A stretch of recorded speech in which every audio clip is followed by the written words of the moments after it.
Now she had wept on him the 7 days, while their feast lasted. And it happened on the 7th day that he told her, because she pressed him so much. Then she explained the riddle to the sons of her people. So the men of the city said to him on the 7th day, before the sun went down, "What is sweeter than honey, and what is stronger than a lion?" And he said to them, "If you had not plowed with my heifer, you would have not solved my riddle." Then the Spirit of the Lord came upon him mightily, and he went down to Ashkelon, and killed 30 of their men, took their apparel, and gave the changes of clothing to those who had explained the riddle. So his anger was aroused, and he went back up to his father's house, and Samson's wife was given to his companion, who had been his best man.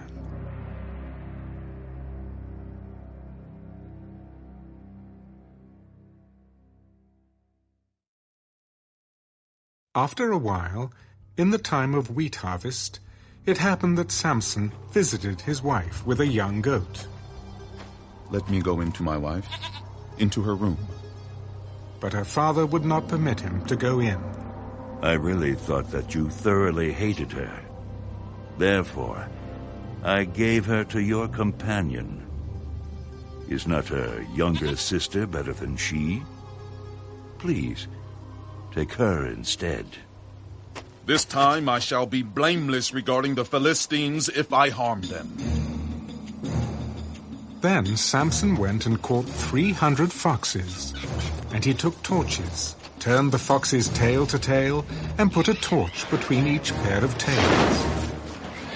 When he had set the torches on fire, he let the foxes go into the standing grain of the Philistines, and burned up both the shocks and the standing grain, as well as the vineyards and olive groves. Then the Philistines said, "Who has done this?" "Samson, the son-in-law of the Timnite, because he has taken his wife and given her to his companion." So the Philistines came up and burned her and her father with fire. Samson said to them, "Since you would do a thing like this, I will surely take revenge on you. And after that, I will cease." So he attacked them hip and thigh with a great slaughter. Then he went down and dwelt in the cleft of the rock of Etam. Now the Philistines went up, encamped in Judah, and deployed themselves against Lehi. And the men of Judah said, "Why have you come up against us?" "We have come up to arrest Samson, to do to him as he has done to us." Then 3,000 men of Judah went down to the cleft of the rock of Etam, and said to Samson, "Do you not know that the Philistines rule over us? What is this you have done to us?" "As they did to me, so I have done to them." "We have come down to arrest you, that we may deliver you into the hand of the Philistines." "Swear to me that you will not kill me yourselves." "No, but we will tie you securely and deliver you into their hand. But we will surely not kill you." And they bound him with 2 new ropes, and brought him up from the rock. When he came to Lehi, the Philistines came shouting against him. Then the Spirit of the Lord came mightily upon him, and the ropes that were on his arms became like flax that is burned with fire, and his bonds broke loose from his hands. He found a fresh jawbone of a donkey, reached out his hand and took it, and killed 1,000 men with it.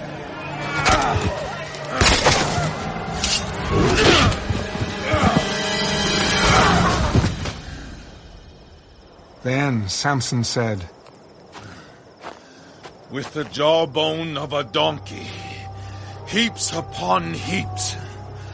With the jawbone of a donkey, I have slain 1,000 men."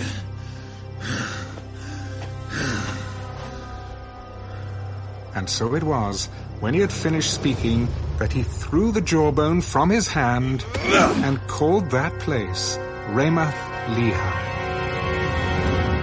Then he became very thirsty. So he cried out to the Lord and said, You have given this great deliverance by the hand of your servant. And now shall I die of thirst and fall into the hand of the uncircumcised? So God split the hollow place that is in Lehi, and water came out, and he drank.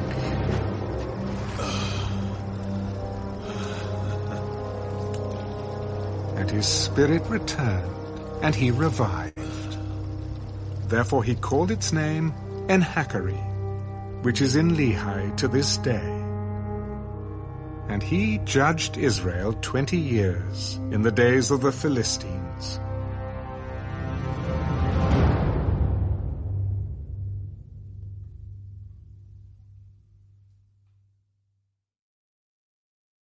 Now Samson went to Gaza, and saw a harlot there, and went into her.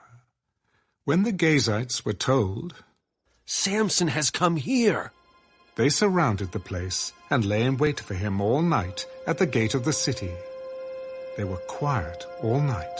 In the morning, when it is daylight, we will kill him. And Samson lay low till midnight. Then he arose at midnight, took hold of the doors of the gate of the city and the 2 gateposts, pulled them up, bar and all, put them on his shoulders, and carried them to the top of the hill that faces Hebron. Afterward, it happened that he loved a woman in the valley of Sorek, whose name was Delilah. And the lords of the Philistines came up to her and said to her, Entice him, and find out where his great strength lies, and by what means we may overpower him, that we may bind him to afflict him. And every one of us will give you 1,100 pieces of silver. So Delilah said to Samson, Please, tell me where your great strength lies, and with what you may be bound to afflict you. If they bind me with 7 fresh bowstrings, not yet dried, then I shall become weak and be like any other man. So the lords of the Philistines brought up to her 7 fresh bowstrings, not yet dried, and she bound him with them. Now men were lying in wait, staying with her in the room. And she said to him, The Philistines are upon you, Samson. But he broke the bowstrings as a strand of yarn breaks when it touches fire. So the secret of his strength was not known. Look, you have mocked me and told me lies. Now, please, tell me what you may be bound with. If they bind me securely with new ropes that have never been used, then I shall become weak and be like any other man. Therefore Delilah took new ropes and bound him with them, and said to him, The Philistines are upon you, Samson. And men were lying in wait, staying in the room. But he broke them off his arms like a thread. Until now you have mocked me and told me lies. Tell me what you may be bound with. If you weave the 7 locks of my head into the web of the loom. So she wove it tightly with the batten of the loom, and said to him, The Philistines are upon you, Samson. But he awoke from his sleep, and pulled out the batten and the web from the loom. How can you say, I love you, when your heart is not with me? You have mocked me these 3 times and have not told me where your great strength lies. And it came to pass, when she pestered him daily with her words, and pressed him, so that his soul was vexed to death, that he told her all his heart. No razor has ever come upon my head, For I have been a Nazirite to God from my mother's womb. If I am shaven, then my strength will leave me, and I shall become weak, and be like any other man. When Delilah saw that he had told her all his heart, she sent and called for the lords of the Philistines. Come up once more, for he has told me all his heart. So the lords of the Philistines came up to her and brought the money in their hand. Then she lulled him to sleep on her knees, and called for a man, and had him shave off the 7 locks of his head. Then she began to torment him, and his strength left him. The Philistines are upon you, Samson! So he awoke from his sleep. I will go out as before, at other times, and shake myself free. But he did not know that the Lord had departed from him. Then the Philistines took him and put out his eyes,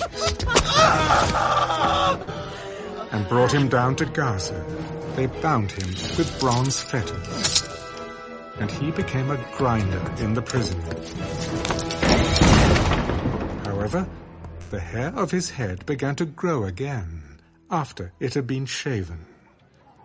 Now the lords of the Philistines gathered together to offer a great sacrifice to Dagon their god, and to rejoice. Our God has delivered into our hands Samson, our enemy.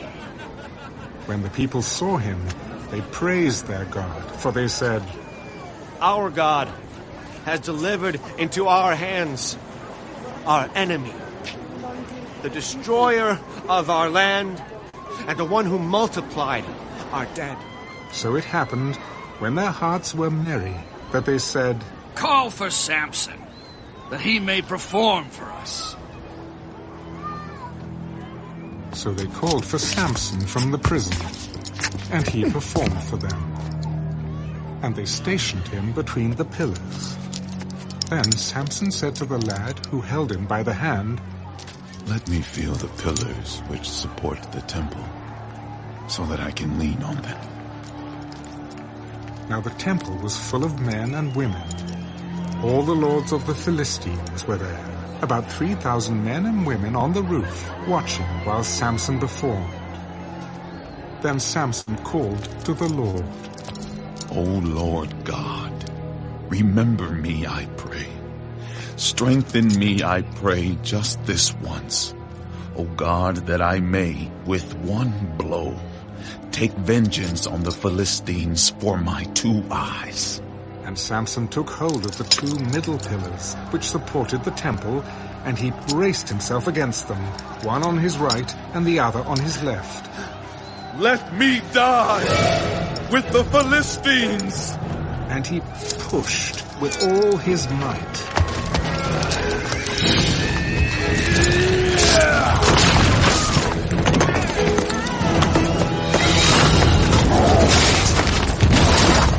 And the temple fell on the lords and all the people who were in it.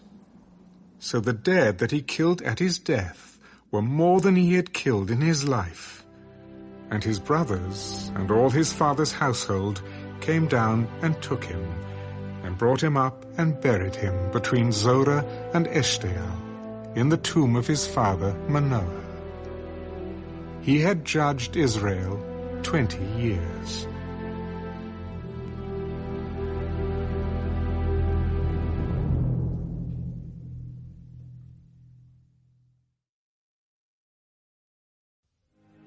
Now there was a man from the mountains of Ephraim, whose name was Micah. And he said to his mother, The 1,100 shekels of silver that were taken from you, and on which you put a curse, even saying it in my ears. Here is the silver with me. I took it. And his mother said, May you be blessed by the Lord, my son. So when he had returned the 1,100 shekels of silver to his mother said, I had wholly dedicated the silver from my hand to the Lord for my son, to make a carved image and a molded image. Now, therefore, I will return it to you." Thus he returned the silver to his mother. Then his mother took 200 shekels of silver and gave them to the silversmith, and he made it into a carved image and a molded image, and they were in the house of Micah. The man Micah had a shrine, and made an ephod and household idols, and he consecrated one of his sons, who became his priest. In those days there was no king in Israel. Everyone did what was right in his own eyes. Now there was a young man from Bethlehem in Judah, of the family of Judah. He was a Levite, and was staying there. The man departed from the city of Bethlehem in Judah to stay wherever he could find a place. Then he came to the mountains of Ephraim, to the house of Micah, as he journeyed. And Micah said to him, "Where do you come from?" "I am a Levite from Bethlehem in Judah, and I am on my way to find a place to stay." "Dwell with me, and be a father and a priest to me, and I will give you 10 shekels of silver per year, a suit of clothes, and your sustenance." So the Levite went in. Then the Levite was content to dwell with the man, and the young man became like one of his sons to him. So Micah consecrated the Levite, and the young man became his priest and lived in the house of Micah. Then Micah said, "Now I know that the Lord will be good to me, since I have a Levite as priest."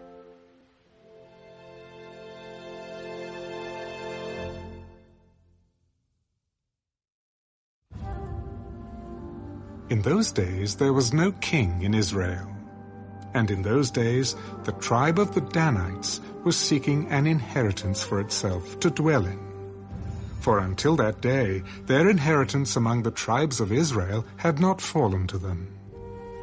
So the children of Dan sent 5 men of their family from their territory, men of valor from Zorah and Eshtaol, to spy out the land and search it. They said to them, "Go, search the land." So they went to the mountains of Ephraim, to the house of Micah, and lodged there. While they were at the house of Micah, they recognized the voice of the young Levite. They turned aside and said to him, "Who brought you here? What are you doing in this place? What do you have here?" Thus and so Micah did for me. He has hired me, and I have become his priest. Well, please inquire of God that we may know whether the journey on which we will go will be prosperous. Go in peace. The presence of the Lord will be with you on your way." So the 5 men departed and went to Laish.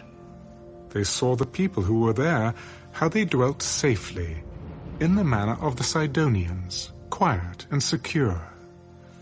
There were no rulers in the land who might put them to shame for anything. They were far from the Sidonians, and they had no ties with anyone. Then the spies came back to their brethren at Zorah and Eshtaol, and their brethren said to them, "What is your report?" "Arise, let us go up against them, for we have seen the land, and indeed it is very good. Would you do nothing? Do not hesitate to go and enter to possess the land. When you go, you will come to a secure people and a large land. For God has given it into your hands, a place where there is no lack of anything that is on the earth." And 600 men of the family of the Danites went from there, from Zorah and Eshtaol, armed with weapons of war. Then they went up and encamped at Kirjath-jearim in Judah. Therefore they call that place Mahaneh Dan to this day. There it is, west of Kirjath-jearim. And they passed from there to the mountains of Ephraim, and came to the house of Micah. Then the 5 men who had gone to spy out the country of Laish answered and said to their brethren, "Do you know that there are in these houses an ephod, household idols, a carved image, and a molded image? Now therefore, consider what you should do." So they turned aside there, and came to the house of the young Levite man, to the house of Micah, and greeted him. The 600 men armed with their weapons of war, who were of the children of Dan, stood by the entrance of the gate. Then the 5 men who had gone to spy out the land went up. Entering there, they took the carved image, the ephod, the household idols, and the molded image. The priests stood at the entrance of the gate with the 600 men who were armed with weapons of war. When these went into Micah's house and took the carved image, the ephod, and the household idols, and the molded image, the priest said to them, "What are you doing?" Be quiet. Put your hand over your mouth and come with us. Be a father and a priest to us. Is it better for you to be a priest to the household of one man, or that you be a priest to a tribe and a family in Israel?" So the priest's heart was glad, and he took the ephod, the household idols, and the carved image, and took his place among the people. Then they turned and departed, and put the little ones, the livestock, and the goods in front of them. When they were a good way from the house of Micah, the men who were in the houses near Micah's house gathered together and overtook the children of Dan. And they called out to the children of Dan. So they turned around and said to Micah, "What ails you, that you have gathered such a company?" "You have taken away my gods, which I made, and the priest, and you have gone away. Now what more do I have? How can you say to me, 'What ails you?'" Do not let your voice be heard among us, lest angry men fall upon you, and you lose your life with the lives of your household. Then the children of Dan went their way. And when Micah saw that they were too strong for him, he turned and went back to his house. So they took the things Micah had made, and the priest who had belonged to him, and went to Laish, to a people quiet and secure. And they struck them with the edge of the sword, and burned the city with fire. There was no deliverer, because it was far from Sidon, and they had no ties with anyone. It was in the valley that belongs to Beth-rehob. So they rebuilt the city, and dwelt there. And they called the name of the city Dan, after the name of Dan their father, who was born to Israel. However, the name of the city formerly was Laish. Then the children of Dan set up for themselves the carved image. And Jonathan, the son of Gershom, the son of Manasseh, and his sons were priests to the tribe of Dan until the day of the captivity of the land. So they set up for themselves Micah's carved image which he made, all the time that the house of God was in Shiloh.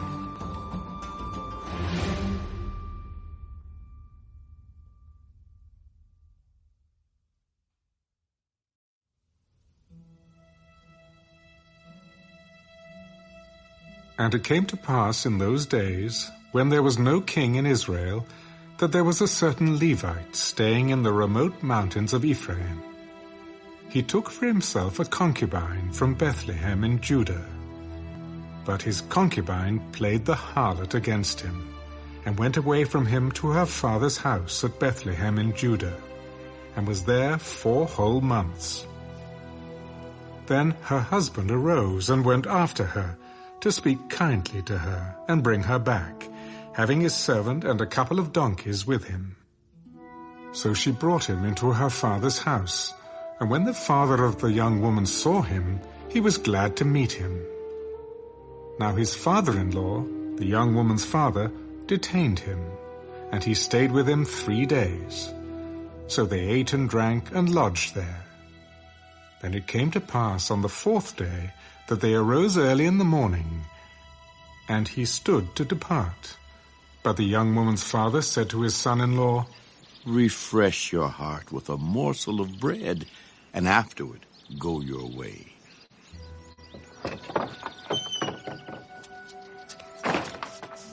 So they sat down, and the 2 of them ate and drank together. Then the young woman's father said to the man, Please be content to stay all night and let your heart be merry. And when the man stood to depart, his father-in-law urged him. So he lodged there again. Then he arose early in the morning on the 5th day to depart. But the young woman's father said, Please refresh your heart. So they delayed until afternoon, and both of them ate. And when the young man stood to depart, he and his concubine and his servant, his father-in-law, the young woman's father, said to him, Look, the day is now drawing toward evening. Please spend the night. See, the day is coming to an end. Lodge here that your heart may be merry. Tomorrow, go your way early, so that you may get home. However, the man was not willing to spend that night. So he rose and departed, and came to opposite Jebus, that is, Jerusalem. With him were the 2 saddled donkeys. His concubine was also with him. They were near Jebus, and the day was far spent. And the servant said to his master, Come, please, and let us turn aside into the city of the Jebusites and lodge in it. But his master said to him, We will not turn aside here into a city of foreigners, who are not of the children of Israel. We will go on to Gibeah. Come, let us draw near to one of these places, and spend the night in Gibeah, or in Ramah. And they passed by, and went their way. And the sun went down on them near Gibeah, which belongs to Benjamin. They turned aside there to go in to lodge in Gibeah. And when he went in, he sat down in the open square of the city, for no one would take them into his house to spend the night. Just then, an old man came in from his work in the field at evening, who also was from the mountains of Ephraim. He was staying in Gibeah, whereas the men of the place were Benjamites. And when he raised his eyes, he saw the traveler in the open square of the city.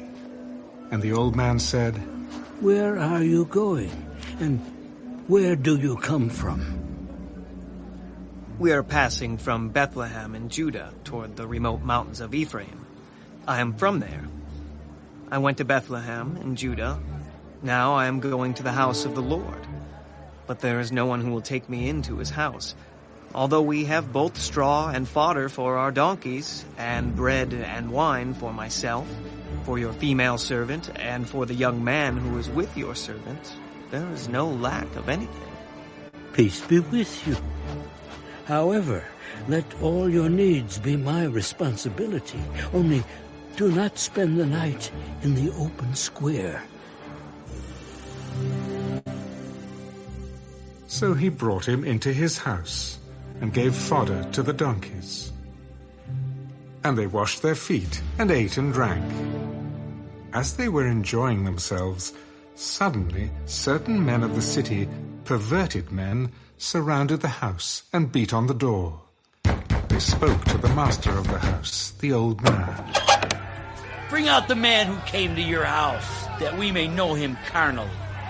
But the man, the master of the house, went out to them and said to them, No, my brethren, I beg you, do not act so wickedly. Seeing this man has come into my house, do not commit this outrage. Look, here is my virgin daughter and the man's concubine. Let me bring them out now. Humble them, and do with them as you please. But to this man, do not do such a vile thing. But the men would not heed him. So the man took his concubine and brought her out to them. And they knew her and abused her all night until morning. And when the day began to break, they let her go. Then the woman came as the day was dawning, and fell down at the door of the man's house where her master was, till it was light. When her master arose in the morning, and opened the doors of the house, and went out to go his way, there was his concubine, fallen at the door of the house, with her hands on the threshold. And he said to her, Get up, and let us be going." But there was no answer.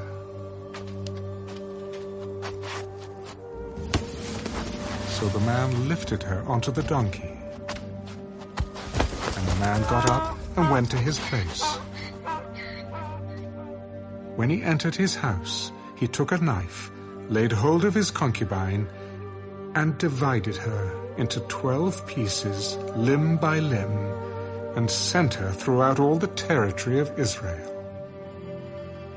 And so it was that all who saw it said, "No such deed has been done or seen from the day that the children of Israel came up from the land of Egypt until this day.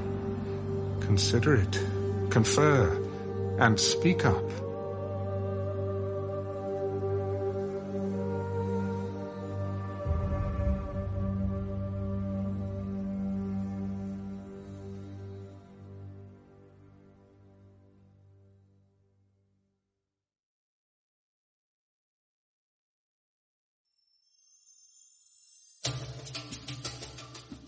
So all the children of Israel came out, from Dan to Beersheba, as well as from the land of Gilead, and the congregation gathered together as one man before the Lord at Mizpah.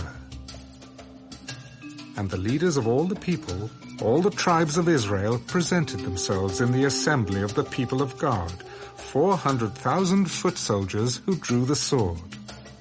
Now the children of Benjamin heard that the children of Israel had gone up to Mizpah. Then the children of Israel said, "Tell us, how did this wicked deed happen?" So the Levite, the husband of the woman who was murdered, answered, "My concubine and I went into Gibeah, which belongs to Benjamin, to spend the night, and the men in Gibeah rose against me and surrounded the house at night because of me. They intended to kill me, but instead they ravished my concubine so that she died. So I took hold of my concubine, cut her in pieces, and sent her throughout all the territory of the inheritance of Israel, because they committed lewdness and outrage in Israel. Look, all of you are children of Israel. Give your advice and counsel here and now." So all the people arose as one man.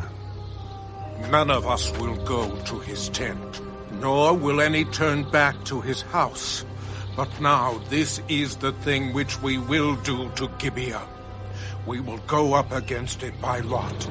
We will take 10 men out of every 100 throughout all the tribes of Israel, 100 out of every 1,000, and 1,000 out of every 10,000, to make provisions for the people, that when they come to Gibeah in Benjamin, they may repay all the vileness that they have done in Israel."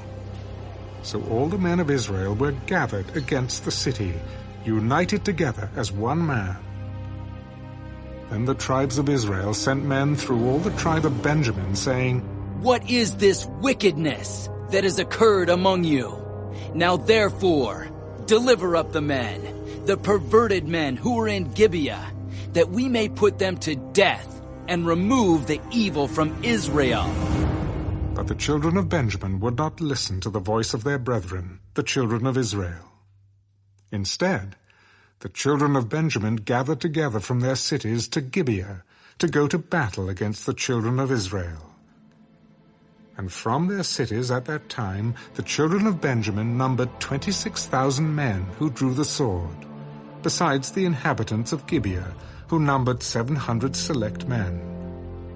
Among all this people were 700 select men who were left-handed. Everyone could sling a stone at a hair's breadth and not miss. Now, besides Benjamin, the men of Israel numbered 400,000 men who drew the sword. All of these were men of war. Then the children of Israel arose and went up to the house of God to inquire of God, "Which of us shall go up first to battle against the children of Benjamin?" The Lord said, "Judah first." So the children of Israel rose in the morning and encamped against Gibeah. And the men of Israel went out to battle against Benjamin. And the men of Israel put themselves in battle array to fight against them at Gibeah. Then the children of Benjamin came out of Gibeah, and on that day cut down to the ground 22,000 men of the Israelites. And the people, that is, the men of Israel, encouraged themselves, and again formed the battle line at the place where they had put themselves in array on the first day. Then the children of Israel went up and wept before the Lord until evening, and asked counsel of the Lord. Shall I again draw near for battle against the children of my brother Benjamin? And the Lord said, Go up against him. So the children of Israel approached the children of Benjamin on the second day. And Benjamin went out against them from Gibeah on the second day, and cut down to the ground 18,000 more of the children of Israel. All these drew the sword. Then all the children of Israel, that is, all the people, went up and came to the house of God and wept. They sat there before the Lord and fasted that day until evening. And they offered burnt offerings and peace offerings before the Lord. So the children of Israel inquired of the Lord. The ark of the covenant of God was there in those days, and Phinehas, the son of Eleazar, the son of Aaron, stood before it in those days. Shall I yet again go out to battle against the children of my brother Benjamin? Or shall I cease? And the Lord said, Go up, for tomorrow I will deliver them into your hand. Then Israel set men in ambush all around Gibeah. And the children of Israel went up against the children of Benjamin on the third day, and put themselves in battle array against Gibeah, as at the other times. So the children of Benjamin went out against the people, and were drawn away from the city. They began to strike down and kill some of the people, as at the other times, in the highways, one of which goes up to Bethel and the other to Gibeah, and in the field, about 30 men of Israel. And the children of Benjamin said, They are defeated before us, as at first. But the children of Israel said, Let us flee and draw them away from the city to the highways. So all the men of Israel rose from their place and put themselves in battle array at Baal Tamar. Then Israel's men in ambush burst forth from their position in the plain of Geba. And 10,000 select men from all Israel came against Gibeah, and the battle was fierce. But the Benjamites did not know that disaster was upon them. The Lord defeated Benjamin before Israel. And the children of Israel destroyed that day 25,100 Benjamites, all these through the sword. So the children of Benjamin saw that they were defeated. The men of Israel had given ground to the Benjamites, because they relied on the men in ambush whom they had set against Gibeah. And the men in ambush quickly rushed upon Gibeah. The men in ambush spread out and struck the whole city with the edge of the sword.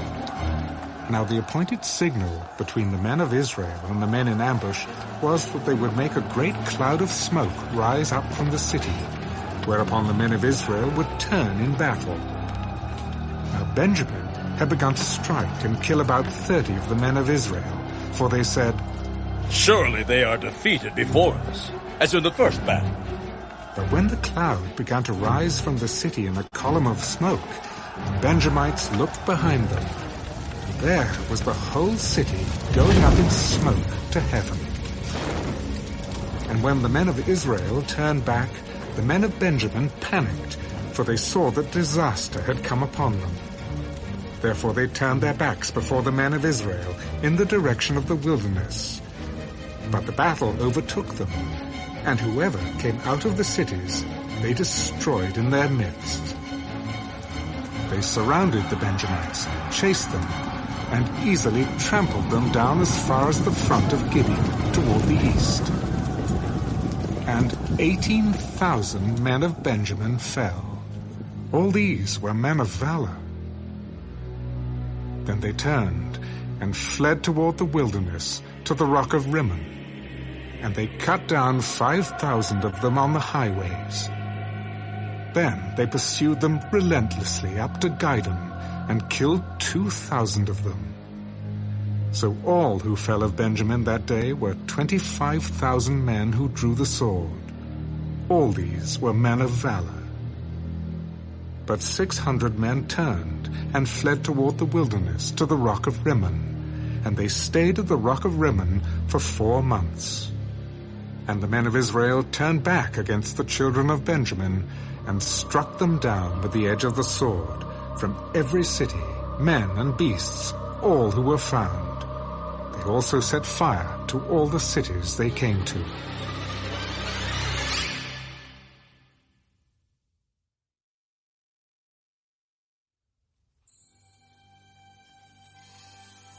Now the men of Israel had sworn an oath at Mizpah. None of us shall give his daughter to Benjamin as a wife. Then the people came to the house of God, and remained there before God till evening. They lifted up their voices and wept bitterly. O Lord God of Israel, why has this come to pass in Israel, that today there should be one tribe missing in Israel? So it was, on the next morning, that the people rose early and built an altar there, and offered burnt offerings and peace offerings. The children of Israel said, Who is there among all the tribes of Israel who did not come up with the assembly to the Lord? For they had made a great oath concerning anyone who had not come up to the Lord at Mizpah, saying, He shall surely be put to death. And the children of Israel grieved for Benjamin, their brother. One tribe is cut off from Israel today. What shall we do for wives for those who remain, seeing we have sworn by the Lord that we will not give them our daughters as wives? What one is there from the tribes of Israel who did not come up to Mizpah to the Lord? And in fact, no one had come to the camp from Jabesh Gilead to the assembly. For when the people were counted, indeed, not one of the inhabitants of Jabesh Gilead was there. So the congregation sent out there 12,000 of their most valiant men, and commanded them, saying, Go and strike the inhabitants of Jabesh Gilead with the edge of the sword, including the women and children. And this is the thing you shall do. You shall utterly destroy every male and every woman who has known a man intimately. So they found among the inhabitants of Jabesh Gilead 400 young virgins who had not known a man intimately. And they brought them to the camp at Shiloh, which is in the land of Canaan. Then the whole congregation sent word to the children of Benjamin who were at the rock of Rimmon, and announced peace to them. So Benjamin came back at that time, and they gave them the women whom they had saved alive of the women of Jabesh Gilead. And yet they had not found enough for them. And the people grieved for Benjamin, because the Lord had made a void in the tribes of Israel. Then the elders of the congregation said, What shall we do for wives, for those who remain, since the women of Benjamin have been destroyed? There must be an inheritance for the survivors of Benjamin, that a tribe may not be destroyed from Israel. However, we cannot give them wives from our daughters, for the children of Israel have sworn an oath, saying, Cursed be the one who gives a wife to Benjamin. In fact, there is a yearly feast of the Lord in Shiloh, which is north of Bethel on the east side of the highway that comes up from Bethel to Shechem and south of Lebanon. Therefore they instructed the children of Benjamin, Go lie in wait in the vineyards and watch. And just when the daughters of Shiloh come out to perform their dances, then come out from the vineyards, and every man catch a wife for himself from the daughters of Shiloh. Then go to the land of Benjamin. Then it shall be, when their fathers or their brothers come to us to complain, that we will say to them, Be kind to them for our sakes, because we did not take a wife for any of them in the war. For it is not as though you have given the women to them at this time, making yourselves guilty of your oath. And the children of Benjamin did so. They took enough wives for their number from those who danced, whom they caught. Then they went and returned to their inheritance, and they rebuilt the cities and dwelt in them. So the children of Israel departed from there at that time, every man to his tribe and family. They went out from there, every man to his inheritance. In those days there was no king in Israel. Everyone did what was right in his own eyes.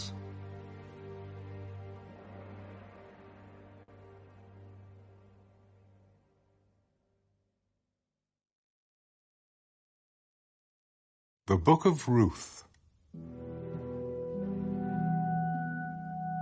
Now it came to pass, in the days when the judges ruled, that there was a famine in the land. And a certain man of Bethlehem, Judah, went to dwell in the country of Moab, he and his wife and his 2 sons. The name of the man was Elimelech. The name of his wife was Naomi. And the names of his 2 sons were Mahlon and Kilion, Ephrathites of Bethlehem, Judah. And they went to the country of Moab and remained there. Then Elimelech, Naomi's husband, died, and she was left, and her 2 sons. Now they took wives of the women of Moab. The name of the one was Orpah, and the name of the other Ruth. And they dwelt there about 10 years. Then both Mahlon and Kilion also died. So the woman survived her 2 sons and her husband. Then she arose with her daughters-in-law, that she might return from the country of Moab. For she had heard in the country of Moab that the Lord had visited his people by giving them bread. Therefore she went out from the place where she was, and her 2 daughters-in-law with her. And they went on the way to return to the land of Judah. And Naomi said to her 2 daughters-in-law, Go, return each to her mother's house. The Lord deal kindly with you, as you have dealt with the dead and with me. The Lord grant that you may find rest, each in the house of her husband. So she kissed them, and they lifted up their voices and wept. Surely we will return with you to your people. Turn back, my daughters. Why will you go with me? Are there still sons in my womb, that they may be your husbands? Turn back, my daughters. Go, for I am too old to have a husband. If I should say I have hope, if I should have a husband tonight and should also bear sons, would you wait for them till they were grown? Would you restrain yourselves from having husbands? No, my daughters, for it grieves me very much for your sakes that the hand of the Lord has gone out against me. Then they lifted up their voices and wept again. And Orpah kissed her mother-in-law, but Ruth clung to her. Look, your sister-in-law has gone back to her people and to her gods. Return after your sister-in-law.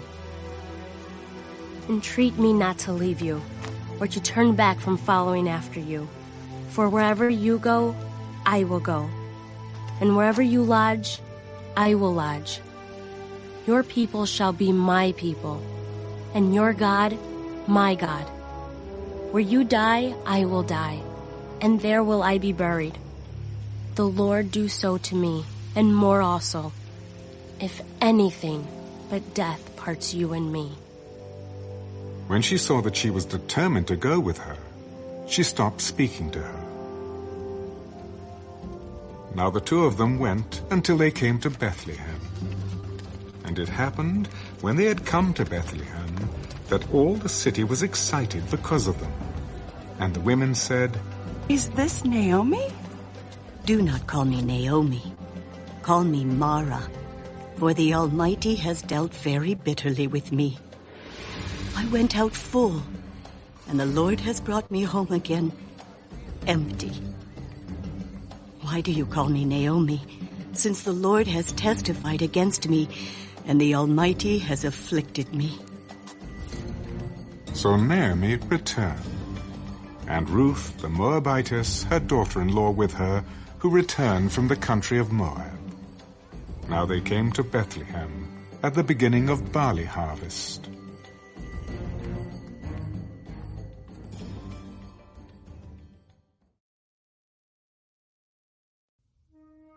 There was a relative of Naomi's husband, a man of great wealth, of the family of Elimelech. His name was Boaz. So Ruth the Moabitess said to Naomi, "Please, let me go to the field and glean heads of grain after him, in whose sight I may find favor." "Go, my daughter." Then she left, and went and gleaned in the field after the reapers. And she happened to come to the part of the field belonging to Boaz, who was of the family of Elimelech. Now behold, Boaz came from Bethlehem, and said to the reapers, "The Lord be with you." "The Lord bless you." Then Boaz said to his servant who was in charge of the reapers, "Whose young woman is this?" "It is the young Moabite woman who came back with Naomi from the country of Moab. And she said, 'Please let me glean and gather after the reapers among the sheaves.' So she came, and has continued from morning until now, though she rested a little in the house." "You will listen, my daughter, will you not? Do not go to glean in another field, nor go from here, but stay close by my young women. Let your eyes be on the field which they reap, and go after them. Have I not commanded the young men not to touch you? And when you are thirsty, go to the vessels and drink from what the young men have drawn." So she fell on her face, bowed down to the ground. "Why have I found favor in your eyes, that you should take notice of me, since I am a foreigner?" "It has been fully reported to me all that you have done for your mother-in-law since the death of your husband, and how you have left your father and your mother and the land of your birth, and have come to a people whom you did not know before. The Lord repay your work, and a full reward be given you by the Lord God of Israel, under whose wings you have come for refuge." Let me find favor in your sight, my Lord, for you have comforted me, and have spoken kindly to your maidservant, though I am not like one of your maidservants. Now Boaz said to her at mealtime, "Come here, and eat of the bread, and dip your piece of bread in the vinegar." So she sat beside the reapers, and he passed parched grain to her. And she ate, and was satisfied, and kept some back. And when she rose up to glean, Boaz commanded his young men, "Let her glean even among the sheaves, and do not reproach her. Also let grain from the bundles fall purposely for her. Leave it that she may glean, and do not rebuke her." So she gleaned in the field until evening, and beat out what she had gleaned, and it was about an ephah of barley. Then she took it up and went into the city, and her mother-in-law saw what she had gleaned. So she brought out and gave to her what she had kept back after she had been satisfied. And her mother-in-law said to her, "Where have you gleaned today? And where did you work? Blessed be the one who took notice of you." The man's name with whom I work today is Boaz. Blessed be he of the Lord, who has not forsaken his kindness to the living and the dead.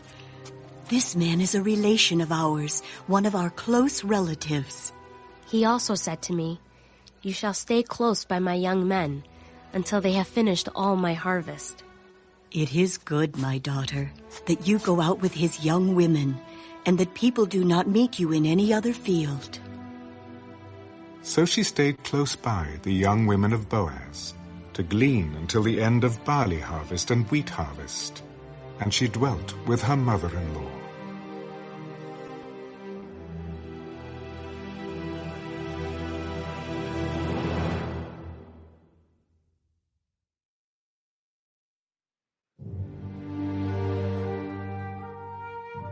Then Naomi, her mother-in-law, said to her, My daughter, shall I not seek security for you, that it may be well with you? Now Boaz, whose young women you were with, is he not our relative? In fact, he is winnowing barley tonight at the threshing floor. Therefore wash yourself and anoint yourself. Put on your best garment and go down to the threshing floor. But do not make yourself known to the man until he has finished eating and drinking. Then it shall be, when he lies down, that you shall notice the place where he lies. And you shall go in, uncover his feet, and lie down. And he will tell you what you should do. All that you say to me, I will do. So she went down to the threshing floor and did according to all that her mother-in-law instructed her. And after Boaz had eaten and drunk, and his heart was cheerful, he went to lie down at the end of the heap of grain. And she came softly and covered his feet and lay down. Now it happened at midnight that the man was startled and turned himself, and there a woman was lying at his feet. Who are you? I am Ruth, your maidservant. Take your maidservant under your wing, for you are a close relative. Blessed are you of the Lord, my daughter, for you have shown more kindness at the end than at the beginning, in that you did not go after young men, whether poor or rich. And now, my daughter, do not fear. I will do for you all that you request, for all the people of my town know that you are a virtuous woman. Now it is true that I am a close relative. However, there is a relative closer than I. Stay this night, and in the morning it shall be that if he will perform the duty of a close relative for you, good, let him do it. But if he does not want to perform the duty for you, then I will perform the duty for you. As the Lord lives, lie down until morning. So she lay at his feet until morning.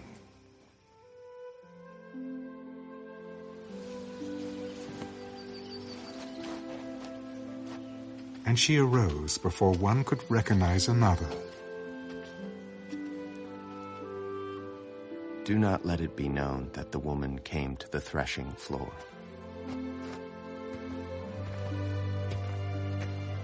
Bring the shawl that is on you, and hold it. And when she held it, he measured 6 ephahs of barley, and laid it on her.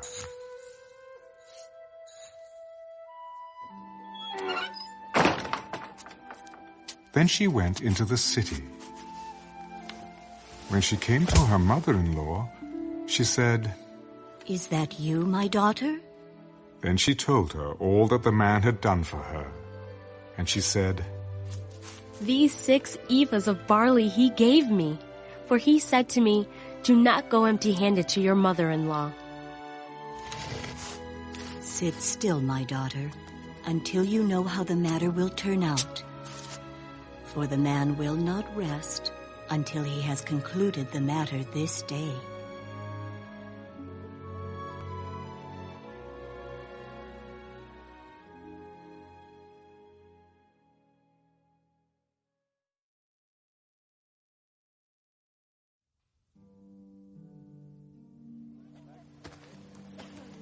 Now Boaz went up to the gate and sat down there, and behold, the close relative of whom Boaz had spoken came by.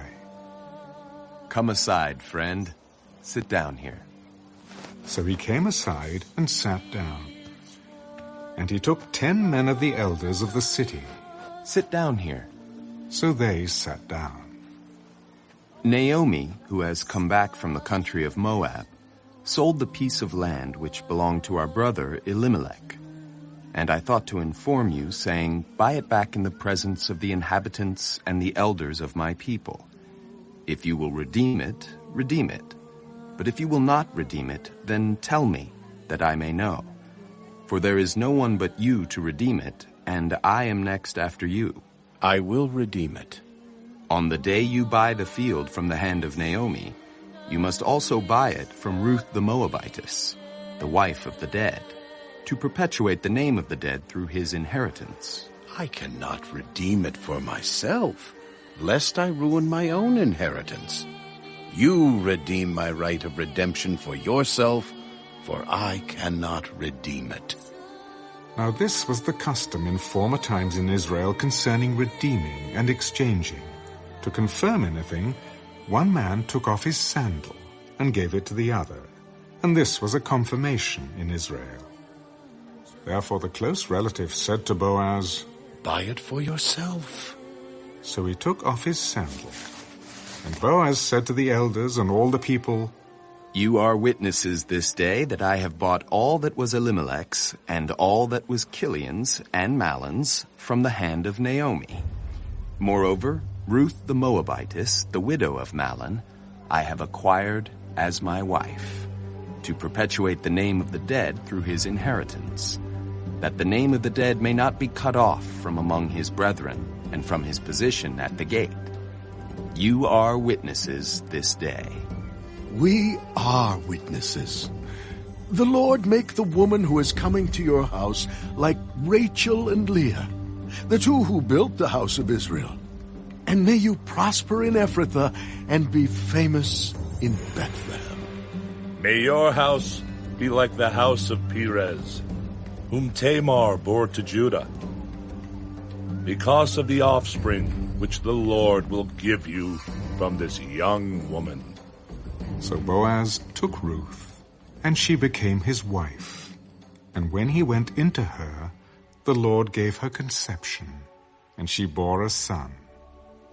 Then the women said to Naomi, blessed be the Lord, who has not left you this day without a close relative, and may his name be famous in Israel. And may he be to you a restorer of life and a nourisher of your old age.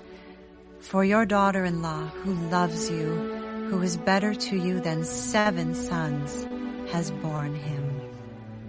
Then Naomi took the child and laid him on her bosom, and became a nurse to him. Also the neighbor women gave him a name. There is a son born to Naomi. And they called his name Obed. He is the father of Jesse, the father of David. Now this is the genealogy of Perez. Perez begot Hezron. Hezron begot Ram, and Ram begot Amminadab. Amminadab begot Nahshon, and Nahshon begot Salmon. Salmon begot Boaz, and Boaz begot Obed. Obed begot Jesse, and Jesse begot David.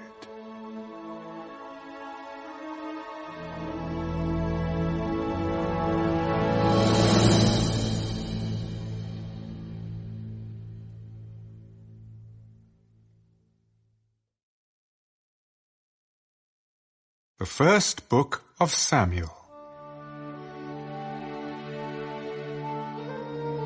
Now there was a certain man of Ramathaim Zophim, of the mountains of Ephraim, and his name was Elkanah, the son of Jerome, the son of Elihu, the son of Tohu, the son of Zuph, an Ephraimite, and he had 2 wives.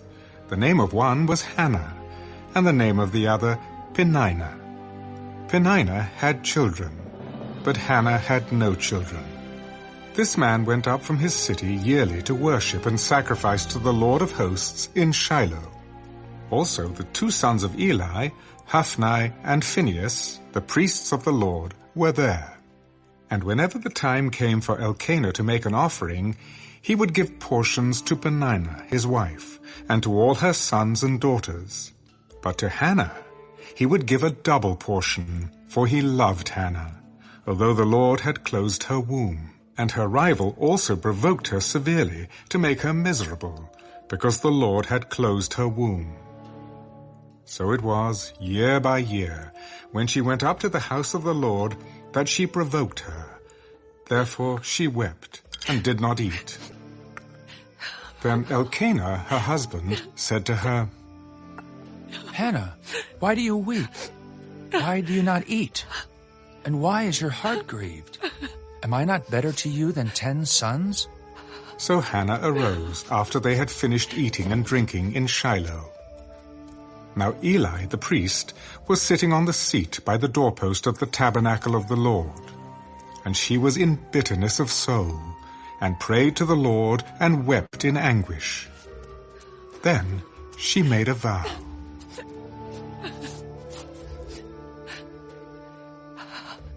O Lord of hosts, if you will indeed look on the affliction of your maidservant, and remember me, and not forget your maidservant, but will give your maidservant a male child, then I will give him to the Lord all the days of his life, and no razor shall come upon his head. And it happened, as she continued praying before the Lord, that Eli watched her mouth. Now Hannah spoke in her heart, only her lips moved, but her voice was not heard. Therefore Eli thought she was drunk. How long will you be drunk? Put your wine away from you. No, my lord. I am a woman of sorrowful spirit. I have drunk neither wine nor intoxicating drink, but have poured out my soul before the Lord. Do not consider your maidservant a wicked woman, for out of the abundance of my complaint and grief I have spoken until now. Go in peace. And the God of Israel grant your petition which you have asked of him. Let your maidservant find favor in your sight. So the woman went her way and ate, and her face was no longer sad. Then they rose early in the morning and worshipped before the Lord, and returned and came to their house at Ramah. And Elkanah knew Hannah his wife, and the Lord remembered her. So it came to pass, in the process of time, that Hannah conceived and bore a son, and called his name Samuel. Because I have asked for him from the Lord. Now the man Elkanah and all his house went up to offer to the Lord the yearly sacrifice and his vow. But Hannah did not go up, for she said to her husband, Not until the child is weaned. Then I will take him that he may appear before the Lord and remain there forever. So Elkanah, her husband, said to her, Do what seems best to you. Wait until you have weaned him. Only let the Lord establish his word. Then the woman stayed and nursed her son until she had weaned him. Now when she had weaned him, she took him up with her with 3 bulls, 1 ephah of flour, and a skin of wine, and brought him to the house of the Lord in Shiloh. And the child was young. Then they slaughtered a bull, and brought the child to Eli. Oh, my Lord, as your soul lives, my Lord, I am the woman who stood by you here, praying to the Lord. For this child I prayed, and the Lord has granted me my petition which I asked of him. Therefore, I also have lent him to the Lord. As long as he lives, he shall be lent to the Lord. So they worshipped the Lord there.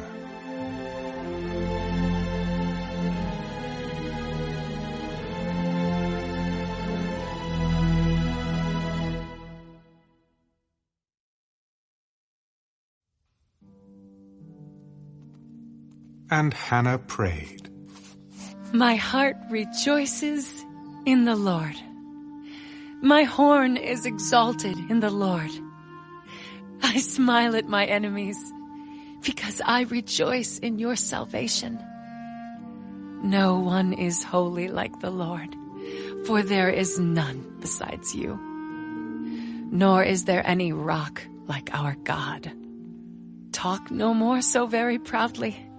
Let no arrogance come from your mouth, for the Lord is the God of knowledge, and by him actions are weighed. The bows of the mighty men are broken, and those who stumbled are girded with strength. Those who were full have hired themselves out for bread, and the hungry have ceased to hunger. Even the barren has borne 7, and she who has many children has become feeble. The Lord kills and makes alive. He brings down to the grave and brings up. The Lord makes poor and makes rich. He brings low and lifts up. He raises the poor from the dust and lifts the beggar from the ash heap to set them among princes and make them inherit the throne of glory. For the pillars of the earth are the Lord's, and he has set the world upon them. He will guard the feet of his saints, but the wicked shall be silent in darkness. For by strength no man shall prevail.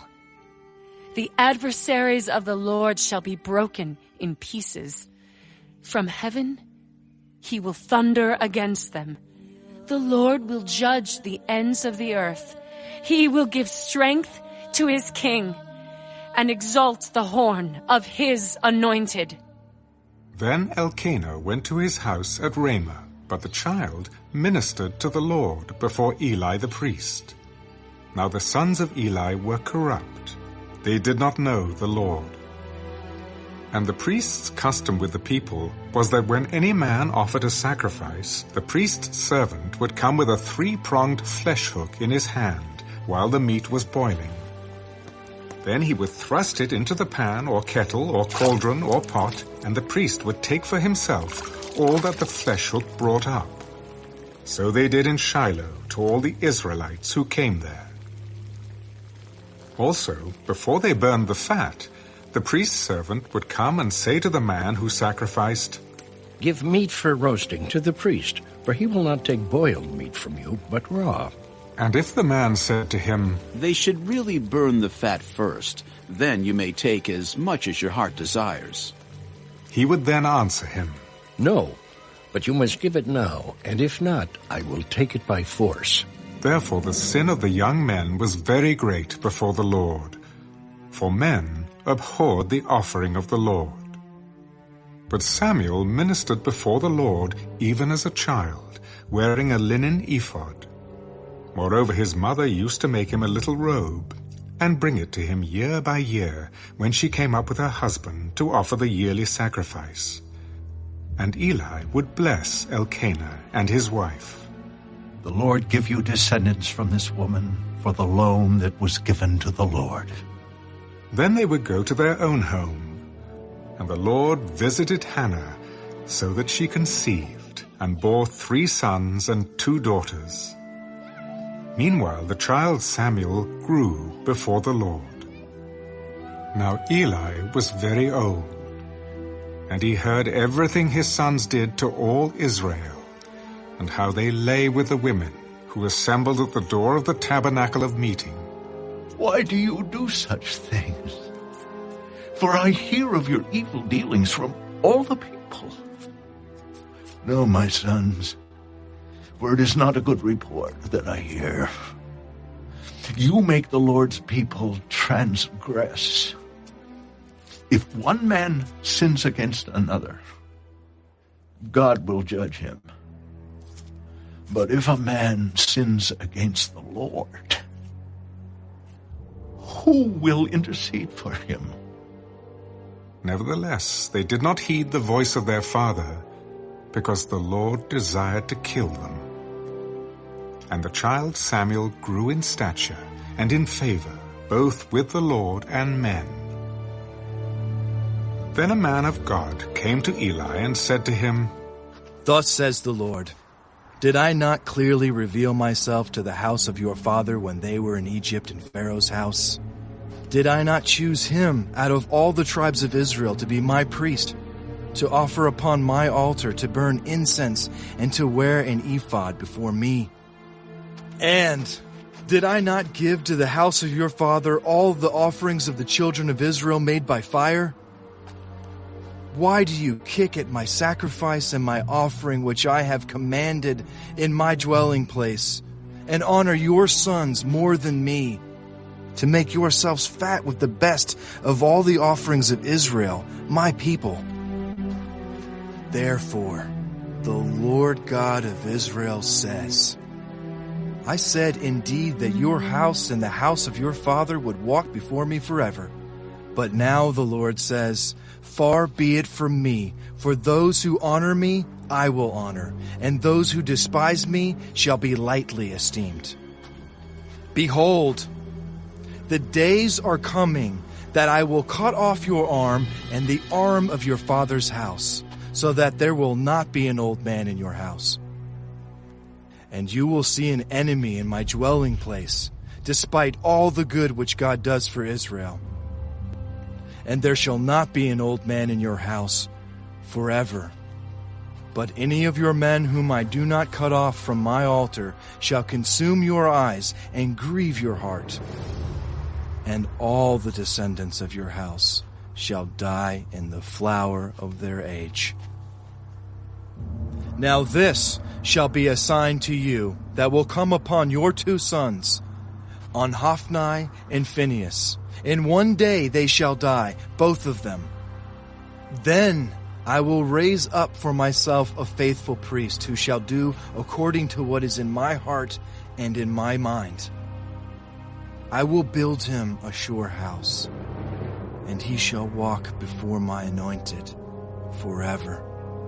And it shall come to pass that everyone who is left in your house will come and bow down to him for a piece of silver and a morsel of bread, and say, Please, put me in one of the priestly positions, that I may eat a piece of bread.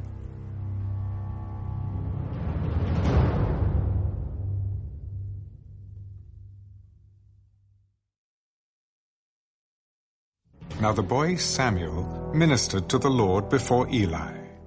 And the word of the Lord was rare in those days. There was no widespread revelation. And it came to pass at that time, while Eli was lying down in his place, and when his eyes had begun to grow so dim that he could not see, and before the lamp of God went out in the tabernacle of the Lord where the ark of God was, and while Samuel was lying down, that the Lord called Samuel. And he answered, Here I am. So he ran to Eli. Here I am, for you called me. I did not call. Lie down again. And he went and lay down. Then the Lord called yet again, Samuel. So Samuel arose and went to Eli. Here I am, for you called me. I did not call, my son. Lie down again. Now Samuel did not yet know the Lord, nor was the word of the Lord yet revealed to him. And the Lord called Samuel again the 3rd time. So he arose and went to Eli. Here I am, for you did call me. Then Eli perceived that the Lord had called the boy. Go. Lie down. And it shall be, if he calls you, that you must say, Speak, Lord, for your servant hears. So Samuel went and lay down in his place. Now the Lord came and stood and called as at other times, Samuel, Samuel. Speak, for your servant hears. Behold, I will do something in Israel, at which both ears of everyone who hears it will tingle. In that day I will perform against Eli all that I have spoken concerning his house, from beginning to end. For I have told him that I will judge his house forever, for the iniquity which he knows, because his sons made themselves vile, and he did not restrain them. And therefore I have sworn to the house of Eli, that the iniquity of Eli's house shall not be atoned for by sacrifice or offering forever. So Samuel lay down until morning, and opened the doors of the house of the Lord.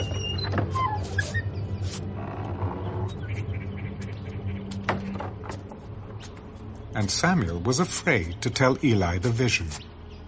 Then Eli called Samuel. Samuel, my son. Here I am. What is the word that the Lord spoke to you? Please do not hide it from me. God do so to you and more also, if you hide anything from me of all the things that he said to you. Then Samuel told him everything, and hid nothing from him. It is the Lord. Let him do what seems good to him. So Samuel grew, and the Lord was with him, and let none of his words fall to the ground.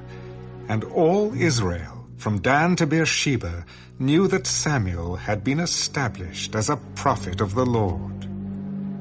Then the Lord appeared again in Shiloh, for the Lord revealed himself to Samuel in Shiloh by the word of the Lord.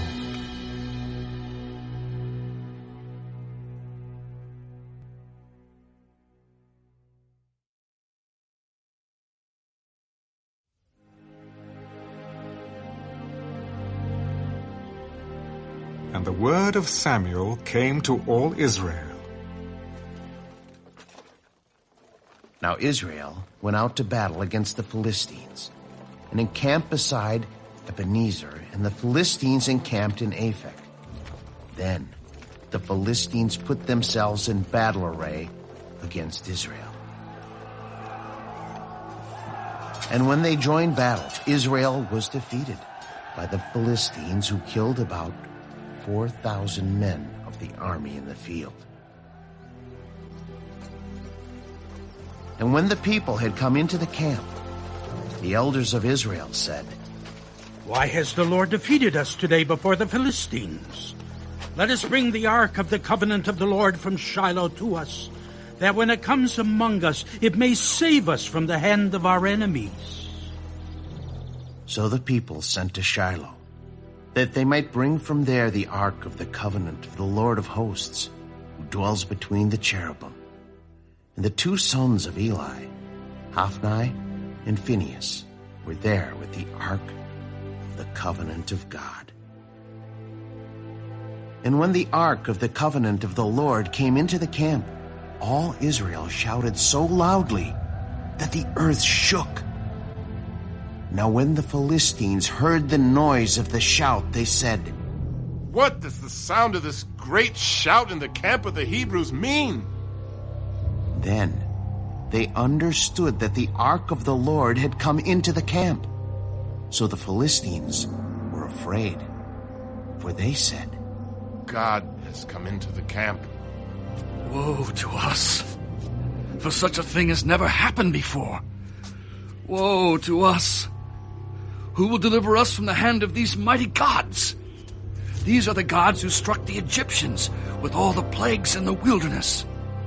Be strong and conduct yourselves like men, you Philistines, that you do not become servants of the Hebrews, as they have been to you.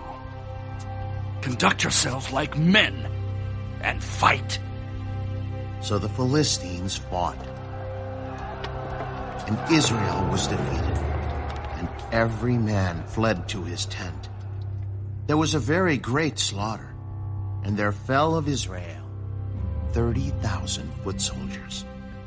Also, the ark of God was captured, And the 2 sons of Eli, Hophni and Phinehas, died. Then a man of Benjamin ran from the battle line the same day and came to Shiloh with his clothes torn and dirt on his head. Now when he came, there was Eli, sitting on a seat by the wayside watching, for his heart trembled for the ark of God. And when the man came into the city and told it, all the city cried out. When Eli heard the noise of the outcry, he said, "What does the sound of this tumult mean?" And the man came quickly and told Eli. Eli was 98 years old, and his eyes were so dim that they could not see. Then the man said to Eli, "I am he who came from the battle, and I fled today from the battle line." "What happened, my son?" "Israel has fled before the Philistines, and there has been a great slaughter among the people. Also, your 2 sons, Hophni and Phinehas, are dead, and the ark of God has been captured." Then it happened, when he made mention of the ark of God, that Eli fell off the seat backward by the side of the gate, and his neck was broken, and he died. For the man was old and heavy, and he had judged Israel 40 years. Now his daughter-in-law, Phinehas' wife, was with child, due to be delivered. And when she heard the news that the ark of God was captured, that her father-in-law and her husband were dead, she bowed herself and gave birth, for her labor pains came upon her. And about the time of her death, the women who stood by her said to her, "Do not fear, for you have borne a son." But she did not answer, nor did she regard it. Then she named the child Ichabod, "The glory has departed from Israel," because the ark of God had been captured, and because of her father-in-law and her husband. "The glory has departed from Israel, for the ark of God has been captured."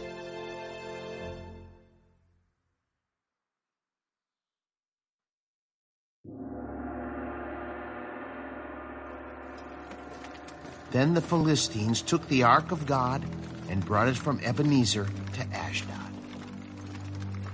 When the Philistines took the ark of God, they brought it into the house of Dagon and set it by Dagon. And when the people of Ashdod arose early in the morning, there was Dagon, fallen on its face to the earth before the ark of the Lord. So they took Dagon and set it in its place again. And when they arose early the next morning, there was Dagon, fallen on its face to the ground before the ark of the Lord.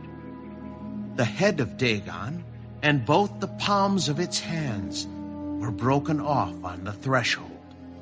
Only Dagon's torso was left of it. Therefore, neither the priests of Dagon nor any who come into Dagon's house tread on the threshold of Dagon in Ashdod to this day. But the hand of the Lord was heavy on the people of Ashdod, and he ravaged them and struck them with tumors, both Ashdod and its territory. The ark of the God of Israel must not remain with us, for his hand is harsh toward us and Dagon, our God. Therefore they sent and gathered to themselves all the lords of the Philistines. What shall we do with the ark of the God of Israel? Let the ark of the God of Israel be carried away to Gath. So they carried the ark of the God of Israel away. So it was, after they had carried it away, that the hand of the Lord was against the city with a very great destruction. And he struck the men of the city, both small and great, and tumors broke out on them. Therefore, they sent the ark of God to Ekron. So it was, as the ark of God came to Ekron, that the Ekronites cried out, "They have brought the ark of the God of Israel to us, to kill us and our people."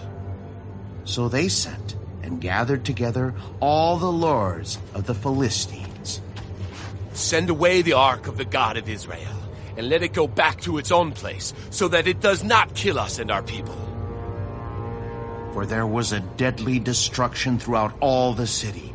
The hand of God was very heavy there, and the men who did not die were stricken with the tumors, and the cry of the city went up to heaven.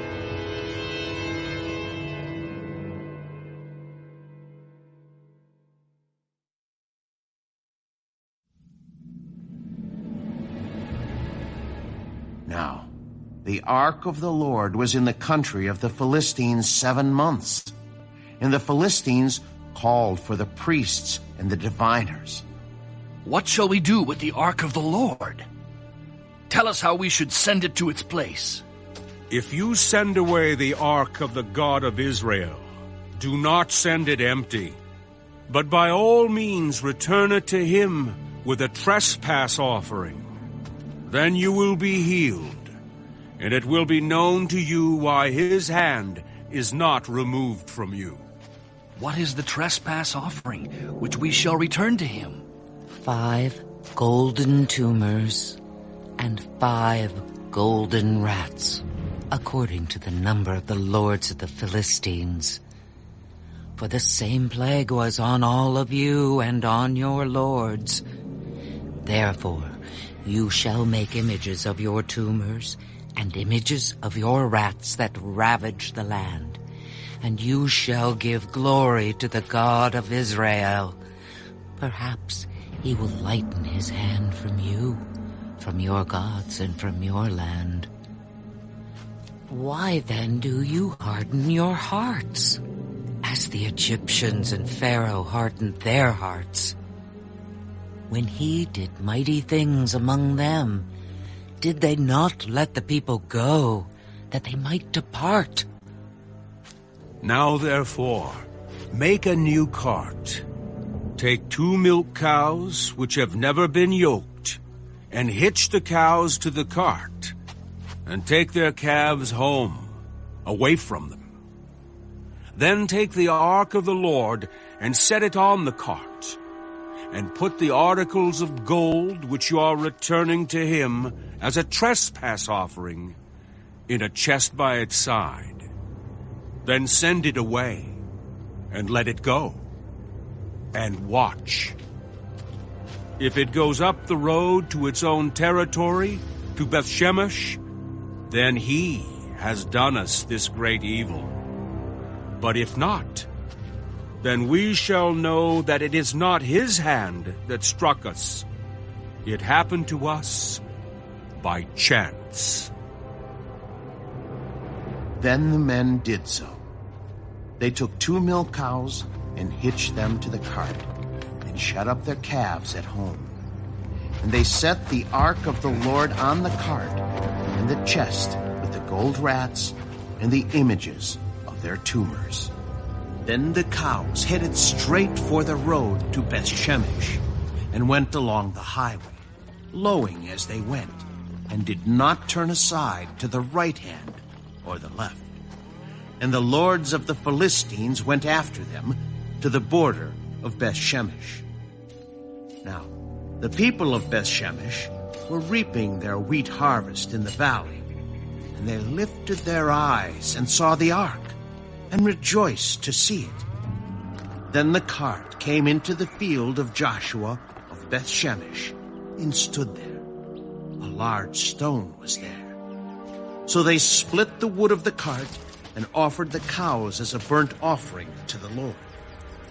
The Levites took down the ark of the Lord, and the chest that was with it, in which were the articles of gold, and put them on the large stone. Then the men of Beth-Shemesh offered burnt offerings and made sacrifices the same day to the Lord.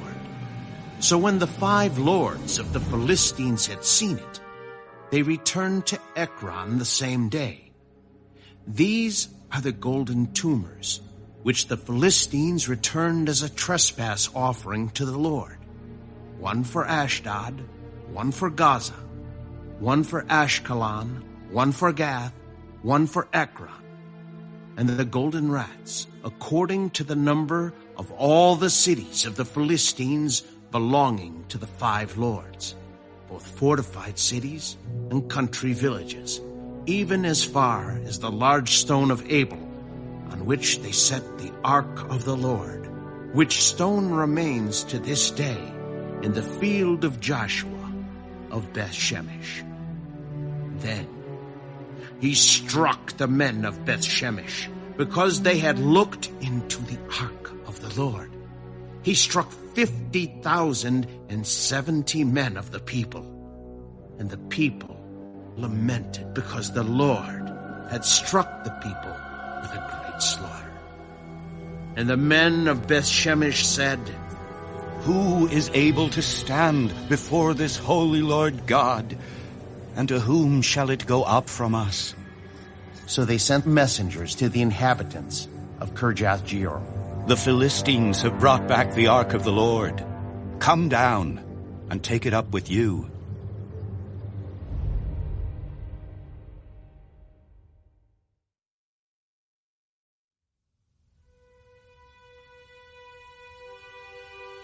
Then the men of Kirjath-Jearim came and took the ark of the Lord, and brought it into the house of Abinadab on the hill, and consecrated Eleazar his son to keep the ark of the Lord. So it was that the ark remained in Kirjath-Jearim a long time. It was there 20 years. And all the house of Israel lamented after the Lord. Then Samuel spoke to all the house of Israel. "If you return to the Lord with all your hearts, then put away the foreign gods and the Ashtoreths from among you, and prepare your hearts for the Lord, and serve him only, and he will deliver you from the hand of the Philistines." So the children of Israel put away the Baals and the Ashtoreths, and served the Lord only. And Samuel said, "Gather all Israel to Mizpah, and I will pray to the Lord for you." So they gathered together at Mizpah, drew water, and poured it out before the Lord. And they fasted that day, and said there, "We have sinned against the Lord." And Samuel judged the children of Israel at Mizpah. Now when the Philistines heard that the children of Israel had gathered together at Mizpah, the lords of the Philistines went up against Israel. And when the children of Israel heard of it, they were afraid of the Philistines. So the children of Israel said to Samuel, "Do not cease to cry out to the Lord our God for us, that he may save us from the hand of the Philistines." And Samuel took a suckling lamb, and offered it as a whole burnt offering to the Lord. Then Samuel cried out to the Lord for Israel, and the Lord answered him. Now as Samuel was offering up the burnt offering, the Philistines drew near to battle against Israel. But the Lord thundered with a loud thunder upon the Philistines that day, and so confused them that they were overcome before Israel. And the men of Israel went out of Mizpah, and pursued the Philistines, and drove them back as far as below Beth-kar. Then Samuel took a stone, and set it up between Mizpah and Shen, and called its name Ebenezer. Thus far, the Lord has helped us. So the Philistines were subdued, and they did not come any more into the territory of Israel. And the hand of the Lord was against the Philistines all the days of Samuel. Then the cities which the Philistines had taken from Israel were restored to Israel, from Ekron to Gath, and Israel recovered its territory from the hands of the Philistines. Also, there was peace between Israel and the Amorites. And Samuel judged Israel all the days of his life.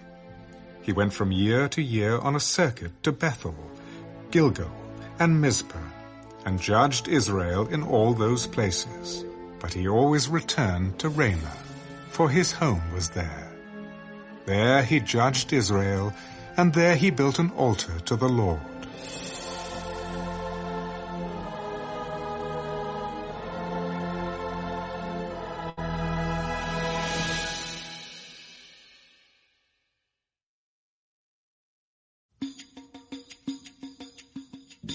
Now it came to pass, when Samuel was old, that he made his sons judges over Israel.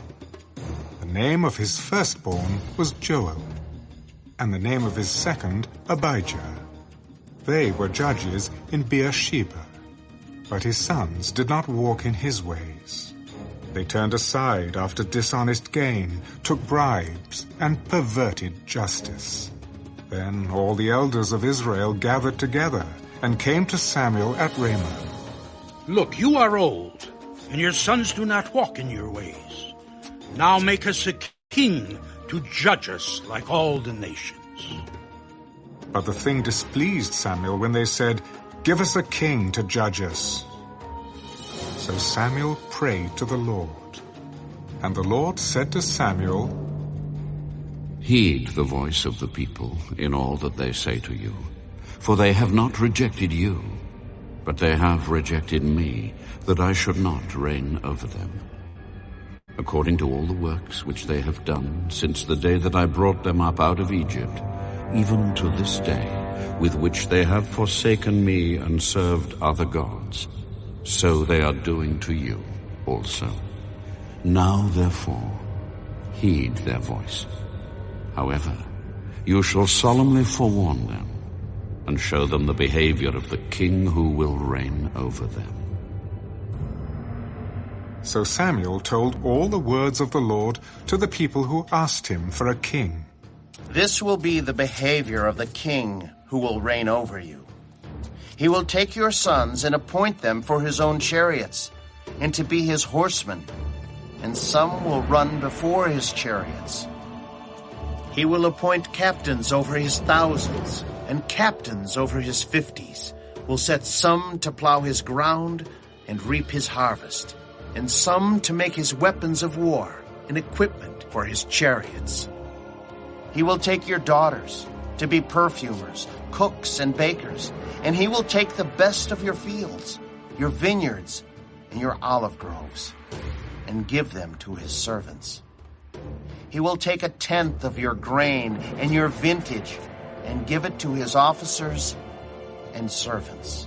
And he will take your male servants, your female servants, your finest young men, and your donkeys, and put them to his work. He will take 1/10 of your sheep, and you will be his servants. And you will cry out in that day because of your king, whom you have chosen for yourselves, and the Lord will not hear you in that day. Nevertheless, the people refused to obey the voice of Samuel.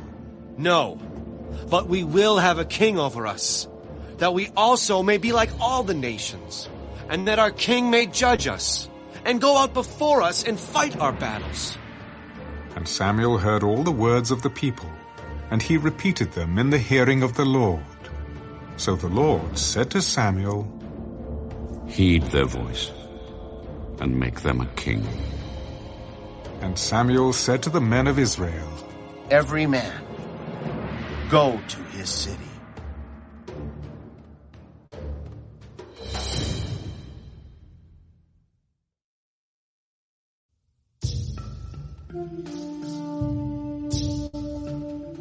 There was a man of Benjamin whose name was Kish, the son of Abiel, the son of Zerah, the son of Bechorath, the son of Aphiah, a Benjamite, a mighty man of power. And he had a choice and handsome son, whose name was Saul. There was not a more handsome person than he among the children of Israel. From his shoulders upward, he was taller than any of the people. Now the donkeys of Kish, Saul's father, were lost. And Kish said to his son Saul, "Please take one of the servants with you, and arise. Go and look for the donkeys." So he passed through the mountains of Ephraim and through the land of Shalisha, but they did not find them. Then they passed through the land of Shaalim, and they were not there. Then he passed through the land of the Benjamites, but they did not find them. When they had come to the land of Zuph, Saul said to his servant who was with him, "Come, let us return, lest my father cease caring about the donkeys and become worried about us." Look now, there is in this city a man of God, and he is an honorable man. All that he says surely comes to pass. So let us go there. Perhaps he can show us the way that we should go. But look, if we go, what shall we bring the man? For the bread in our vessels is all gone, and there is no present to bring to the man of God. What do we have? Look, I have here at hand 1/4 of a shekel of silver. I will give that to the man of God to tell us our way.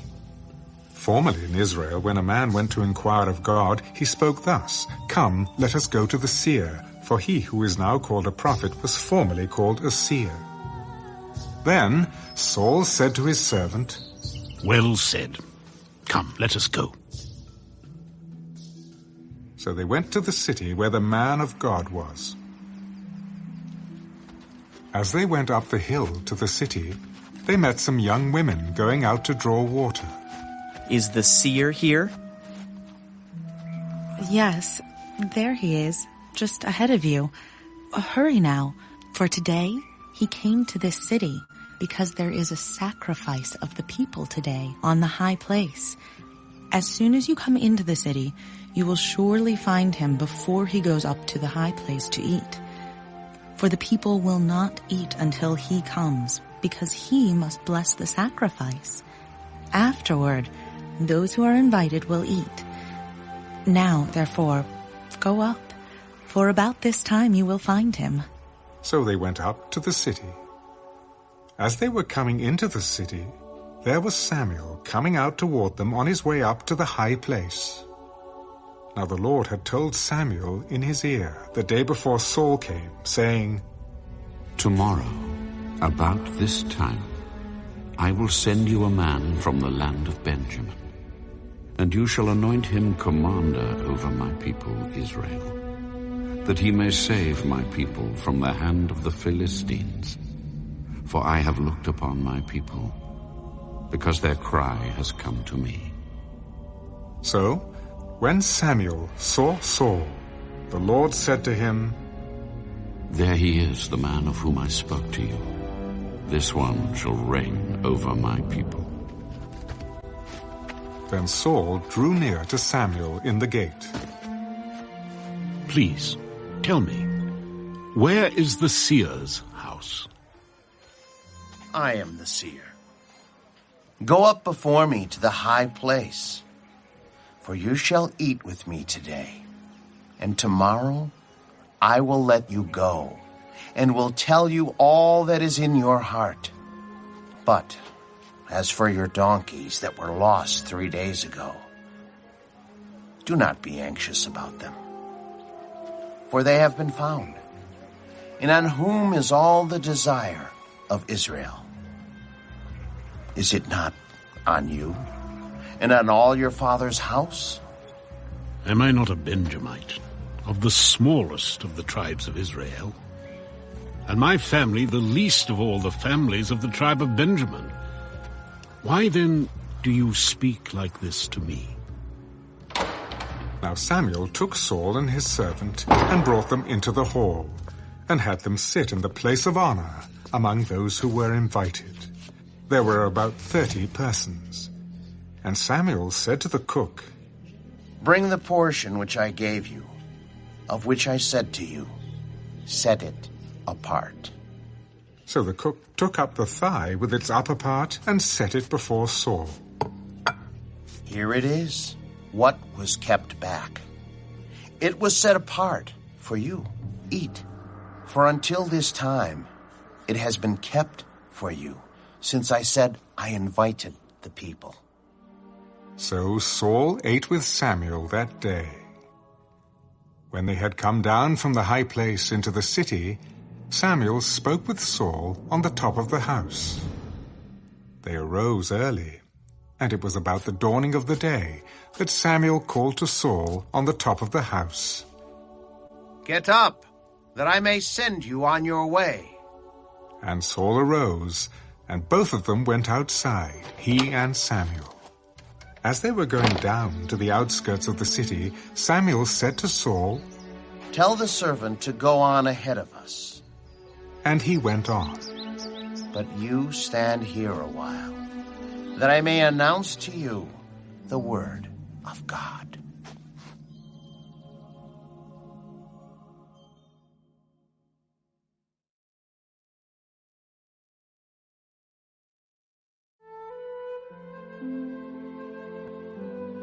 And Samuel took a flask of oil and poured it on his head, and kissed him and said, Is it not because the Lord has anointed you commander over his inheritance? When you have departed from me today, you will find 2 men by Rachel's tomb in the territory of Benjamin at Zelzah. And they will say to you, The donkeys which you went to look for have been found. And now your father has ceased caring about the donkeys and is worrying about you, saying, What shall I do about my son? Then you shall go on forward from there, and come to the terebinth tree of Tabor. There 3 men going up to God at Bethel will meet you, one carrying 3 young goats, another carrying 3 loaves of bread, and another carrying a skin of wine. And they will greet you and give you 2 loaves of bread, which you shall receive from their hands. After that, you shall come to the hill of God, where the Philistine garrison is. And it will happen, when you have come there to the city, that you will meet a group of prophets coming down from the high place with a stringed instrument, a tambourine, a flute, and a harp before them. And they will be prophesying. Then the Spirit of the Lord will come upon you, and you will prophesy with them, and be turned into another man. And let it be, when these signs come to you, that you do as the occasion demands. For God is with you. You shall go down before me to Gilgal, and surely I will come down to you to offer burnt offerings and make sacrifices of peace offerings. 7 days you shall wait, till I come to you and show you what you should do. So it was, when he had turned his back to go from Samuel, that God gave him another heart. And all those signs came to pass that day. When they came there to the hill, there was a group of prophets to meet him. Then the Spirit of God came upon him, and he prophesied among them. And it happened, when all who knew him formerly saw that he had indeed prophesied among the prophets, that the people said to one another, What is this that has come upon the son of Kish? Is Saul also among the prophets? Then a man from there answered, But who is their father? Therefore it became a proverb, Is Saul also among the prophets? When he had finished prophesying, he went to the high place.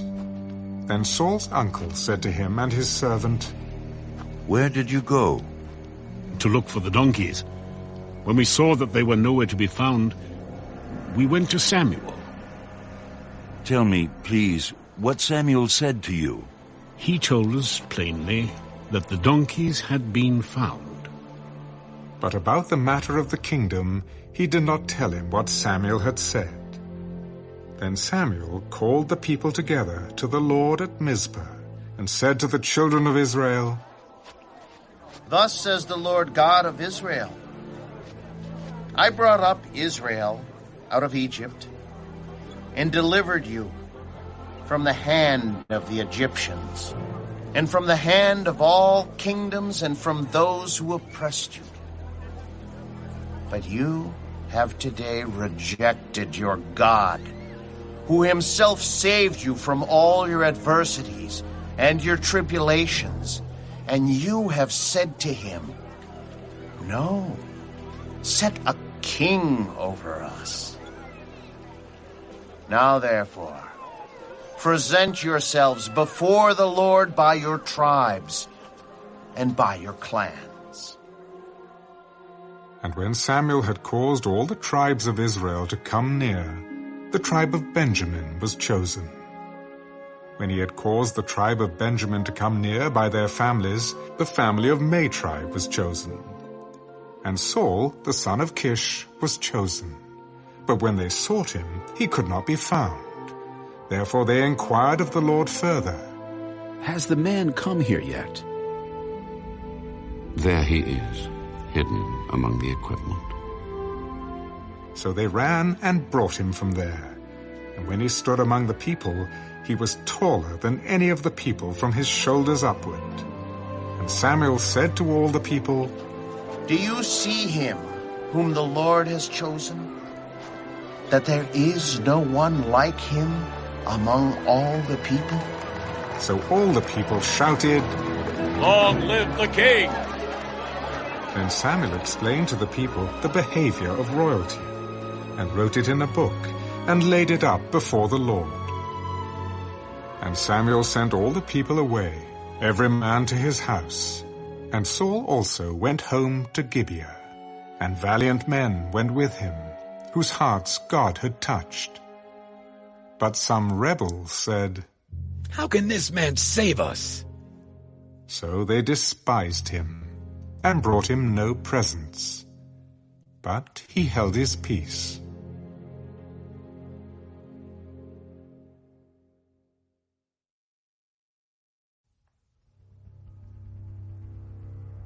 Then Nahash the Ammonite came up and encamped against Jabesh-Gilead. And all the men of Jabesh said to Nahash, Make a covenant with us, and we will serve you. And Nahash the Ammonite answered them, On this condition I will make a covenant with you, that I may put out all your right eyes and bring reproach on all Israel. Then the elders of Jabesh said to him, Hold off for 7 days, that we may send messengers to all the territory of Israel. And then, if there is no one to save us, we will come out to you. So the messengers came to Gibeah of Saul, and told the news in the hearing of the people. And all the people lifted up their voices and wept. Now there was Saul coming behind the herd from the field. And Saul said, What troubles the people that they weep? And they told him the words of the men of Jabesh. Then the Spirit of God came upon Saul when he heard this news, and his anger was greatly aroused. So he took a yoke of oxen and cut them in pieces, and sent them throughout all the territory of Israel by the hands of messengers, saying, Whoever does not go out with Saul and Samuel to battle, so it shall be done to his oxen. And the fear of the Lord fell on the people, and they came out with one consent. When he numbered them in Bezek, the children of Israel were 300,000, and the men of Judah 30,000. And they said to the messengers who came, Thus you shall say to the men of Jabesh-Gilead, Tomorrow, by the time the sun is hot, you shall have help. Then the messengers came and reported it to the men of Jabesh, and they were glad. Therefore the men of Jabesh said, Tomorrow we will come out to you, and you may do with us whatever seems good to you. So it was on the next day that Saul put the people in 3 companies, and they came into the midst of the camp in the morning watch, and killed Ammonites until the heat of the day. And it happened that those who survived were scattered, so that no two of them were left together. And the people said to Samuel, "Who is he who said, 'Shall Saul reign over us?' Bring the men, that we may put them to death." Not a man shall be put to death this day, for today the Lord has accomplished salvation in Israel. Then Samuel said to the people, Come, let us go to Gilgal and renew there. So all the people went to Gilgal, and there they made Saul king before the Lord in Gilgal. There they made sacrifices of peace offerings before the Lord, and there Saul and all the men of Israel rejoiced greatly.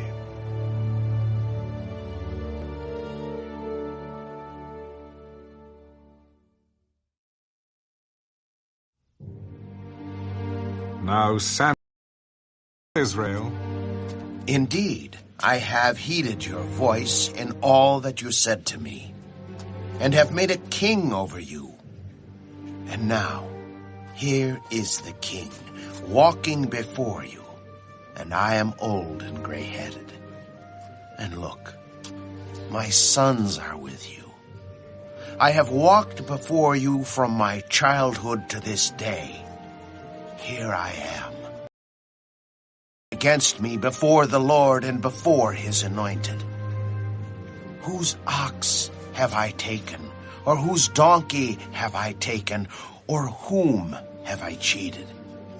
Whom have I oppressed, or from whose hand have I received any bribe with which to blind my eyes? I will restore it to you. You have not cheated us or oppressed us, nor have you taken anything from any man's hand. The Lord is witness against you, and his anointed is witness this day that you have not found anything in my hand. He is witness. It is the Lord who raised up Moses and Aaron, and who brought your fathers up from the land of Egypt. Now, therefore, stand still, that I may reason with you before the Lord concerning all the righteous acts of the Lord, which he did to you and your fathers.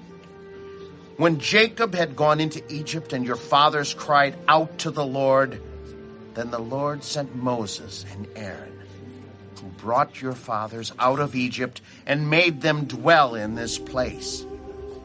And when they forgot the Lord their God, he sold them into the hand of Sisera, commander of the army of Hazor, into the hand of the Philistines, and into the hand of the king of Moab. And they fought against them. Then they cried out to the Lord and said, "We have sinned because we have forsaken the Lord and served the Baals and Ashtoreths. But now deliver us from the hand of our enemies, and we will serve you." And the Lord sent Jerubbaal, Bedan, Jephthah, and Samuel, and delivered you out of the hand of your enemies on every side, and you dwelt in safety. And when you saw that Nahash, king of the Ammonites, came against you, you said to me, "No, but a king shall reign over us." When the Lord your God was your king. Now therefore, here is the king whom you have chosen and whom you have desired. And take note, the Lord has set a king over you.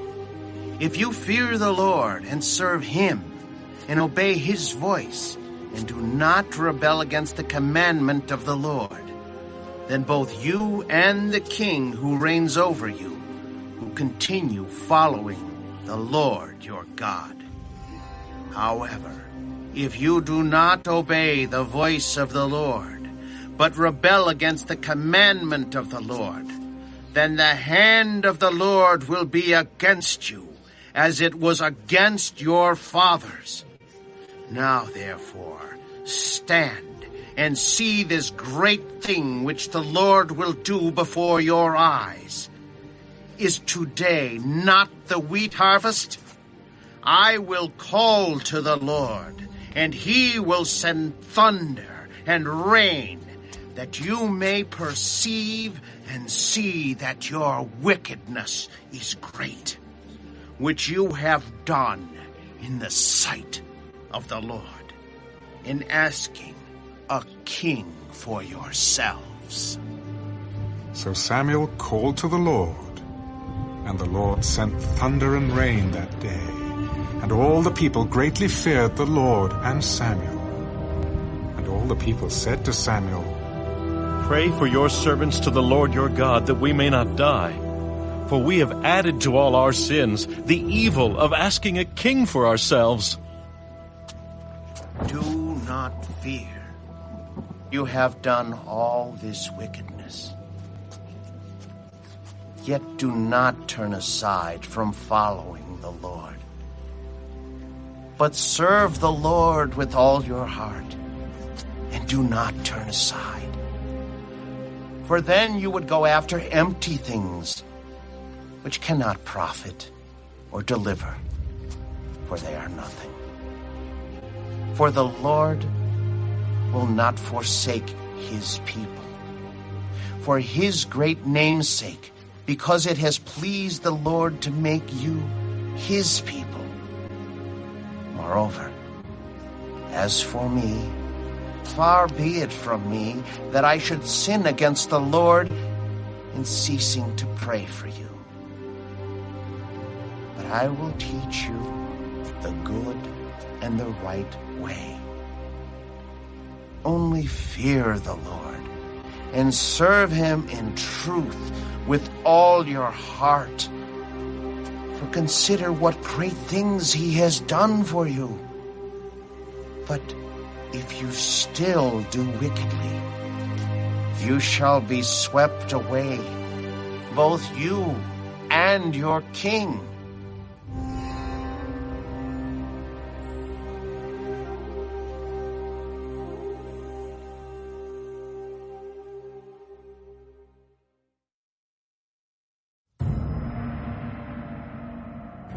Saul reigned 1 year, and when he had reigned 2 years over Israel, Saul chose for himself 3,000 men of Israel.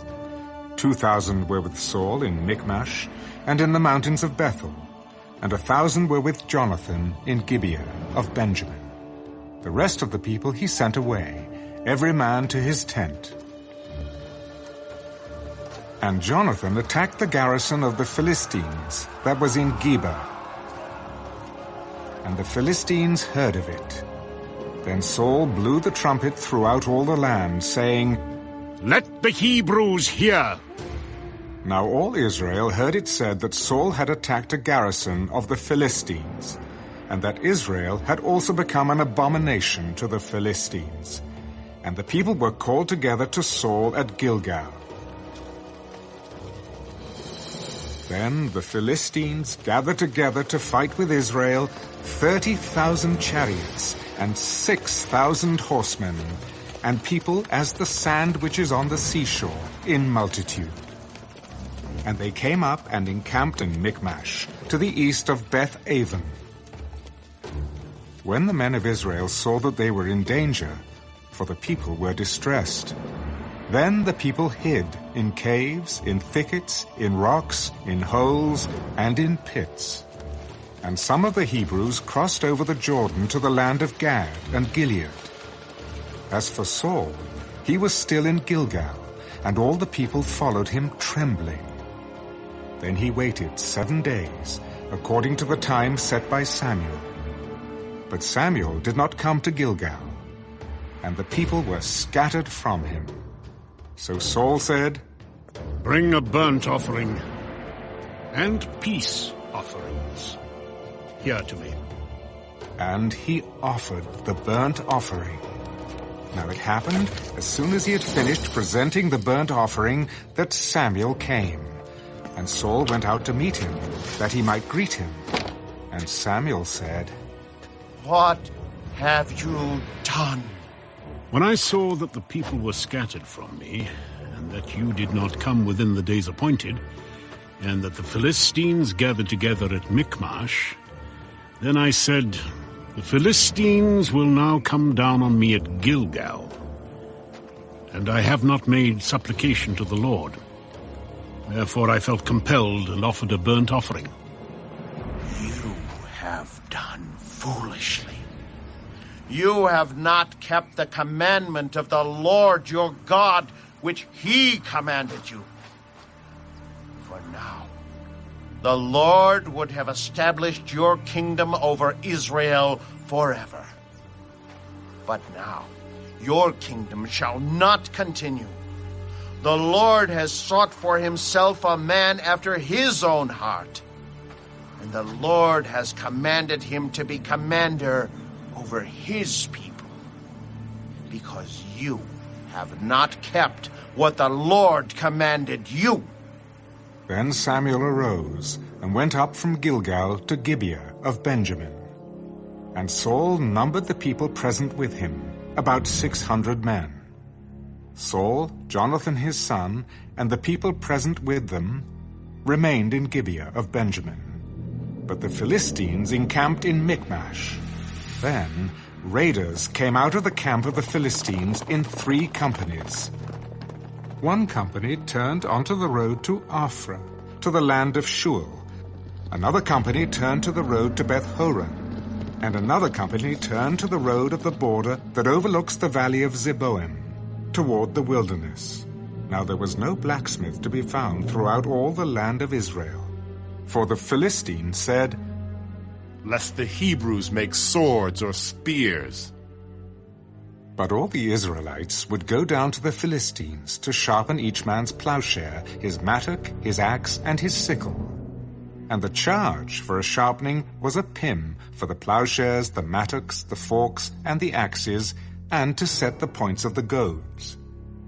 So it came about, on the day of battle, that there was neither sword nor spear found in the hand of any of the people who were Saul and Jonathan, but they were found with Saul and Jonathan his son. And the garrison of the Philistines went out to the pass of Michmash.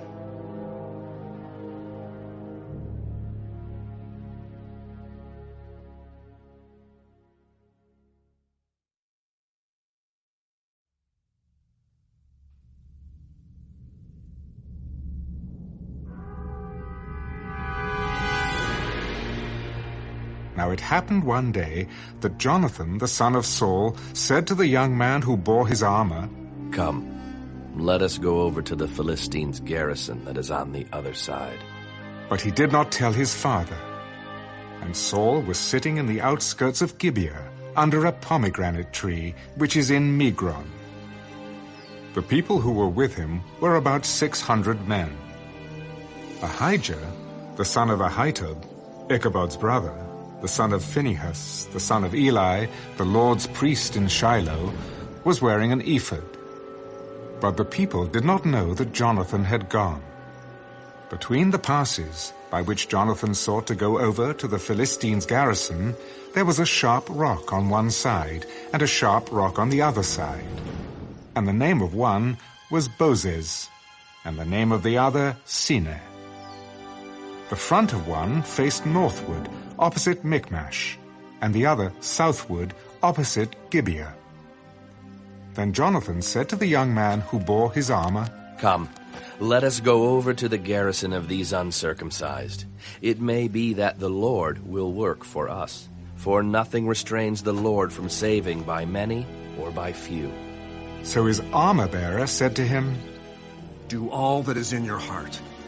Go then. Here I am with you, according to your heart." "Very well. Let us cross over to these men, and we will show ourselves to them. If they say thus to us, 'Wait until we come to you,' then we will stand still in our place and not go up to them. But if they say thus, 'Come up to us,' then we will go up, for the Lord has delivered them into our hand, and this will be a sign to us." So both of them showed themselves to the garrison of the Philistines. And the Philistines said, "Look, The Hebrews are coming out of the holes where they have hidden. Then the men of the garrison called to Jonathan and his armor-bearer. Come up to us, and we will show you something. Jonathan said to his armor-bearer, Come up after me, for the Lord has delivered them into the hand of Israel. And Jonathan climbed up on his hands and knees with his armor-bearer after him, and they fell before Jonathan. And as he came after him, his armor-bearer killed them. That first slaughter which Jonathan and his armor-bearer made was about 20 men, within about half an acre of land. And there was a trembling in the camp, in the field, and among all the people. The garrison and the raiders also trembled, and the earth quaked, so that it was a very great trembling. Now the watchmen of Saul in Gibeah of Benjamin looked, and there was the multitude melting away, and they went here and there. Then Saul said to the people who were with him, Now call the roll and see who has gone from us. And when they had called the roll, surprisingly, Jonathan and his armor-bearer were not there. And Saul said to Ahijah, Bring the ark of God here.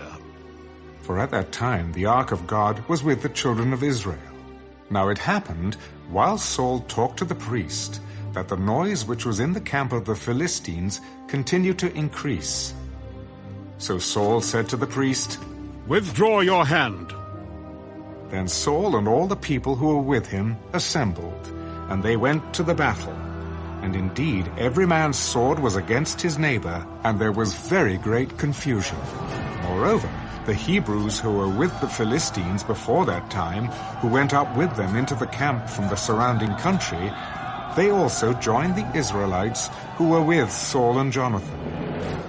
Likewise all the men of Israel who had hidden in the mountains of Ephraim, when they heard that the Philistines fled, they also followed hard after them in the battle. So the Lord saved Israel that day, and the battle shifted to Beth-aven. And the men of Israel were distressed that day, for Saul had placed the people under oath, saying, Cursed is the man who eats any food until evening, before I have taken vengeance on my enemies. So none of the people tasted food. Now all the people of the land came to a forest, and there was honey on the ground.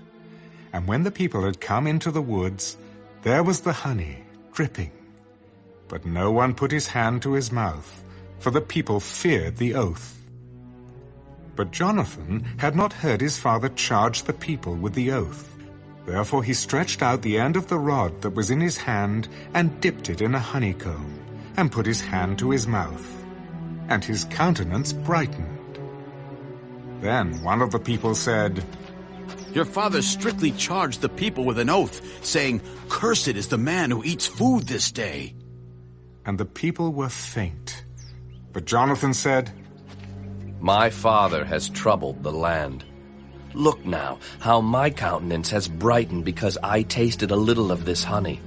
How much better if the people had eaten freely today of the spoil of their enemies which they found. For now, would there not have been a much greater slaughter among the Philistines? Now they had driven back the Philistines that day from Michmash to Ajalon. So the people were very faint. And the people rushed on the spoil, and took sheep, oxen, and calves, and slaughtered them on the ground. And the people ate them with the blood. Then they told Saul, Look, the people are sinning against the Lord by eating with the blood. You have dealt treacherously. Roll a large stone to me this day. Disperse yourselves among the people, and say to them, Bring me here every man's ox and every man's sheep. Slaughter them here, and eat.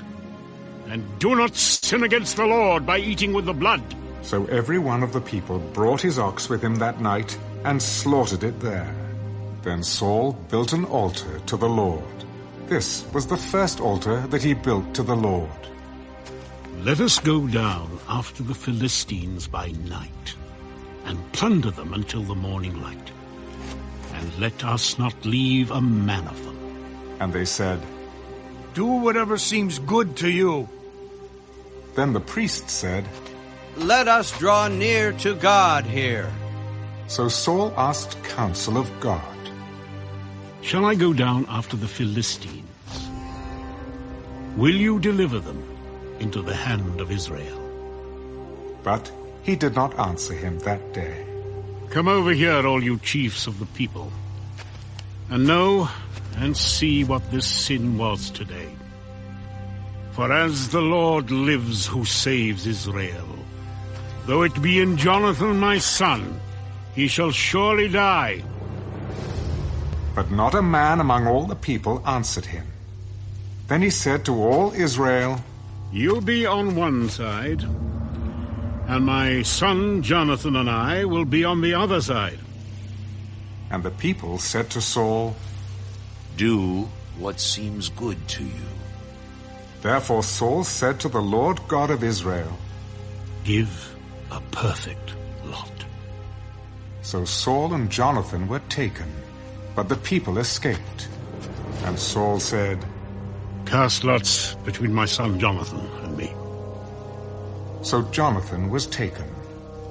Then Saul said to Jonathan, Tell me what you have done. I only tasted a little honey with the end of the rod that was in my hand. So now I must die. God do so, and more also. For you shall surely die, Jonathan. But the people said to Saul, Shall Jonathan die, who has accomplished this great deliverance in Israel? Certainly not. As the Lord lives, not one hair of his head shall fall to the ground, for he has worked with God this day. So the people rescued Jonathan, and he did not die. Then Saul returned from pursuing the Philistines, and the Philistines went to their own place. So Saul established his sovereignty over Israel, and fought against all his enemies on every side, against Moab, against the people of Ammon, against Edom, against the kings of Zobah, and against the Philistines. Wherever he turned, he harassed them. And he gathered an army and attacked the Amalekites, and delivered Israel from the hands of those who plundered them. The sons of Saul were Jonathan, Jishua, and Malchishua, and the names of his 2 daughters were these: the name of the firstborn, Merab, and the name of the younger, Michal. The name of Saul's wife was Ahinoam, the daughter of Ahimaaz. And the name of the commander of his army was Abner, the son of Ner, Saul's uncle. Kish was the father of Saul, and Ner, the father of Abner, was the son of Abiel. Now there was fierce war with the Philistines all the days of Saul. And when Saul saw any strong man or any valiant man, he took him for himself.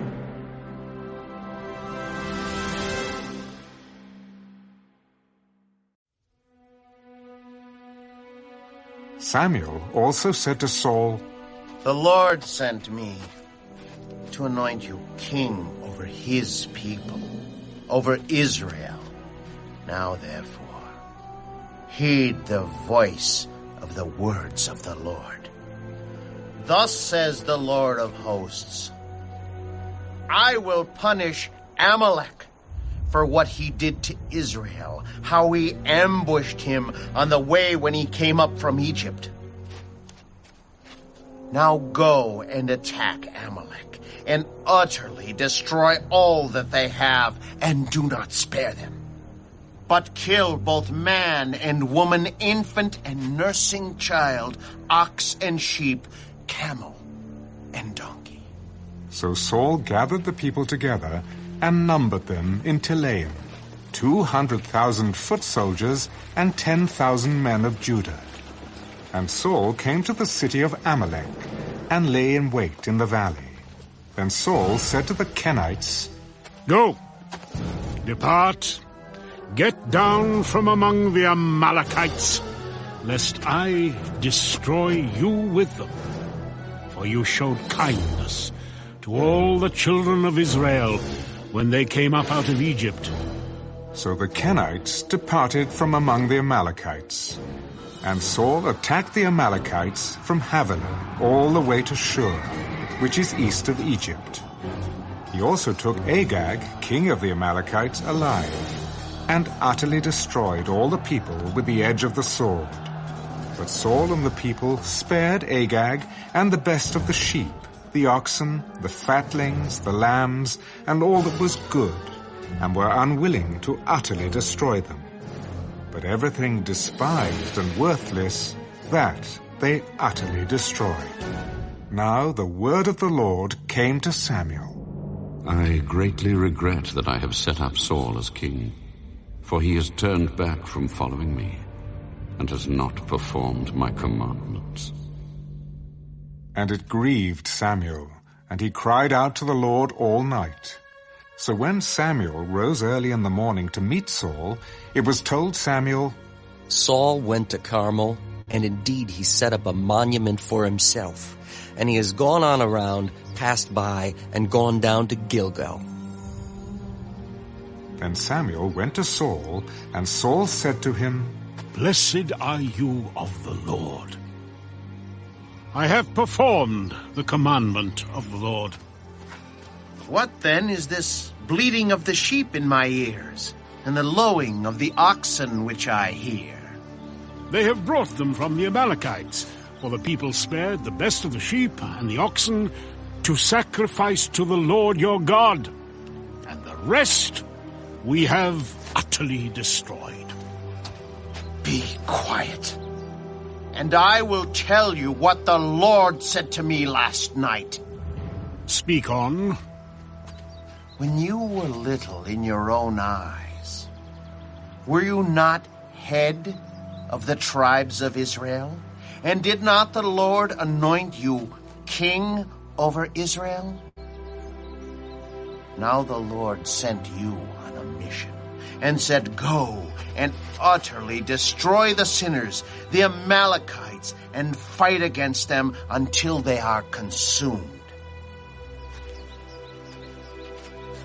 Why, then, did you not obey the voice of the Lord?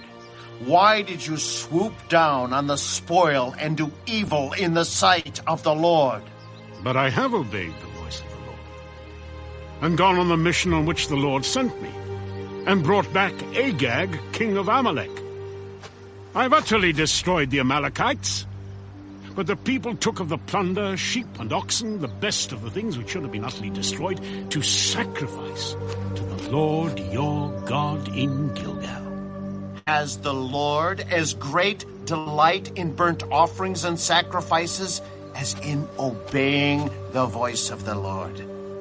Behold, to obey is better than sacrifice, and to heed than the fat of rams. For rebellion is as the sin of witchcraft, and stubbornness is as iniquity and idolatry. Because you have rejected the word of the Lord, he also has rejected you from being king. I have sinned, for I have transgressed the commandment of the Lord and your words. Because I feared the people and obeyed their voice. Now therefore, please pardon my sin and return with me, that I may worship the Lord. I will not return with you, for you have rejected the word of the Lord, and the Lord has rejected you from being king over Israel. And as Samuel turned around to go away, Saul seized the edge of his robe, and it tore. The Lord has torn the kingdom of Israel from you today, and has given it to a neighbor of yours, who is better than you. And also, the strength of Israel will not lie nor relent. For he is not a man, that he should relent. I have sinned. Yet honor me now, please, before the elders of my people and before Israel, and return with me, that I may worship the Lord your God.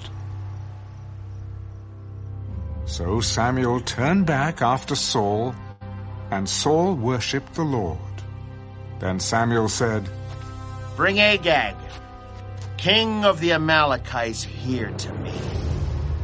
So Agag came to him cautiously. Surely the bitterness of death is past. As your sword has made women childless, so shall your mother be childless among women. Samuel hacked Agag in pieces before the Lord in Gilgal. Then Samuel went to Ramah, and Saul went up to his house at Gibeah of Saul. And Samuel went no more to see Saul until the day of his death. Nevertheless, Samuel mourned for Saul, and the Lord regretted that he had made Saul king over Israel.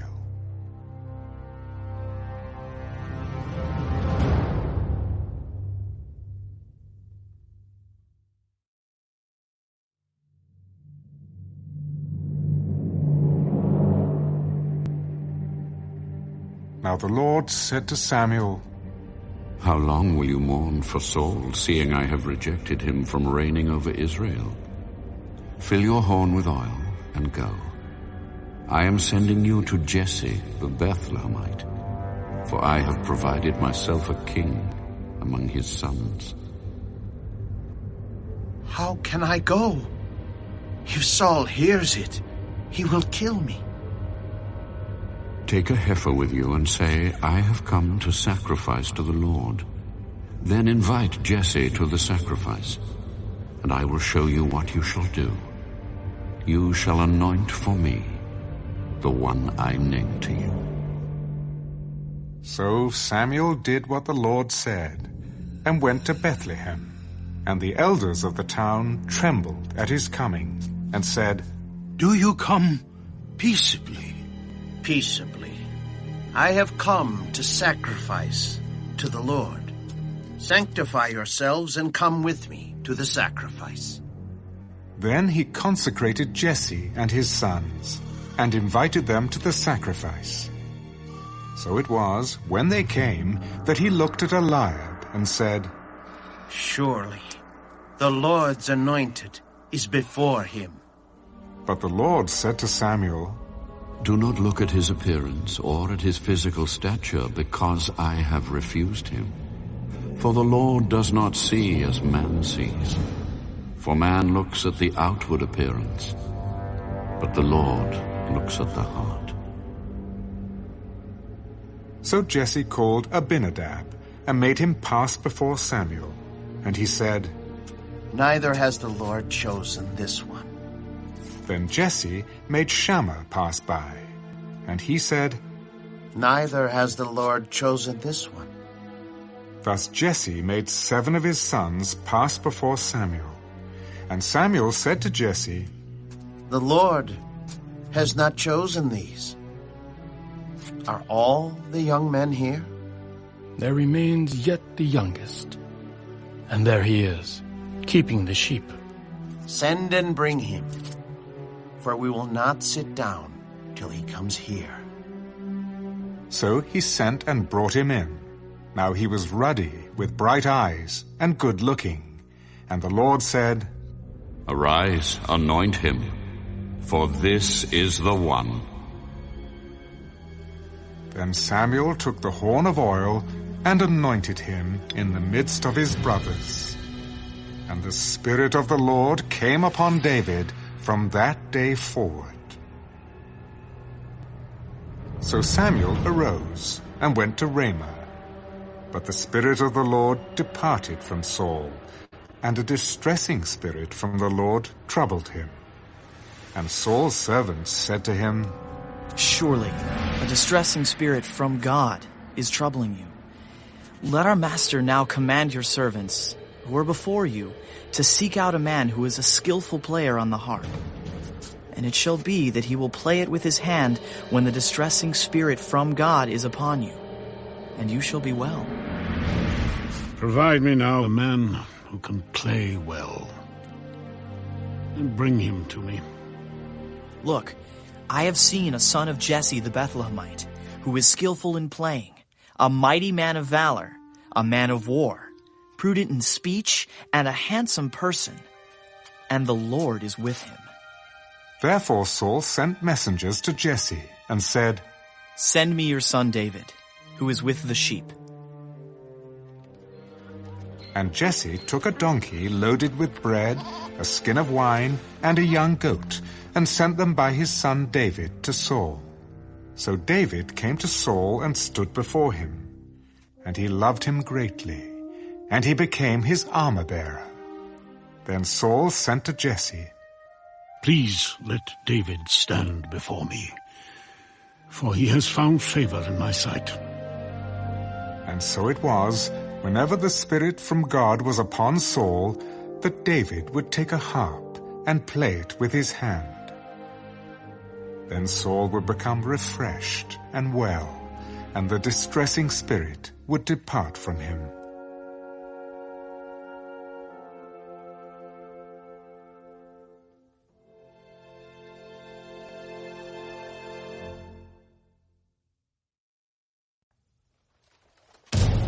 Now the Philistines gathered their armies together to battle, and were gathered at Socoh, which belongs to Judah. They encamped between Socoh and Azekah, in Ephes Dammim. And Saul and the men of Israel were gathered together, and they encamped in the valley of Elah, and drew up in battle array against the Philistines. The Philistines stood on a mountain on one side, and Israel stood on a mountain on the other side, with a valley between them. And a champion went out from the camp of the Philistines named Goliath, from Gath, whose height was 6 cubits and a span. He had a bronze helmet on his head, and he was armed with a coat of mail, and the weight of the coat was 5,000 shekels of bronze. And he had bronze armor on his legs, and a bronze javelin between his shoulders. Now the staff of his spear was like a weaver's beam, and his iron spearhead weighed 600 shekels. And a shield-bearer went before him. Then he stood and cried out to the armies of Israel, and said to them, Why have you come out to line up for battle? Am I not a Philistine, and you the servants of Saul? Choose a man for yourselves, and let him come down to me. If he is able to fight with me and kill me, then we will be your servants. But if I prevail against him and kill him, then you shall be our servants and serve us. I defy the armies of Israel this day. Give me a man that we may fight together. When Saul and all Israel heard these words of the Philistine, they were dismayed and greatly afraid. Now David was the son of that Ephrathite of Bethlehem, Judah, whose name was Jesse, and who had 8 sons. And the man was old, advanced in years, in the days of Saul. The 3 oldest sons of Jesse had gone to follow Saul to the battle. The names of his 3 sons who went to the battle were Eliab the firstborn, next to him Abinadab, and the third Shammah. David was the youngest, and the 3 oldest followed Saul. But David occasionally went, and returned from Saul to feed his father's sheep at Bethlehem. And the Philistine drew near, and presented himself 40 days, morning and evening. Then Jesse said to his son David, Take now for your brothers an ephah of this dried grain and these 10 loaves, and run to your brothers at the camp, and carry these 10 cheeses to the captain of their 1,000, and see how your brothers fare, and bring back news of them. Now Saul and they and all the men of Israel were in the valley of Elah, fighting with the Philistines. So David rose early in the morning, left the sheep with a keeper, and took the things, and went as Jesse had commanded him. and he came to the camp as the army was going out to the fight and shouting for the battle. For Israel and the Philistines had drawn up in battle array, army against army. And David left his supplies in the hand of the supply keeper, ran to the army, and came and greeted his brothers. Then, as he talked with them, there was the champion, the Philistine of Gath, Goliath by name, coming up from the armies of the Philistines, and he spoke according to the same words. So David heard them. And all the men of Israel, when they saw the man, fled from him and were dreadfully afraid. So the men of Israel said, "Have you seen this man who has come up? Surely he has come up to defy Israel. And it shall be that the man who kills him, the king will enrich with great riches, will give him his daughter, and give his father's house exemption from taxes in Israel." Then David spoke to the men who stood by him. "What shall be done for the man who kills this Philistine and takes away the reproach from Israel? For who is this uncircumcised Philistine that he should defy the armies of the living God?" So shall it be done for the man who kills him. Now Eliab, his oldest brother, heard when he spoke to the men, and Eliab's anger was aroused against David. "Why did you come down here? And with whom have you left those few sheep in the wilderness? I know your pride and the insolence of your heart, for you have come down to see the battle." "What have I done now? Is there not a cause?" Then he turned from him toward another and said the same thing. And these people answered him as the first ones did. Now when the words which David spoke were heard, they reported them to Saul, and he sent for him. Then David said to Saul, "Let no man's heart fail because of him. Your servant will go and fight with this Philistine." You are not able to go against this Philistine to fight with him. For you are a youth, and he a man of war from his youth. Your servant used to keep his father's sheep. And when a lion or a bear came and took a lamb out of the flock, I went out after it and struck it, and delivered the lamb from its mouth.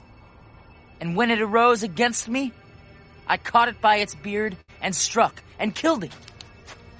Your servant has killed both lion and bear, and this uncircumcised Philistine will be like one of them, seeing he has defied the armies of the living God. The Lord, who delivered me from the paw of the lion and from the paw of the bear, he will deliver me from the hand of this Philistine." Go, and the Lord be with you. So Saul clothed David with his armor, and he put a bronze helmet on his head. He also clothed him with a coat of mail. David fastened his sword to his armor and tried to walk, for he had not tested them. And David said to Saul, I cannot walk with these, for I have not tested them." So David took them off. Then he took his staff in his hand, and he chose for himself 5 smooth stones from the brook, and he put them in a shepherd's bag, in a pouch which he had, and his sling was in his hand. And he drew near to the Philistine. So the Philistine came, and began drawing near to David. And the man who bore the shield went before him. And when the Philistine looked about and saw David, he disdained him, for he was only a youth, ruddy and good-looking. "Am I a dog that you come to me with sticks?" And the Philistine cursed David by his gods. "Come to me, and I will give your flesh to the birds of the air and the beasts of the field." "You come to me with a sword, with a spear and with a javelin. But I come to you in the name of the Lord of hosts, the God of the armies of Israel, whom you have defied. This day the Lord will deliver you into my hand, and I will strike you and take your head from you. And this day I will give the carcasses of the camp of the Philistines to the birds of the air and the wild beasts of the earth, that all the earth may know that there is a God in Israel, Then all this assembly shall know that the Lord does not save with sword and spear.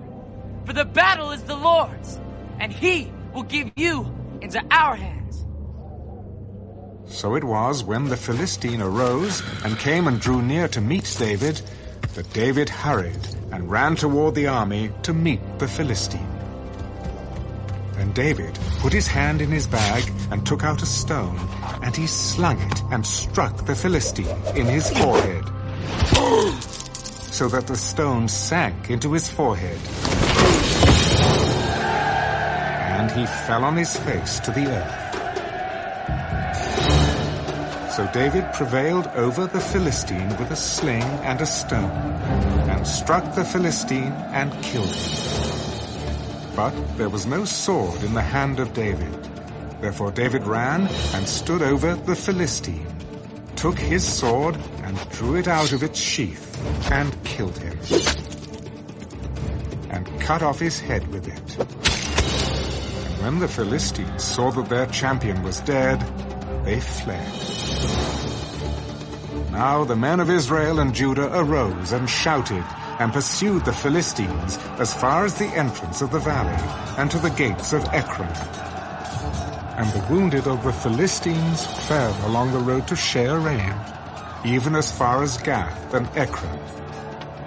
Then the children of Israel returned from chasing the Philistines, and they plundered their tents. And David took the head of the Philistine and brought it to Jerusalem, but he put his armor in his tent. When Saul saw David going out against the Philistine, he said to Abner, the commander of the army, Abner, whose son is this youth? As your soul lives, O king, I do not know. Inquire whose son this young man is. Then, as David returned from the slaughter of the Philistine, Abner took him and brought him before Saul with the head of the Philistine in his hand. And Saul said to him, Whose son are you, young man? I am the son of your servant Jesse, the Bethlehemite.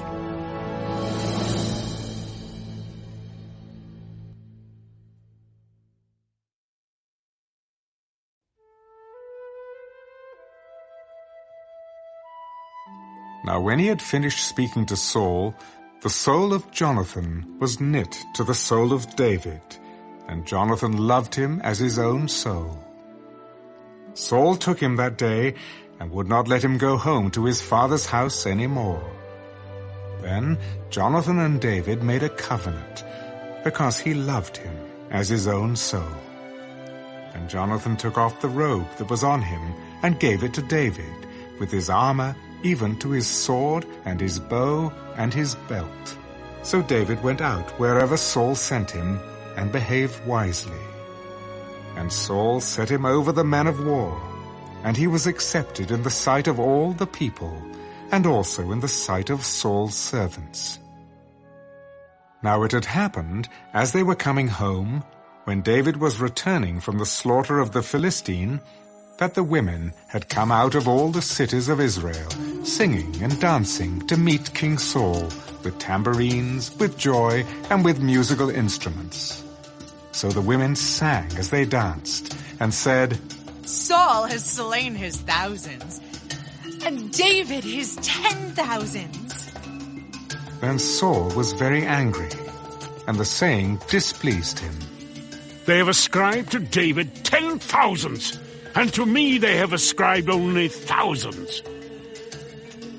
Now what more can he have but the kingdom? So Saul eyed David from that day forward. And it happened on the next day that the distressing spirit from God came upon Saul, and he prophesied inside the house. So David played music with his hand, as at other times. But there was a spear in Saul's hand, and Saul cast the spear, for he said, I will pin David to the wall. But David escaped his presence twice. Now Saul was afraid of David, because the Lord was with him, but had departed from Saul. Therefore Saul removed him from his presence, and made him his captain over 1,000. And he went out and came in before the people. And David behaved wisely in all his ways, and the Lord was with him. Therefore, when Saul saw that he behaved very wisely, he was afraid of him. But all Israel and Judah loved David, because he went out and came in before them. Then Saul said to David, "Here is my older daughter, Merab.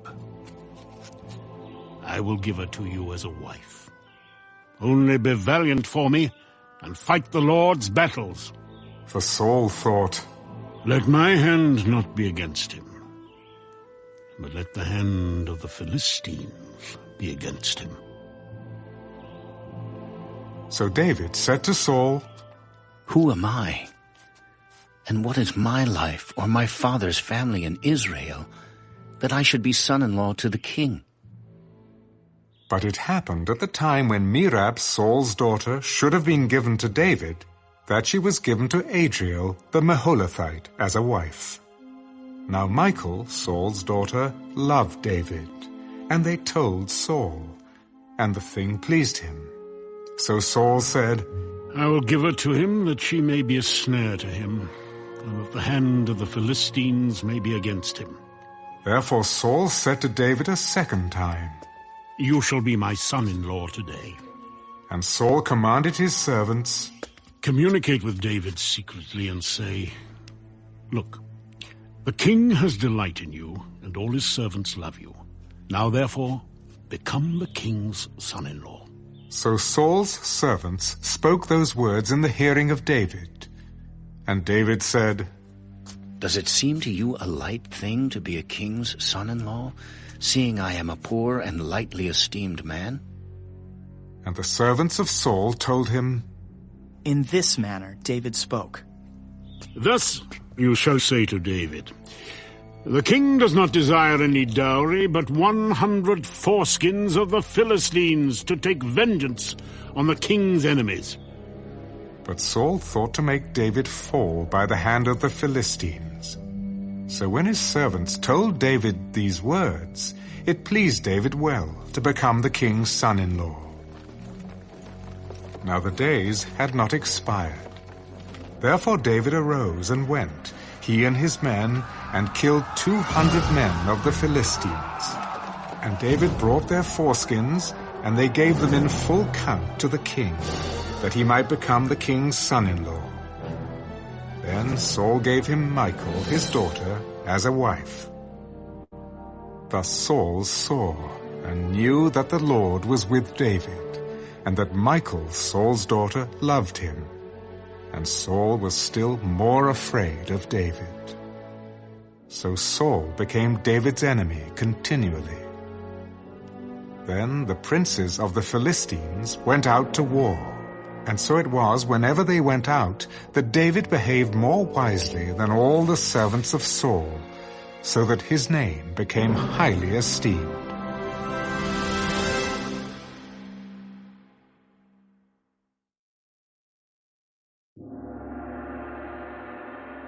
Now Saul spoke to Jonathan his son and to all his servants that they should kill David. But Jonathan, Saul's son, delighted greatly in David. So Jonathan told David, "My father Saul seeks to kill you. Therefore, please be on your guard until morning, and stay in a secret place and hide. And I will go out and stand beside my father in the field where you are. And I will speak with my father about you. Then what I observe, I will tell you." Thus Jonathan spoke well of David to Saul his father. "Let not the king sin against his servant, against David, because he has not sinned against you, and because his works have been very good toward you. For he took his life in his hands and killed the Philistine, and the Lord brought about a great deliverance for all Israel. You saw it and rejoiced. Why then will you sin against innocent blood, to kill David without a cause?" So Saul heeded the voice of Jonathan, and Saul swore, "As the Lord lives, he shall not be killed." Then Jonathan called David, and Jonathan told him all these things. So Jonathan brought David to Saul, and he was in his presence as in times past.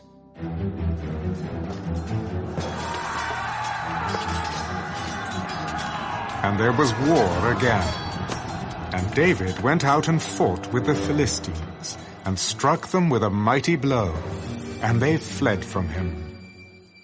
Now the distressing spirit from the Lord came upon Saul as he sat in his house with his spear in his hand. And David was playing music with his hand. Then Saul sought to pin David to the wall with the spear, but he slipped away from Saul's presence, and he drove the spear into the wall. So David fled and escaped that night. Saul also sent messengers to David's house to watch him and to kill him in the morning. And Michal, David's wife, told him, "If you do not save your life tonight, tomorrow you will be killed."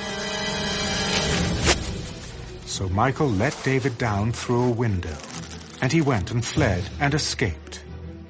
And Michal took an image and laid it in the bed, put a cover of goat's hair for his head, and covered it with clothes. So when Saul sent messengers to take David, she said, "He is sick." Then Saul sent the messengers back to see David. "Bring him up to me in the bed, that I may kill him."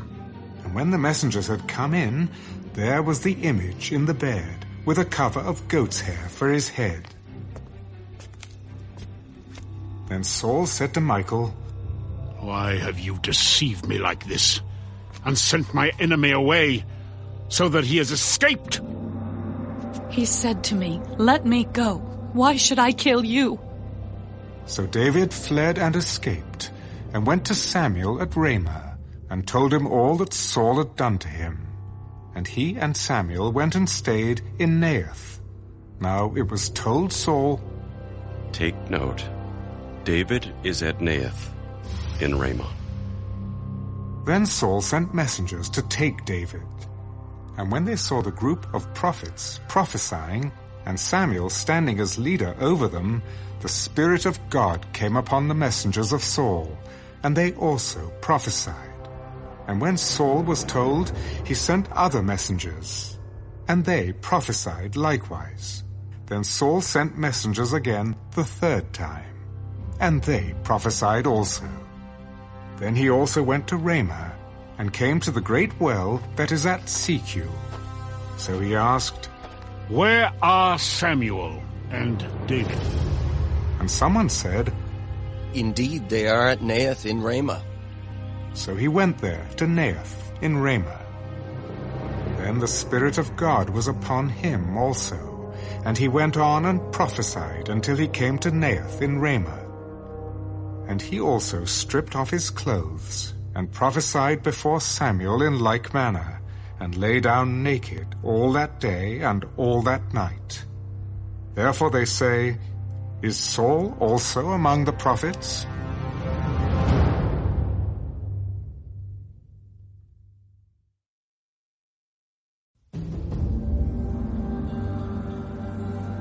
Then David fled from Naioth in Ramah, and went and said to Jonathan, "What have I done? What is my iniquity, and what is my sin before your father, that he seeks my life?" "By no means. You shall not die. Indeed, my father will do nothing either great or small without first telling me. And why should my father hide this thing from me? It is not so." Then David took an oath again. "Your father certainly knows that I have found favor in your eyes. And he has said, 'Do not let Jonathan know this, lest he be grieved.' But truly, as the Lord lives and as your soul lives, there is but a step between me and death." "Whatever you yourself desire, I will do it for you." "Indeed, tomorrow is the new moon, and I should not fail to sit with the king to eat. But let me go, that I may hide in the field until the third day at evening. If your father misses me at all, then say, David earnestly asked permission of me that he might run over to Bethlehem, his city, for there is a yearly sacrifice there for all the family.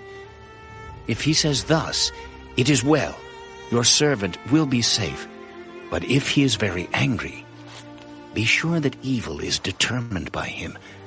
Therefore you shall deal kindly with your servant, for you have brought your servant into a covenant of the Lord with you. Nevertheless, if there is iniquity in me, kill me yourself. For why should you bring me to your father? Far be it from you. For if I knew certainly that evil was determined by my father to come upon you, then would I not tell you? Who will tell me? Or what if your father answers you roughly? Come, let us go out into the field. So both of them went out into the field. Then Jonathan said to David, The Lord God of Israel is witness. When I have sounded out my father sometime tomorrow, or the third day, and indeed there is good toward David, and I do not send to you and tell you, may the Lord do so and much more to Jonathan. But if it pleases my father to do you evil, then I will report it to you and send you away, that you may go in safety. And the Lord be with you as he has been with my father. And you shall not only show me the kindness of the Lord while I still live, that I may not die, but you shall not cut off your kindness from my house forever. No, not when the Lord has cut off every one of the enemies of David from the face of the earth. So Jonathan made a covenant with the house of David.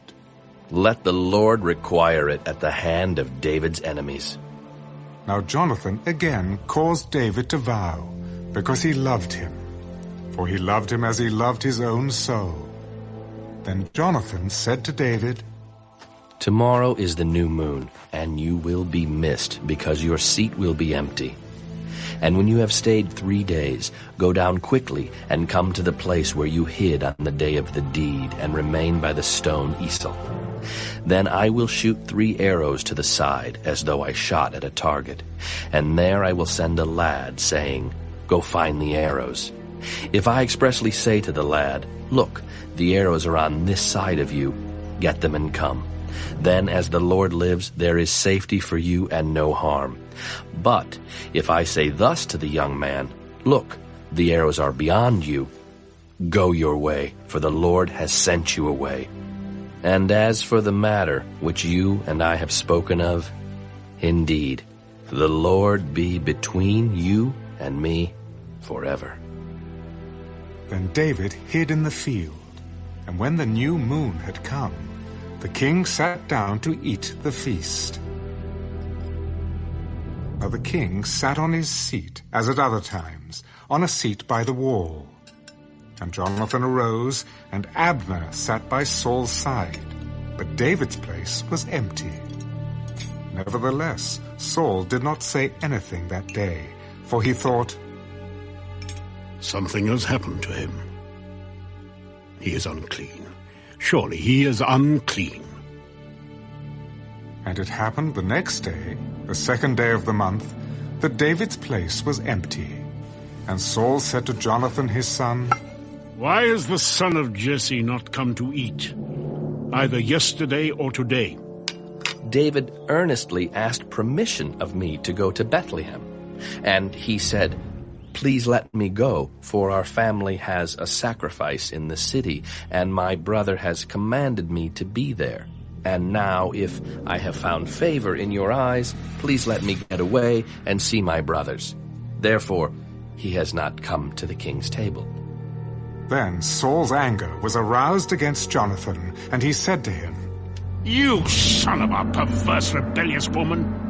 Do I not know that you have chosen the son of Jesse, to your own shame and to the shame of your mother's nakedness?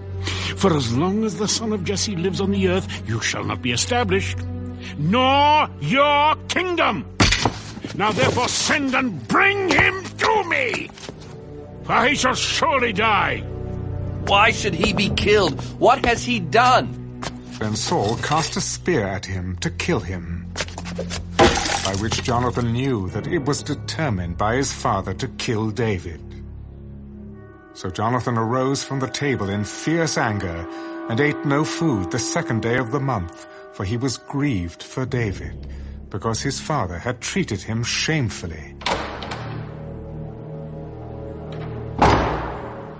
And so it was, in the morning, that Jonathan went out into the field at the time appointed with David, and a little lad was with him. Then he said to his lad, "Now run, find the arrows which I shoot."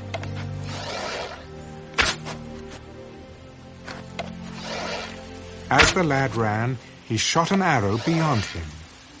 When the lad had come to the place where the arrow was, which Jonathan had shot, Jonathan cried out after the lad and said, "Is not the arrow beyond you? Make haste, hurry, do not delay." So Jonathan's lad gathered up the arrows and came back to his master. But the lad did not know anything.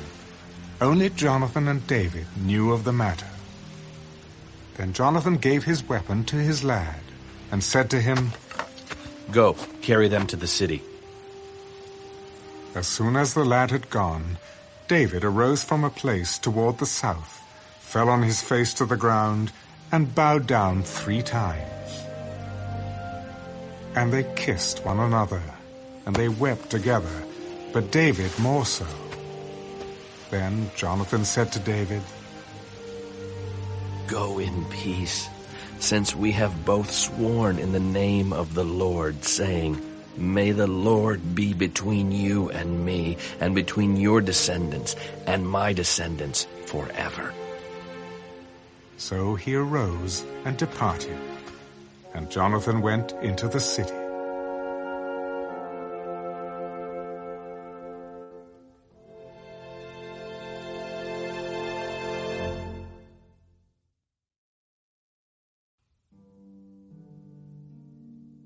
Now David came to Nob, to Ahimelech the priest.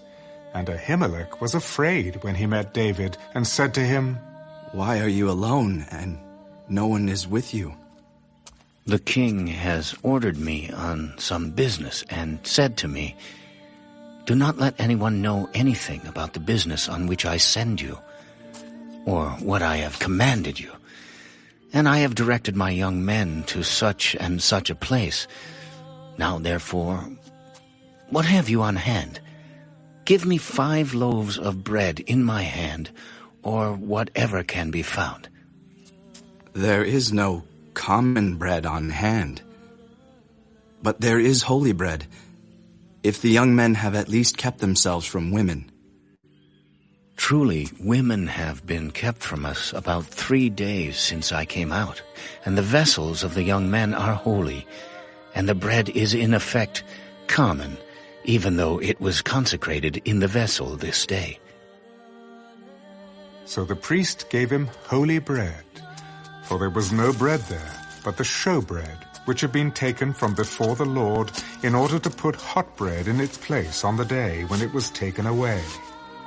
Now a certain man of the servants of Saul was there that day, detained before the Lord. And his name was Doeg, an Edomite, the chief of the herdsmen who belonged to Saul. And David said to Ahimelech, "Is there not here on hand a spear or a sword? For I have brought neither my sword nor my weapons with me, because the king's business required haste." "The sword of Goliath the Philistine, whom you killed in the valley of Elah. There it is, wrapped in a cloth behind the ephod. If you will take that, take it, for there is no other except that one here." "There is none like it. Give it to me." Then David arose and fled that day from before Saul, and went to Achish, the king of Gath. And the servants of Achish said to him, "Is this not David, the king of the land? Did they not sing of him to one another in dances, saying, 'Saul has slain his thousands, and David his 10,000s'? Now David took these words to heart, and was very much afraid of Achish, the king of Gath. So he changed his behavior before them, pretended madness in their hands, scratched on the doors of the gate, and let his saliva fall down on his beard. Then Achish said to his servants, "Look, you see the man is insane. Why have you brought him to me? Have I need of madmen, that you have brought this fellow to play the madman in my presence? Shall this fellow come into my house?"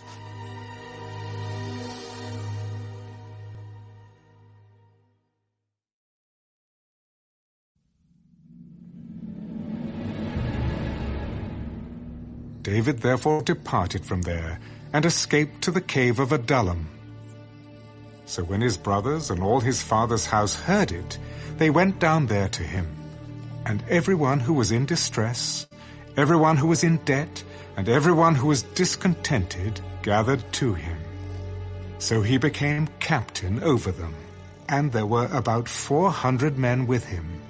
Then David went from there to Mizpah of Moab, and he said to the king of Moab, "Please, let my father and mother come here with you, till I know what God will do for me." So he brought them before the king of Moab, and they dwelt with him all the time that David was in the stronghold. Now the prophet Gad said to David, "Do not stay in the stronghold. Depart, and go to the land of Judah." So David departed, and went into the forest of Hereth. When Saul heard that David and the men who were with him had been discovered, now Saul was staying in Gibeah, under a tamarisk tree in Ramah, with his spear in his hand, and all his servants standing about him. Then Saul said to his servants who stood about him, "Hear now, you Benjamites. Will the son of Jesse give every one of you fields and vineyards, and make you all captains of thousands and captains of hundreds? All of you have conspired against me, and there is no one who reveals to me that my son has made a covenant with the son of Jesse. And there is not one of you who is sorry for me, or reveals to me that my son has stirred up my servant against me to lie in wait, as it is this day." Then answered Doeg the Edomite, who was set over the servants of Saul, "I saw the son of Jesse going to Nob, to Ahimelech, the son of Ahitub, and he inquired of the Lord for him, gave him provisions, and gave him the sword of Goliath, the Philistine." So the king sent to call Ahimelech the priest, the son of Ahitub, and all his father's house, the priests who were in Nob. And they all came to the king. And Saul said, "Hear now, son of Ahitub." "Here I am, my lord." "Why have you conspired against me, you and the son of Jesse, in that you have given him bread and a sword, and have inquired of God for him, that he should rise against me to lie in wait, as it is this day?" "And who among all your servants is as faithful as David, who is the king's son-in-law, who goes at your bidding and is honorable in your house? Did I then begin to inquire of God for him? Far be it from me. Let not the king impute anything to his servant, or to any in the house of my father. For your servant knew nothing of all this, little or much." "You shall surely die, Ahimelech. You and all your father's house."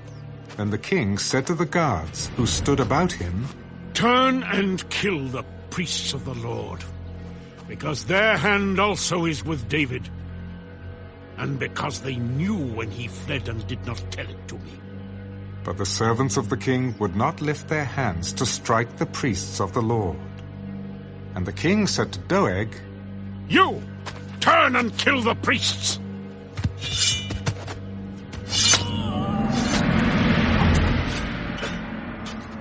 So Doeg the Edomite turned and struck the priests, and killed on that day 85 men who wore a linen ephod. Also Nob, the city of the priests, he struck with the edge of the sword, both men and women, children and nursing infants, oxen and donkeys and sheep, with the edge of the sword. Now one of the sons of Ahimelech, the son of Ahitub, named Abiathar, escaped, and fled after David. And Abiathar told David that Saul had killed the Lord's priests. So David said to Abiathar, I knew that day when Doeg the Edomite was there, that he would surely tell Saul, I have caused the death of all the persons of your father's house. Stay with me. Do not fear. For he who seeks my life seeks your life, but with me you shall be safe.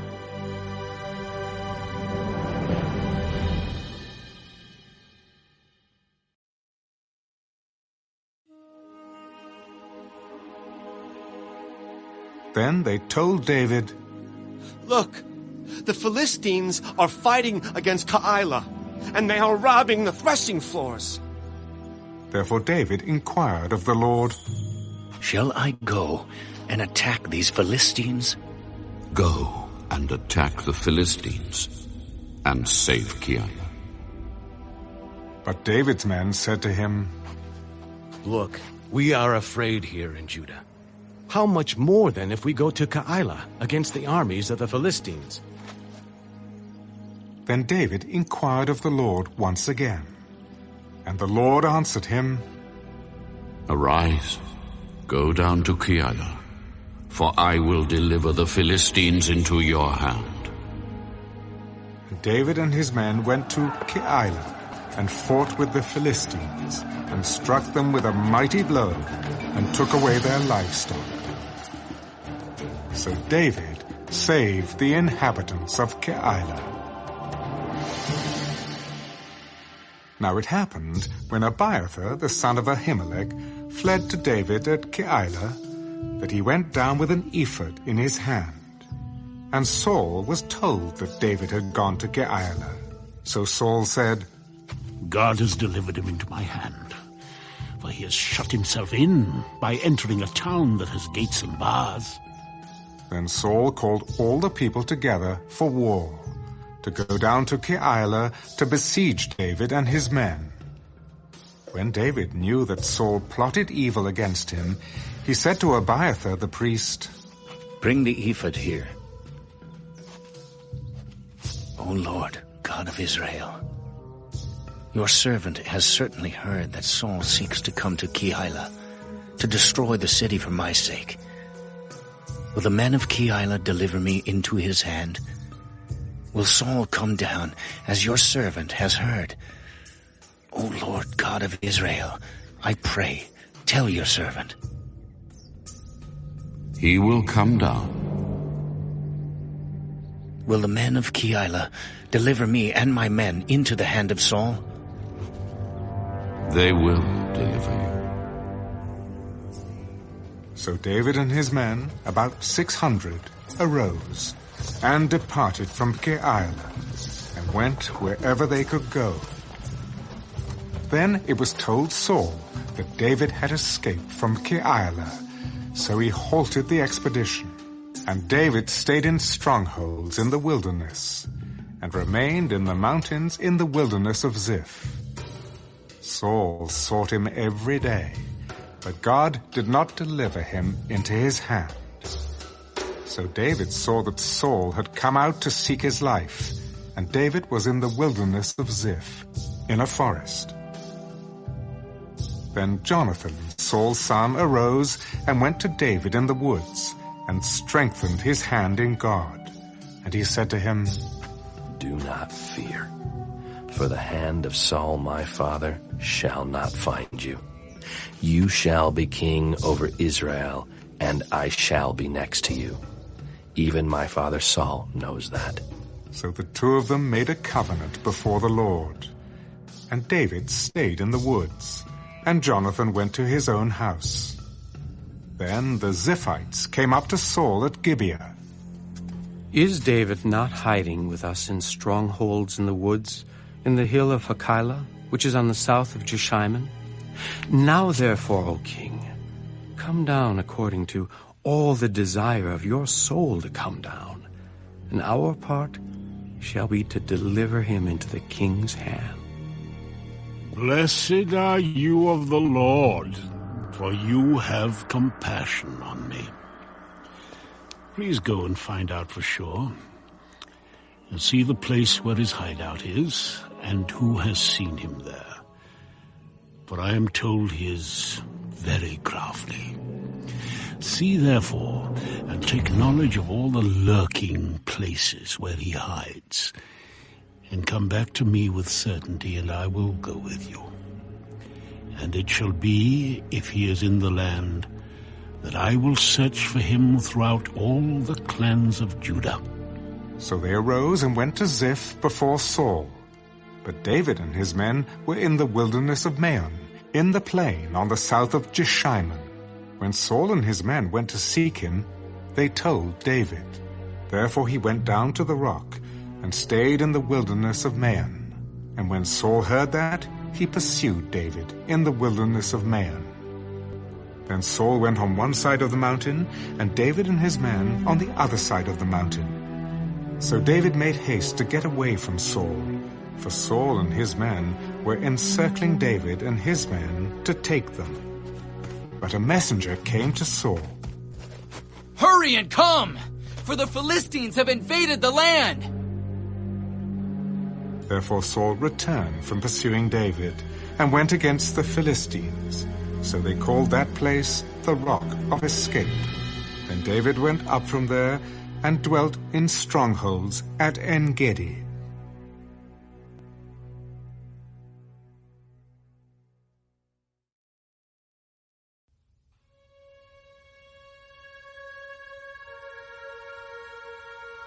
Now it happened, when Saul had returned from following the Philistines, that it was told him, Take note, David is in the wilderness of En-Gedi. Then Saul took 3,000 chosen men from all Israel, and went to seek David and his men on the rocks of the wild goats. So he came to the sheepfolds by the road, where there was a cave, and Saul went in to attend to his needs. David and his men were staying in the recesses of the cave. Then the men of David said to him, This is the day of which the Lord said to you, Behold, I will deliver your enemy into your hand, that you may do to him as it seems good to you. And David arose and secretly cut off a corner of Saul's robe. Now it happened afterward that David's heart troubled him, because he had cut Saul's robe. And he said to his men, The Lord forbid that I should do this thing to my master, the Lord's anointed, to stretch out my hand against him, seeing he is the anointed of the Lord. So David restrained his servants with these words, and did not allow them to rise against Saul. And Saul got up from the cave and went on his way. David also arose afterward, went out of the cave, and called out to Saul, My lord the king! And when Saul looked behind him, David stooped with his face to the earth and bowed down. Why do you listen to the words of men who say, Indeed, David seeks your harm? Look this day, your eyes have seen that the Lord delivered you today into my hand in the cave, and someone urged me to kill you. But my eye spared you. And I said, I will not stretch out my hand against my Lord, for he is the Lord's anointed. Moreover, my father, see, yes, see the corner of your robe in my hand. For in that I cut off the corner of your robe and did not kill you, know and see that there is neither evil nor rebellion in my hand, and I have not sinned against you. Yet you hunt my life to take it. Let the Lord judge between you and me, and let the Lord avenge me on you. But my hand shall not be against you. As the proverb of the ancients says, Wickedness proceeds from the wicked, but my hand shall not be against you. After whom has the king of Israel come out? Whom do you pursue? A dead dog? A flea? Therefore, let the Lord be judge, and judge between you and me, and see and plead my case, and deliver me out of your hand. So it was, when David had finished speaking these words to Saul, that Saul said, Is this your voice, my son, David? And Saul lifted up his voice and wept. Oh, you are more righteous than I. For you have rewarded me with good, whereas I have rewarded you with evil. And you have shown this day how you have dealt well with me. For when the Lord delivered me into your hand, you did not kill me. For if a man finds his enemy, will he let him get away safely? Therefore may the Lord reward you with good for what you have done to me this day. And now I know indeed that you shall surely be king, and that the kingdom of Israel shall be established in your hand. Therefore swear now to me, by the Lord, that you will not cut off my descendants after me, and that you will not destroy my name from my father's house. So David swore to Saul, and Saul went home. But David and his men went up to the stronghold.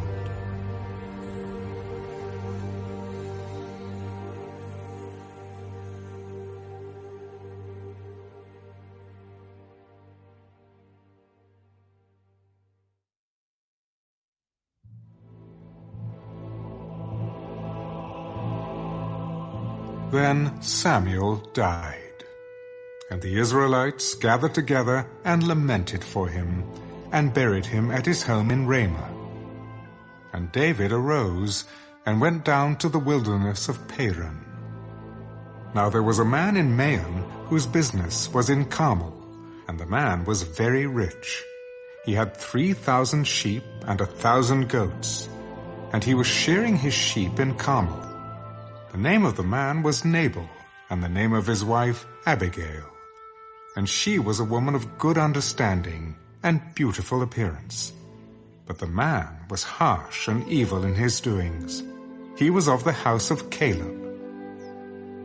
When David heard in the wilderness that Nabal was shearing his sheep, David sent 10 young men. And David said to the young men, Go up to Carmel, go to Nabal, and greet him in my name. And thus you shall say to him who lives in prosperity, Peace be to you, peace to your house, and peace to all you have. Now I have heard that you have shearers. Your shepherds were with us, and we did not hurt them, nor was there anything missing from them, all the while they were in Carmel. Ask your young men, and they will tell you. Therefore let my young men find favor in your eyes, for we come on a feast day. Please give whatever comes to your hand, to your servants, and to your son David. So when David's young men came, they spoke to Nabal according to all these words in the name of David, and waited. Then Nabal answered David's servants, Who is David, and who is the son of Jesse? There are many servants nowadays who break away, each one from his master.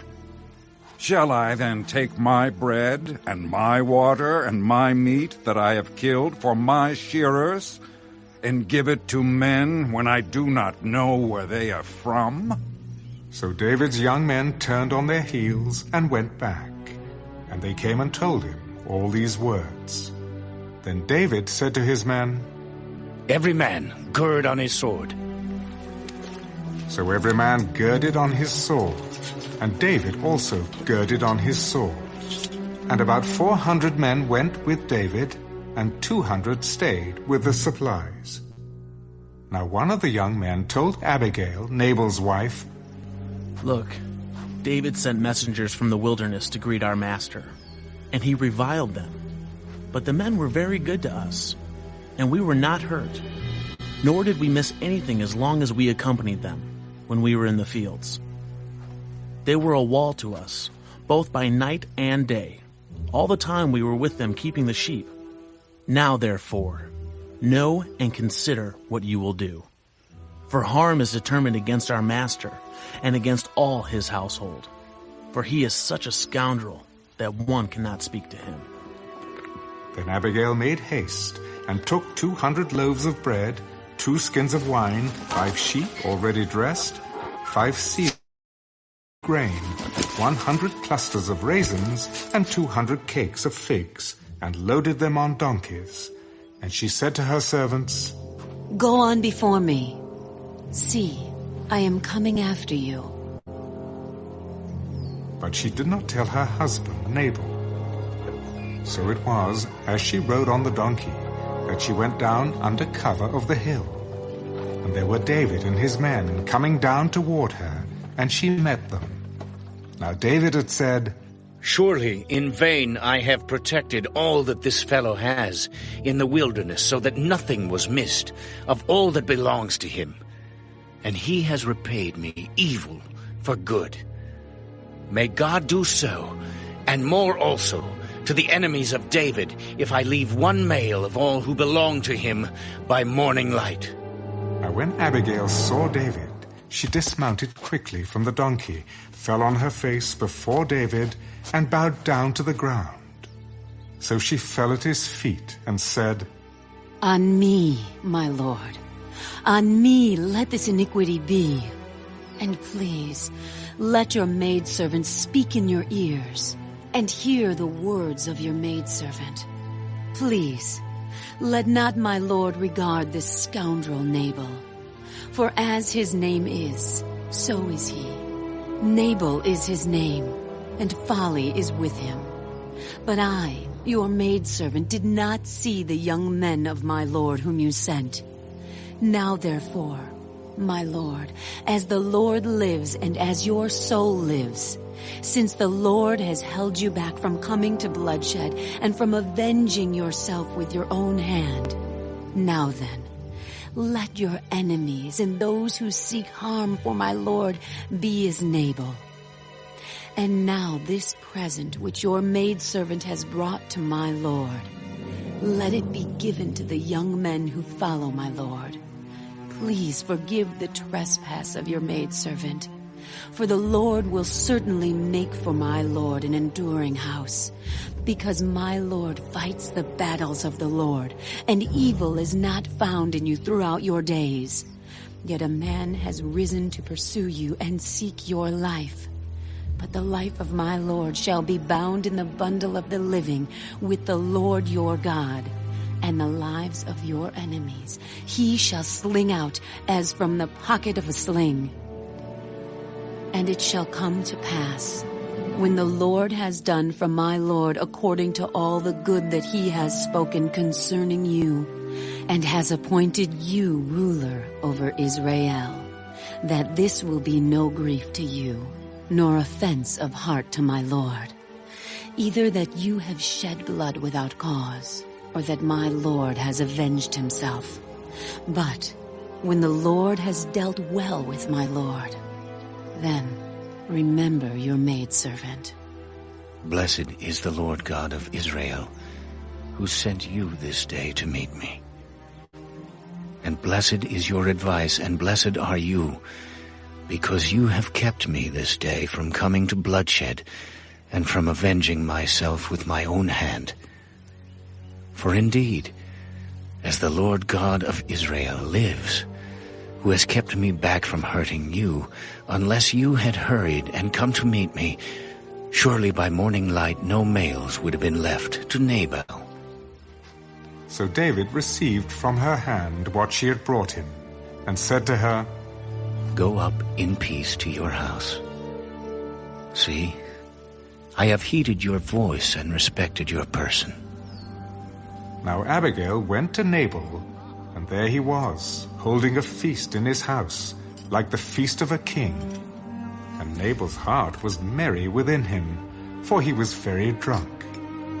Therefore she told him nothing, little or much, until morning light. So it was in the morning, when the wine had gone from Nabal, and his wife had told him these things, that his heart died within him, and he became like a stone. Then it happened, after about 10 days, that the Lord struck Nabal, and he died. So when David heard that Nabal was dead, he said, Blessed be the Lord, who has pleaded the cause of my reproach from the hand of Nabal, and has kept his servant from evil. For the Lord has returned the wickedness of Nabal on his own head. And David sent and proposed to Abigail to take her as his wife. When the servants of David had come to Abigail at Carmel, they spoke to her. David sent us to you, to ask you to become his wife. Then she arose, bowed her face to the earth. Here is your maidservant, a servant to wash the feet of the servants of my Lord. So Abigail rose in haste and rode on a donkey, attended by 5 of her maidens. And she followed the messengers of David and became his wife. David also took Ahinoam of Jezreel, and so both of them were his wives. But Saul had given Michal, his daughter, David's wife, to Paltai, the son of Laish, who was from Galim.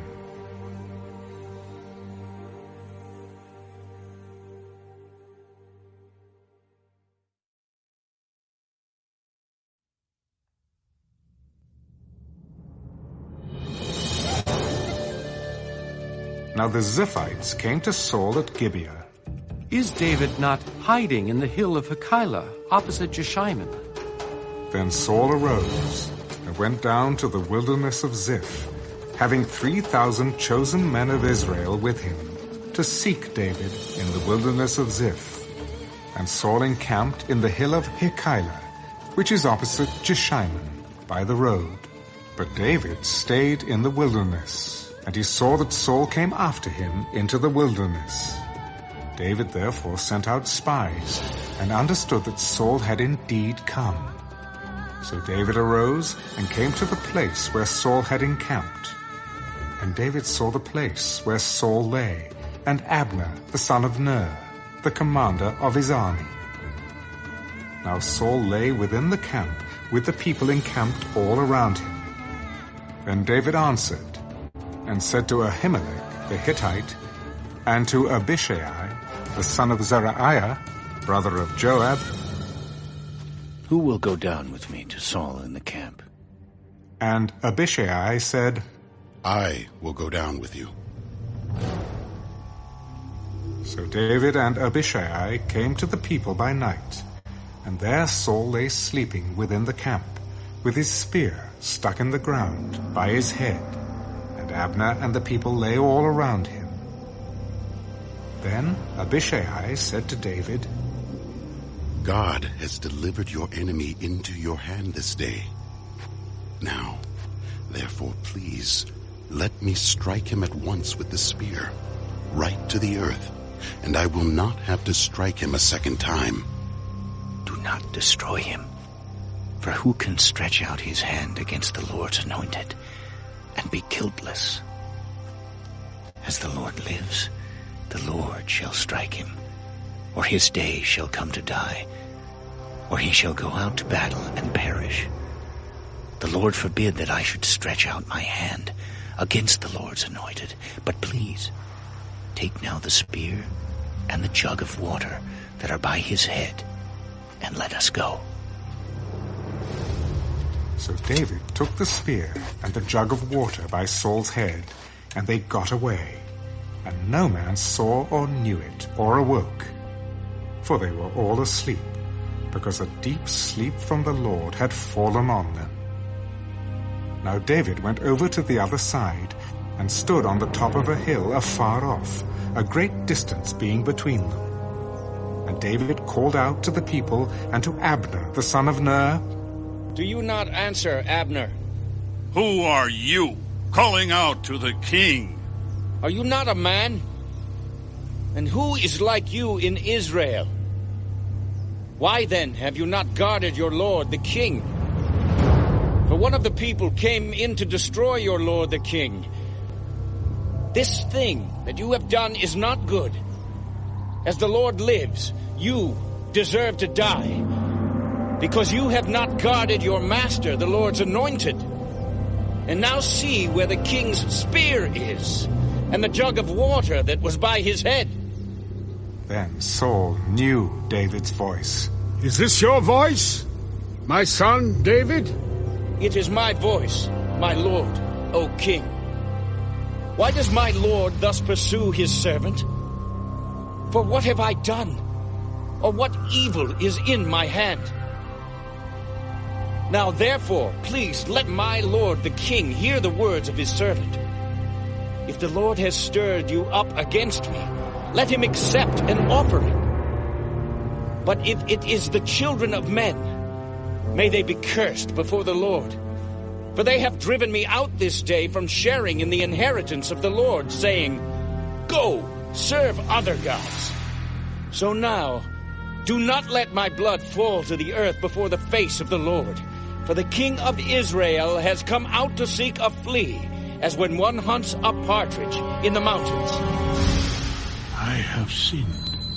Return, my son David, for I will harm you no more, because my life was precious in your eyes this day. Indeed, I have played the fool and erred exceedingly. Here is the king's spear. Let one of the young men come over and get it. May the Lord repay every man for his righteousness and his faithfulness, for the Lord delivered you into my hand today. But I would not stretch out my hand against the Lord's anointed. And indeed, as your life was valued much this day in my eyes, so let my life be valued much in the eyes of the Lord, and let him deliver me out of all tribulation. May you be blessed, my son David. You shall both do great things and also still prevail. So David went on his way, and Saul returned to his place.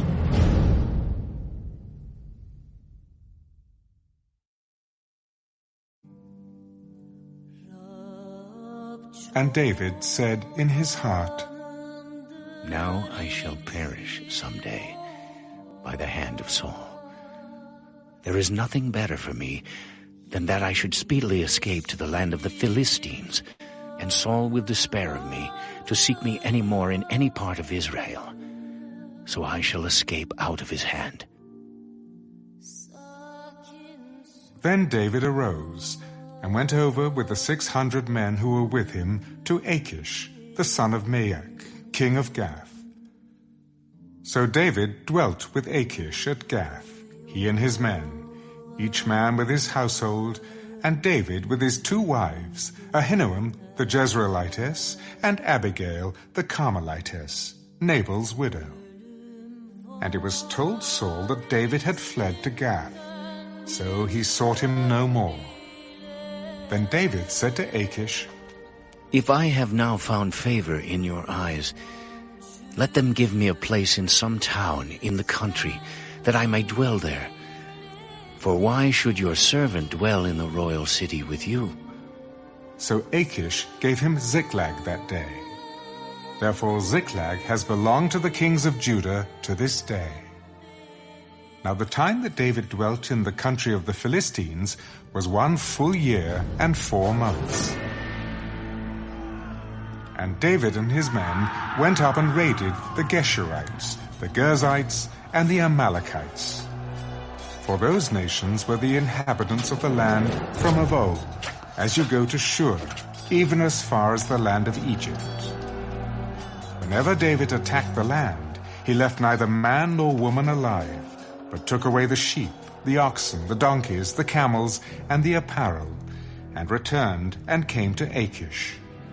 Then Achish would say, Where have you made a raid today?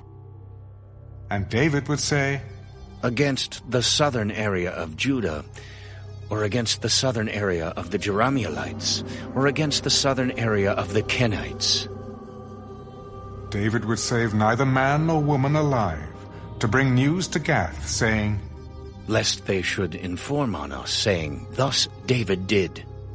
And thus was his behavior all the time he dwelt in the country of the Philistines. So Achish believed David. He has made his people Israel utterly abhor him.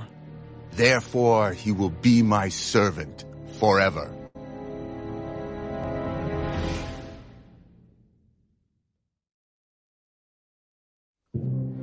Now it happened in those days that the Philistines gathered their armies together for war, to fight with Israel. And Achish said to David, You assuredly know that you will go out with me to battle, you and your men. Surely you know what your servant can do. Therefore, I will make you one of my chief guardians, forever. Now Samuel had died, and all Israel had lamented for him, and buried him in Ramah, in his own city. And Saul had put the mediums and the spiritists out of the land.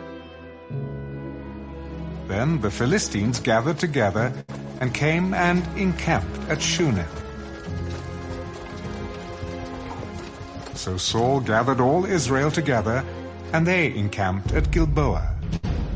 When Saul saw the army of the Philistines, he was afraid, and his heart trembled greatly. And when Saul inquired of the Lord did not answer him, either by dreams, or by Urim, or by the prophets. Then Saul said to his servants, Find me a woman who is a medium, that I may go to her and inquire of her. In fact, there is a woman who is a medium at Endor. So Saul disguised himself, and put on other clothes. And he went, and 2 men with him, and they came to the woman by night. Please conduct a seance for me, and bring up for me the one I shall name to you. Look, you know what Saul has done, how he has cut off the mediums and the spiritists from the land. Why then do you lay a snare for my life to cause me to die? And Saul swore to her by the Lord. As the Lord lives, no punishment shall come upon you for this thing. Whom shall I bring up for you? Bring up Samuel for me. When the woman saw Samuel, she cried out with a loud voice, Why have you deceived me? For you are Saul. Do not be afraid. What did you see? I saw a spirit ascending out of the earth. What is his form? An old man is coming up, and he is covered with a mantle. And Saul perceived that it was Samuel, and he stooped with his face to the ground, and bowed down. Now Samuel said to Saul, Why have you disturbed me by bringing me up? I am deeply distressed.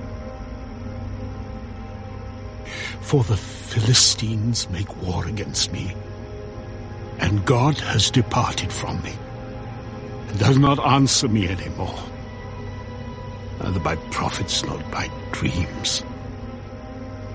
Therefore I have called you, that you may reveal to me what I should do. So, why do you ask me, seeing the Lord has departed from you, and has become your enemy? And the Lord has done for himself as he spoke by me. For the Lord has torn the kingdom out of your hand, and given it to your neighbor, David. Because you did not obey the voice of the Lord, nor execute his fierce wrath upon Amalek. Therefore, the Lord has done this thing to you this day. Moreover, the Lord will also deliver Israel with you into the hand of the Philistines. And tomorrow, you and your sons will be with me. The Lord will also deliver the army of Israel into the hand of the Philistines. Immediately Saul fell full length on the ground and was dreadfully afraid because of the words of Samuel. And there was no strength in him, for he had eaten no food all day or all night. And the woman came to Saul and saw that he was severely troubled. Look, your maidservant has obeyed your voice, and I have put my life in my hands and heeded the words which you spoke to me. Now, therefore, please, heed also the voice of your maidservant, and let me set a piece of bread before you, and eat, that you may have strength when you go on your way. But he refused. I will not eat. So his servants, together with the woman, urged him, and he heeded their voice. Then he arose from the ground and sat on the bed. Now the woman had a fatted calf in the house, and she hastened to kill it. And she took flour and kneaded it, and baked unleavened bread from it. So she brought it before Saul and his servants, and they ate. Then they rose and went away that night.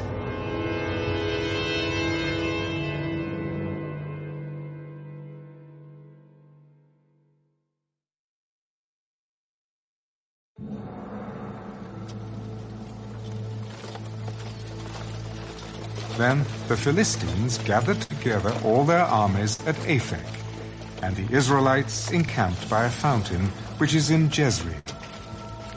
And the lords of the Philistines passed in review by hundreds and by thousands. But David and his men passed in review at the rear with Achish. Then the princes of the Philistines said, "What are these Hebrews doing here?" And Achish said to the princes of the Philistines, "Is this not David, the servant of Saul, king of Israel, who has been with me these days or these years?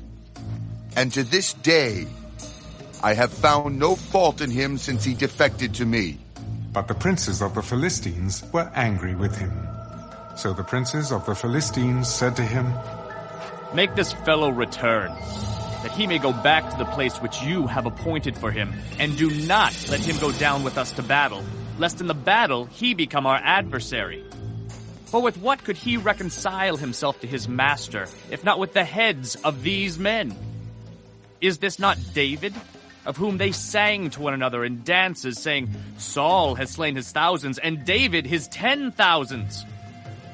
Then Achish called David and said to him, "Surely as the Lord lives, you have been upright, and your going out and your coming in with me in the army is good in my sight.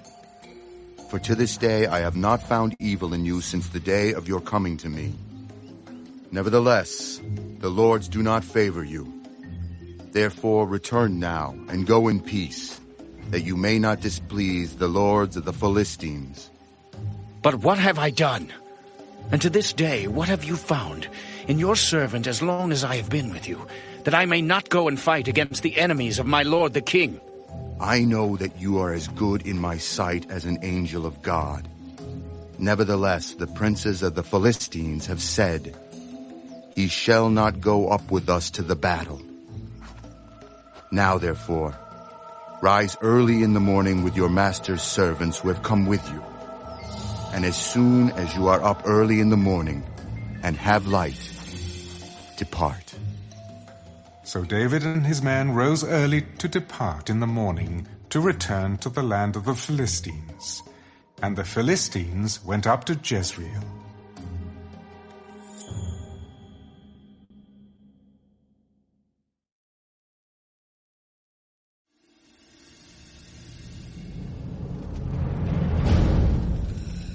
Now it happened, when David and his men came to Ziklag on the third day, that the Amalekites had invaded the south and Ziklag, attacked Ziklag, and burned it with fire, and had taken captive the women and those who were there, from small to great.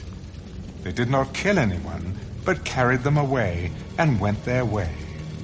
So David and his men came to the city, and there it was, burned with fire, and their wives, their sons, and their daughters had been taken captive.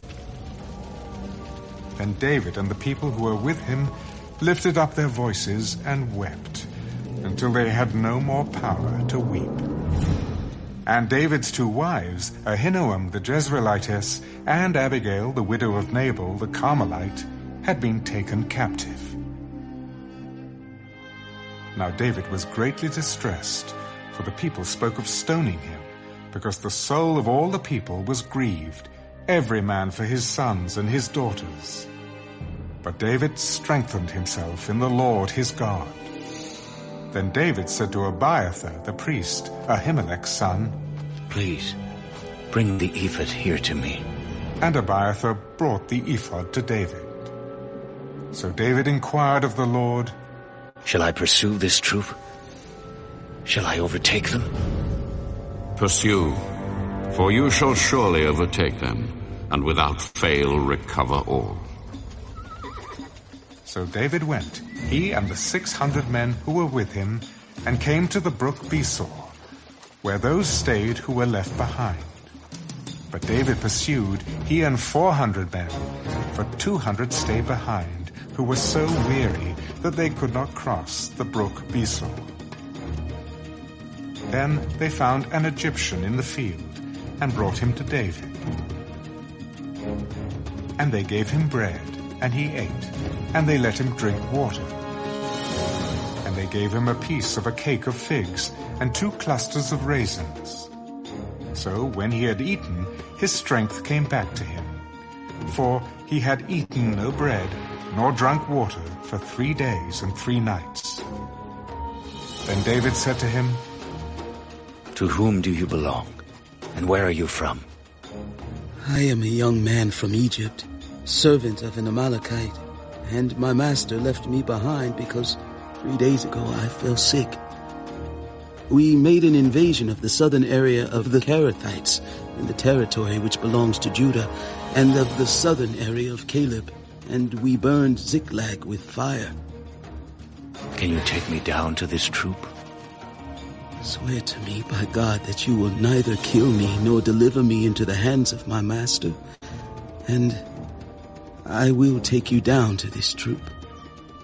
And when he had brought him down, there they were, spread out over all the land, eating and drinking and dancing, because of all the great spoil which they had taken from the land of the Philistines and from the land of Judah.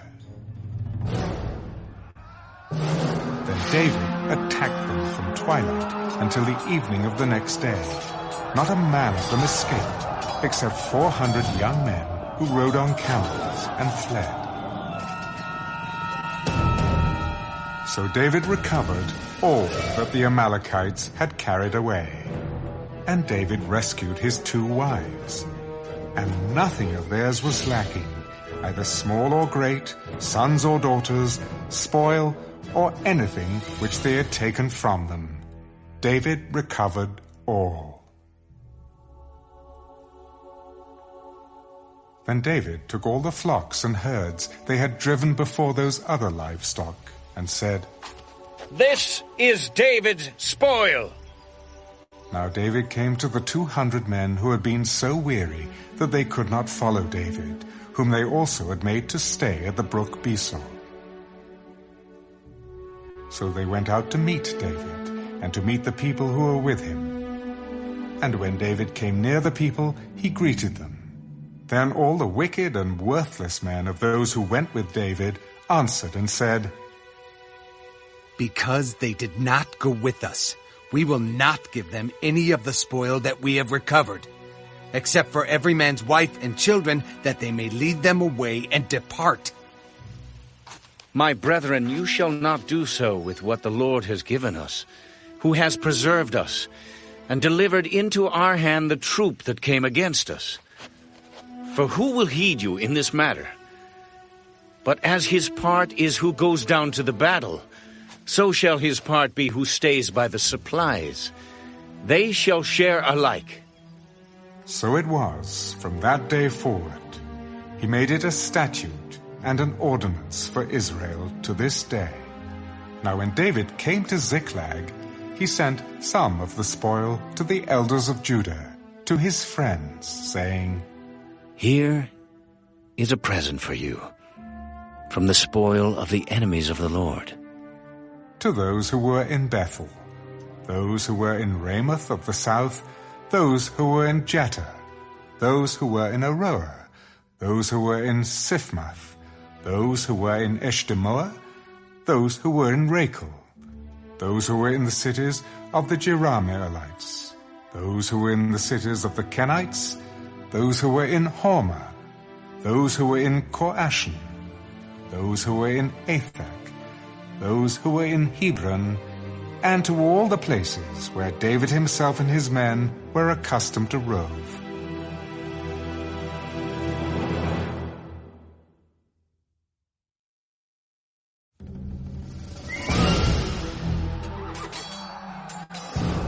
Now the Philistines fought against Israel, and the men of Israel fled from before the Philistines, and fell slain on Mount Gilboa.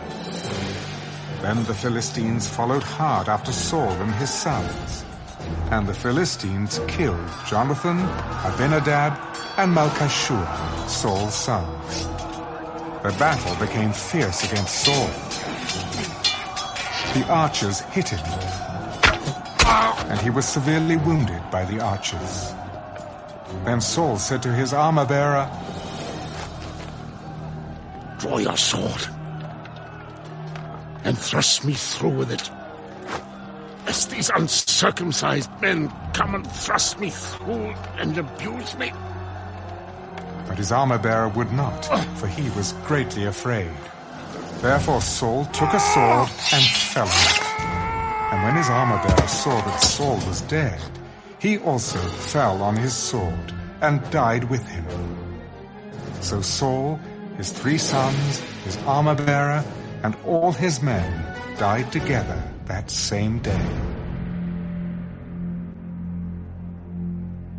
And when the men of Israel, who were on the other side of the valley, and those who were on the other side of the Jordan, saw that the men of Israel had fled, and that Saul and his sons were dead, they forsook the cities and fled.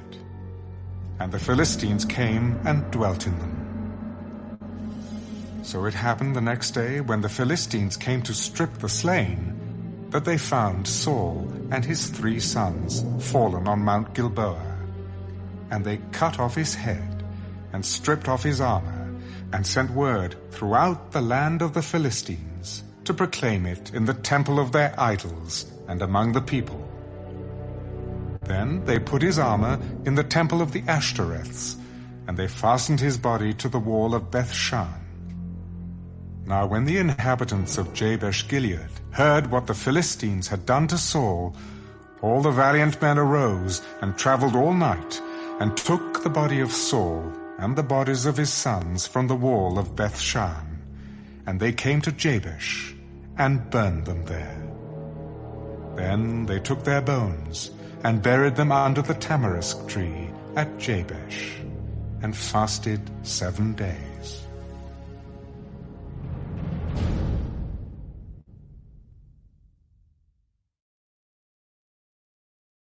The second book of Samuel. Now it came to pass, after the death of Saul, when David had returned from the slaughter of the Amalekites, and David had stayed 2 days in Ziklag, on the 3rd day, behold, it happened that a man came from Saul's camp with his clothes torn and dust on his head. So it was, when he came to David, that he fell to the ground and prostrated himself. And David said to him, Where have you come from? I have escaped from the camp of Israel. How did the matter go? Please tell me. The people have fled from the battle. Many of the people are fallen and dead. And Saul and Jonathan, his son, are dead also. How do you know that Saul and Jonathan, his son, are dead? As I happened by chance to be on Mount Gilboa, there was Saul leaning on his spear. And indeed, the chariots and horsemen followed hard after him. Now, when he looked behind him, he saw me and called to me. And I answered, "Here I am." And he said to me, "Who are you?" So I answered him, "I am an Amalekite."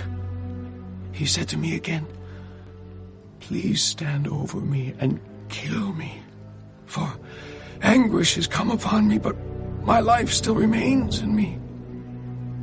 So I stood over him and killed him, because I was sure that he could not live after he had fallen. And I took the crown that was on his head and the bracelet that was on his arm, and have brought them here to my lord. Therefore David took hold of his own clothes and tore them, and so did all the men who were with him. And they mourned and wept and fasted until evening for Saul and for Jonathan his son, for the people of the Lord, and for the house of Israel, because they had fallen by the sword. Then David said to the young man who told him, "Where are you from?" "I am the son of an alien, an Amalekite." "How was it you were not afraid to put forth your hand to destroy the Lord's anointed?" Then David called one of the young men, "Go near and execute him." And he struck him, so that he died. So David said to him, "Your blood is on your own head, for your own mouth has testified against you, saying, 'I have killed the Lord's anointed.'" Then David lamented with this lamentation over Saul and over Jonathan his son. And he told them to teach the children of Judah the song of the bow. Indeed, it is written in the book of Jasher, "The beauty of Israel is slain on your high places. How the mighty have fallen. Tell it not in Gath, proclaim it not in the streets of Ashkelon, lest the daughters of the Philistines rejoice, lest the daughters of the uncircumcised triumph. O mountains of Gilboa, let there be no dew nor rain upon you, nor fields of offerings, for the shield of the mighty is cast away there, the shield of Saul not anointed with oil. From the blood of the slain, from the fat of the mighty, the bow of Jonathan did not turn back, and the sword of Saul did not return empty. Saul and Jonathan were beloved and pleasant in their lives, and in their death they were not divided. They were swifter than eagles, they were stronger than lions. O daughters of Israel, weep over Saul, who clothed you in scarlet with luxury, who put ornaments of gold on your apparel. How the mighty have fallen in the midst of the battle. Jonathan was slain in your high places. I am distressed for you, my brother Jonathan. You have been very pleasant to me. Your love to me was wonderful, surpassing the love of women. How the mighty have fallen, and the weapons of war perished."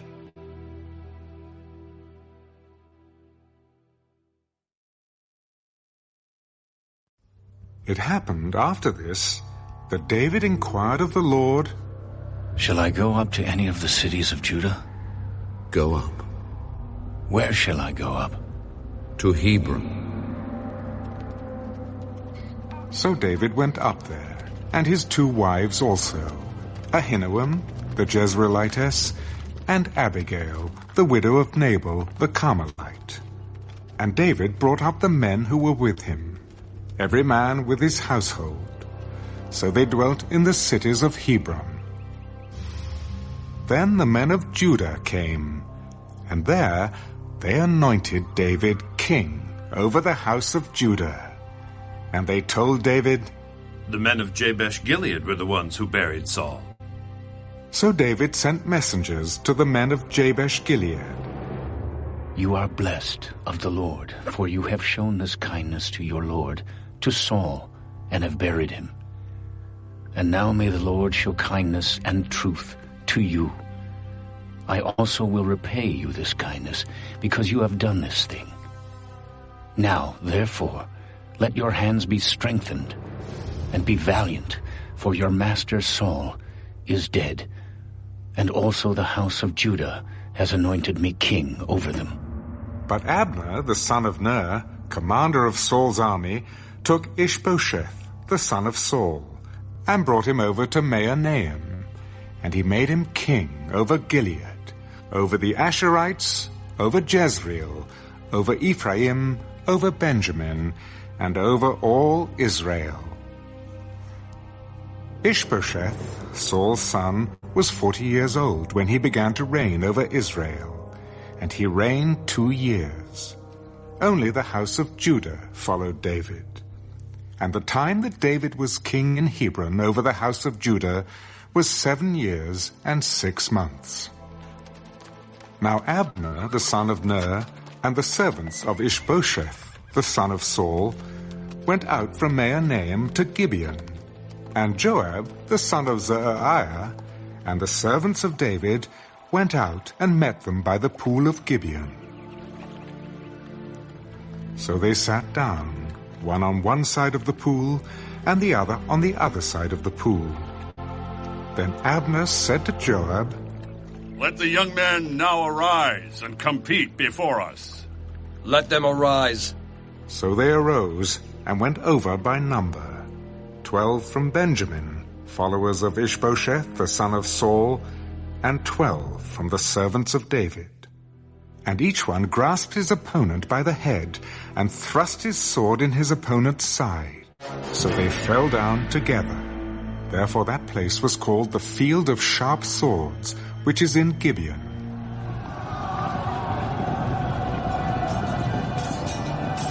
So there was a very fierce battle that day, and Abner and the men of Israel were beaten before the servants of David. Now the 3 sons of Zeruiah were there, Joab, and Abishai, and Asahel. And Asahel was as fleet of foot as a wild gazelle. So Asahel pursued Abner, and in going, he did not turn to the right hand or to the left from following Abner. Then Abner looked behind him and said, "Are you Asahel?" I am. "Turn aside to your right hand or to your left, and lay hold on one of the young men and take his armor for yourself." But Asahel would not turn aside from following him. So Abner said again to Asahel, "Turn aside from following me. Why should I strike you to the ground? How then could I face your brother Joab?" However, he refused to turn aside. Therefore Abner struck him in the stomach with the blunt end of the spear, so that the spear came out of his back, and he fell down there and died on the spot. So it was that as many as came to the place where Asahel fell down and died stood still. Joab and Abishai also pursued Abner. And the sun was going down when they came to the hill of Ammah, which is before Giah, by the road to the wilderness of Gibeon. Now the children of Benjamin gathered together behind Abner and became a unit, and took their stand on top of a hill. Then Abner called to Joab, "Shall the sword devour forever? Do you not know that it will be bitter in the latter end? How long will it be then until you tell the people to return from pursuing their brethren?" As God lives, unless you had spoken, surely then by morning all the people would have given up pursuing their brethren. So Joab blew a trumpet, and all the people stood still, and did not pursue Israel any more, nor did they fight any more. Then Abner and his men went on all that night through the plain, crossed over the Jordan, and went through all Bithran, and they came to Mahanaim. So Joab returned from pursuing Abner. And when he had gathered all the people together, there were missing of David's servants 19 men, and Asahel. But the servants of David had struck down of Benjamin and Abner's men 360 men who died. Then they took up Asahel and buried him in his father's tomb, which was in Bethlehem. And Joab and his men went all night, and they came to Hebron at daybreak.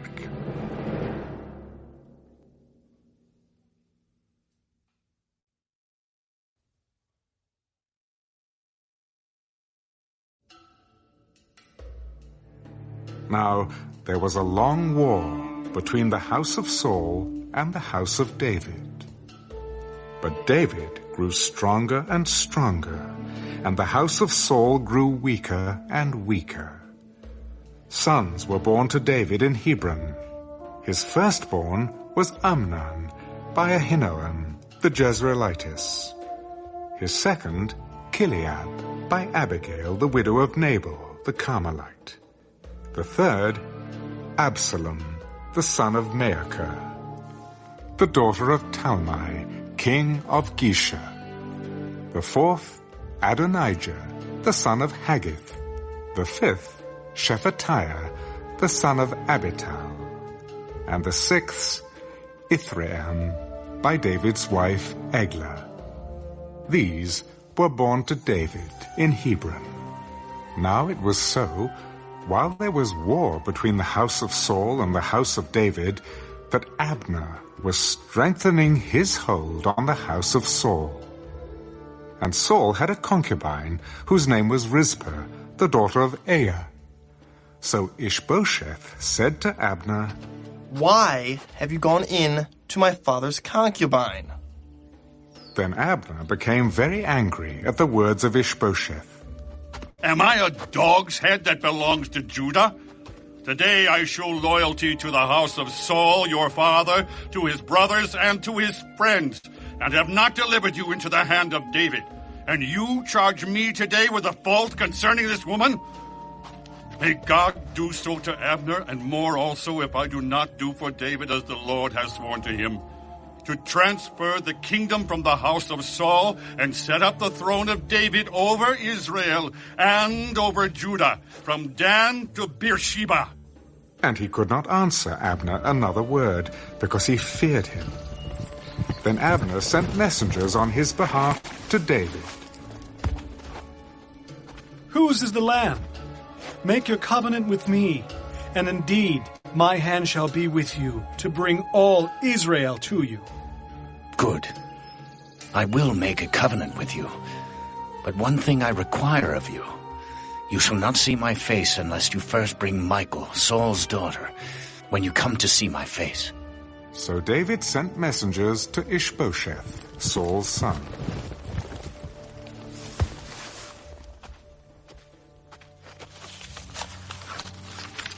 Give me my wife Michal, whom I betrothed to myself for 100 foreskins of the Philistines.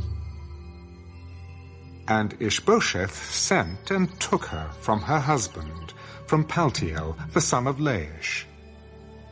Then her husband went along with her to Bahurim, weeping behind her. So Abner said to him, "Go, return." And he returned. Now Abner had communicated with the elders of Israel. In time past you were seeking for David to be king over you.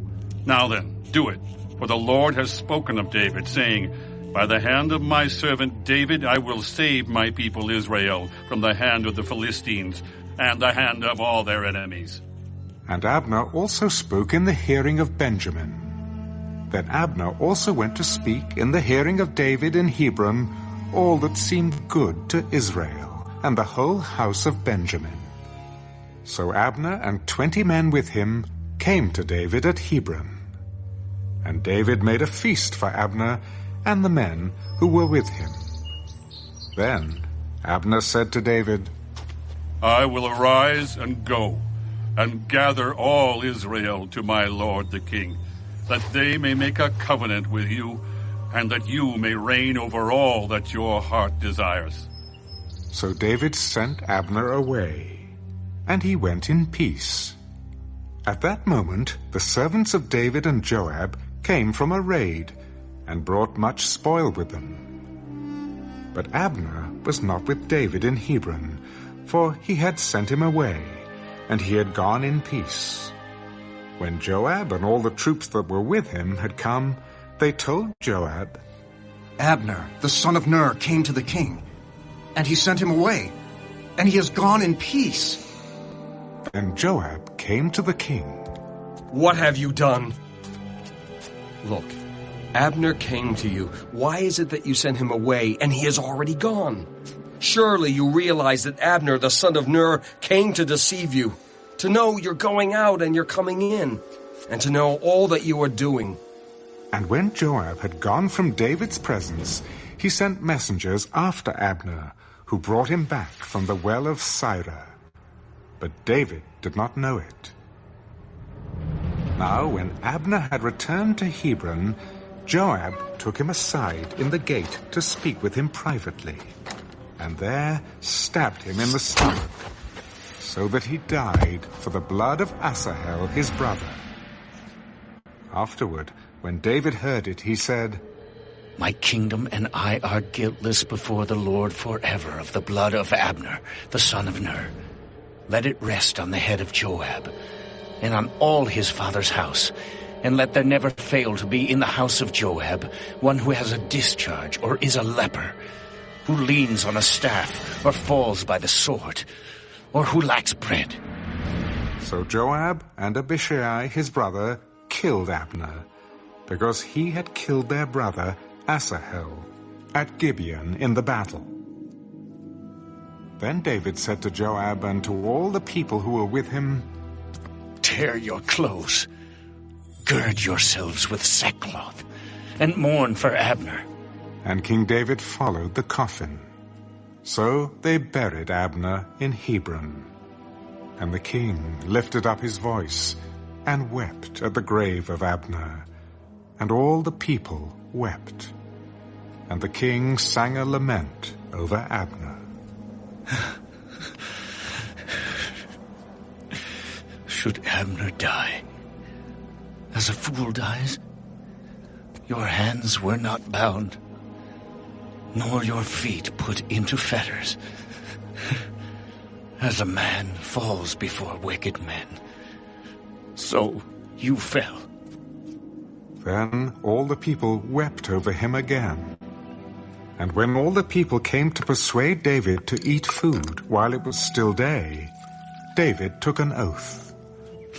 God, do so to me, and more also, if I taste bread or anything else till the sun goes down. Now all the people took note of it, and it pleased them, since whatever the king did pleased all the people.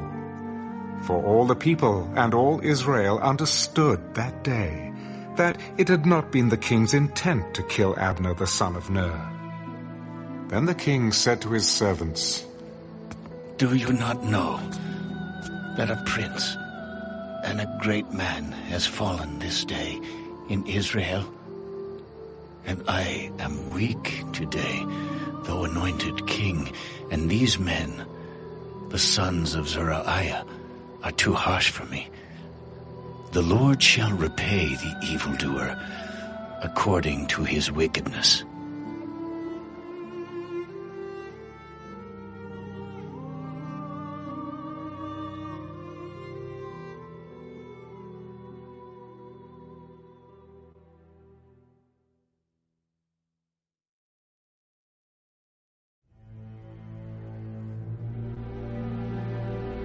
When Saul's son heard that Abner had died in Hebron, he lost heart, and all Israel was troubled. Now Saul's son had 2 men who were captains of troops.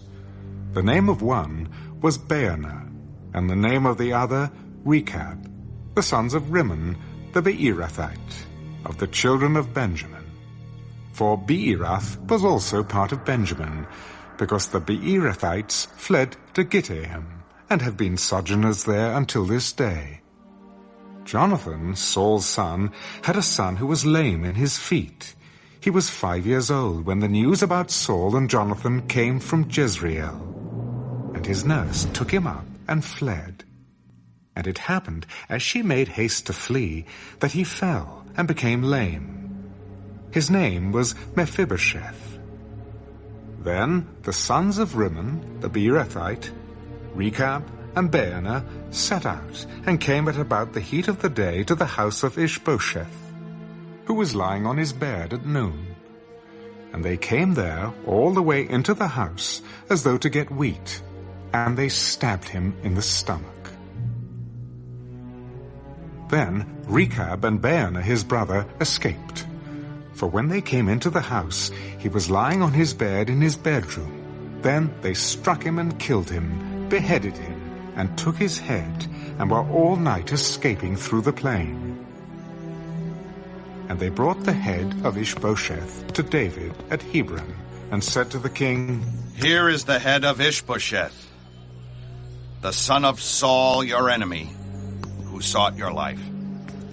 And the Lord has avenged my lord the king this day of Saul and his descendants." But David answered Rechab and Baanah his brother, the sons of Rimmon the Beerothite, "As the Lord lives, who has redeemed my life from all adversity, when someone told me, saying, 'Look, Saul is dead,' thinking to have brought good news, I arrested him and had him executed in Ziklag. The one who thought I would give him a reward for his news. How much more, when wicked men have killed a righteous person in his own house, on his bed? Therefore, shall I not now require his blood at your hand, and remove you from the earth?" So David commanded his young men, and they executed them, cut off their hands and feet, and hanged them by the pool in Hebron. But they took the head of Ishbosheth and buried it in the tomb of Abner in Hebron.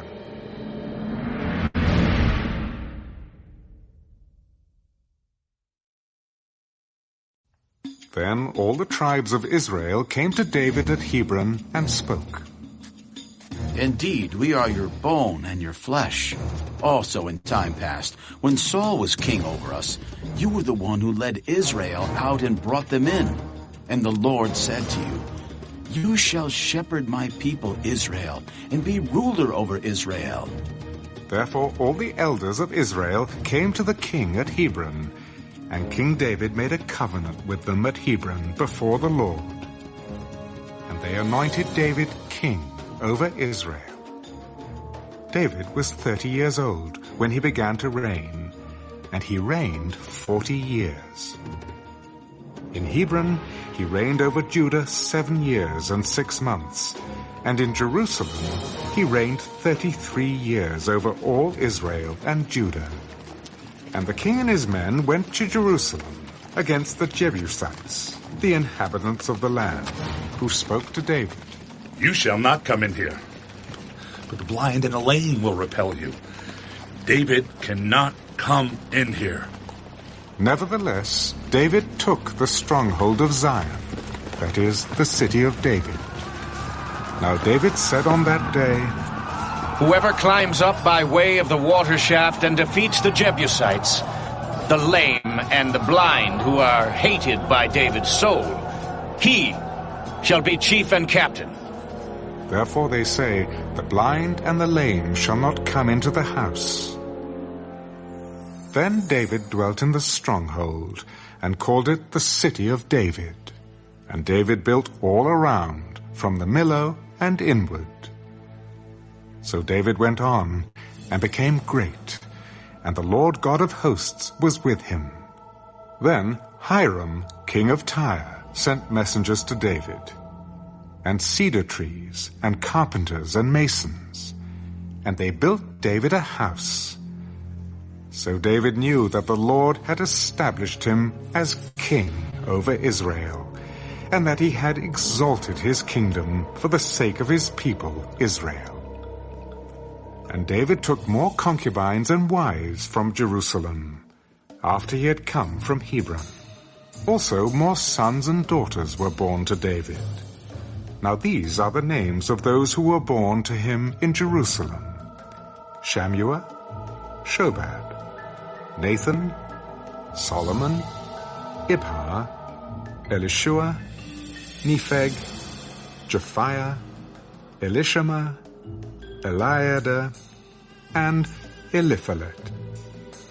Now, when the Philistines heard that they had anointed David king over Israel, all the Philistines went up to search for David. And David heard of it, and went down to the stronghold. The Philistines also went and deployed themselves in the valley of Rephaim. So David inquired of the Lord, "Shall I go up against the Philistines? Will you deliver them into my hand?" Go up, for I will doubtless deliver the Philistines into your hand. So David went to Baal Perazim, and David defeated them there. And he said, "The Lord has broken through my enemies before me, like a breakthrough of water." Therefore he called the name of that place Baal Perazim. And they left their images there, and David and his men carried them away. Then the Philistines went up once again, and deployed themselves in the valley of Rephaim. Therefore David inquired of the Lord, You shall not go up. Circle around behind them, and come upon them in front of the mulberry trees.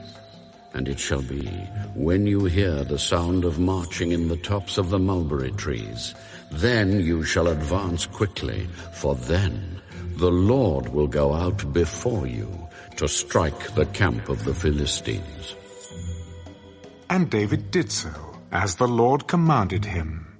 And he drove back the Philistines from Geba as far as Gezer.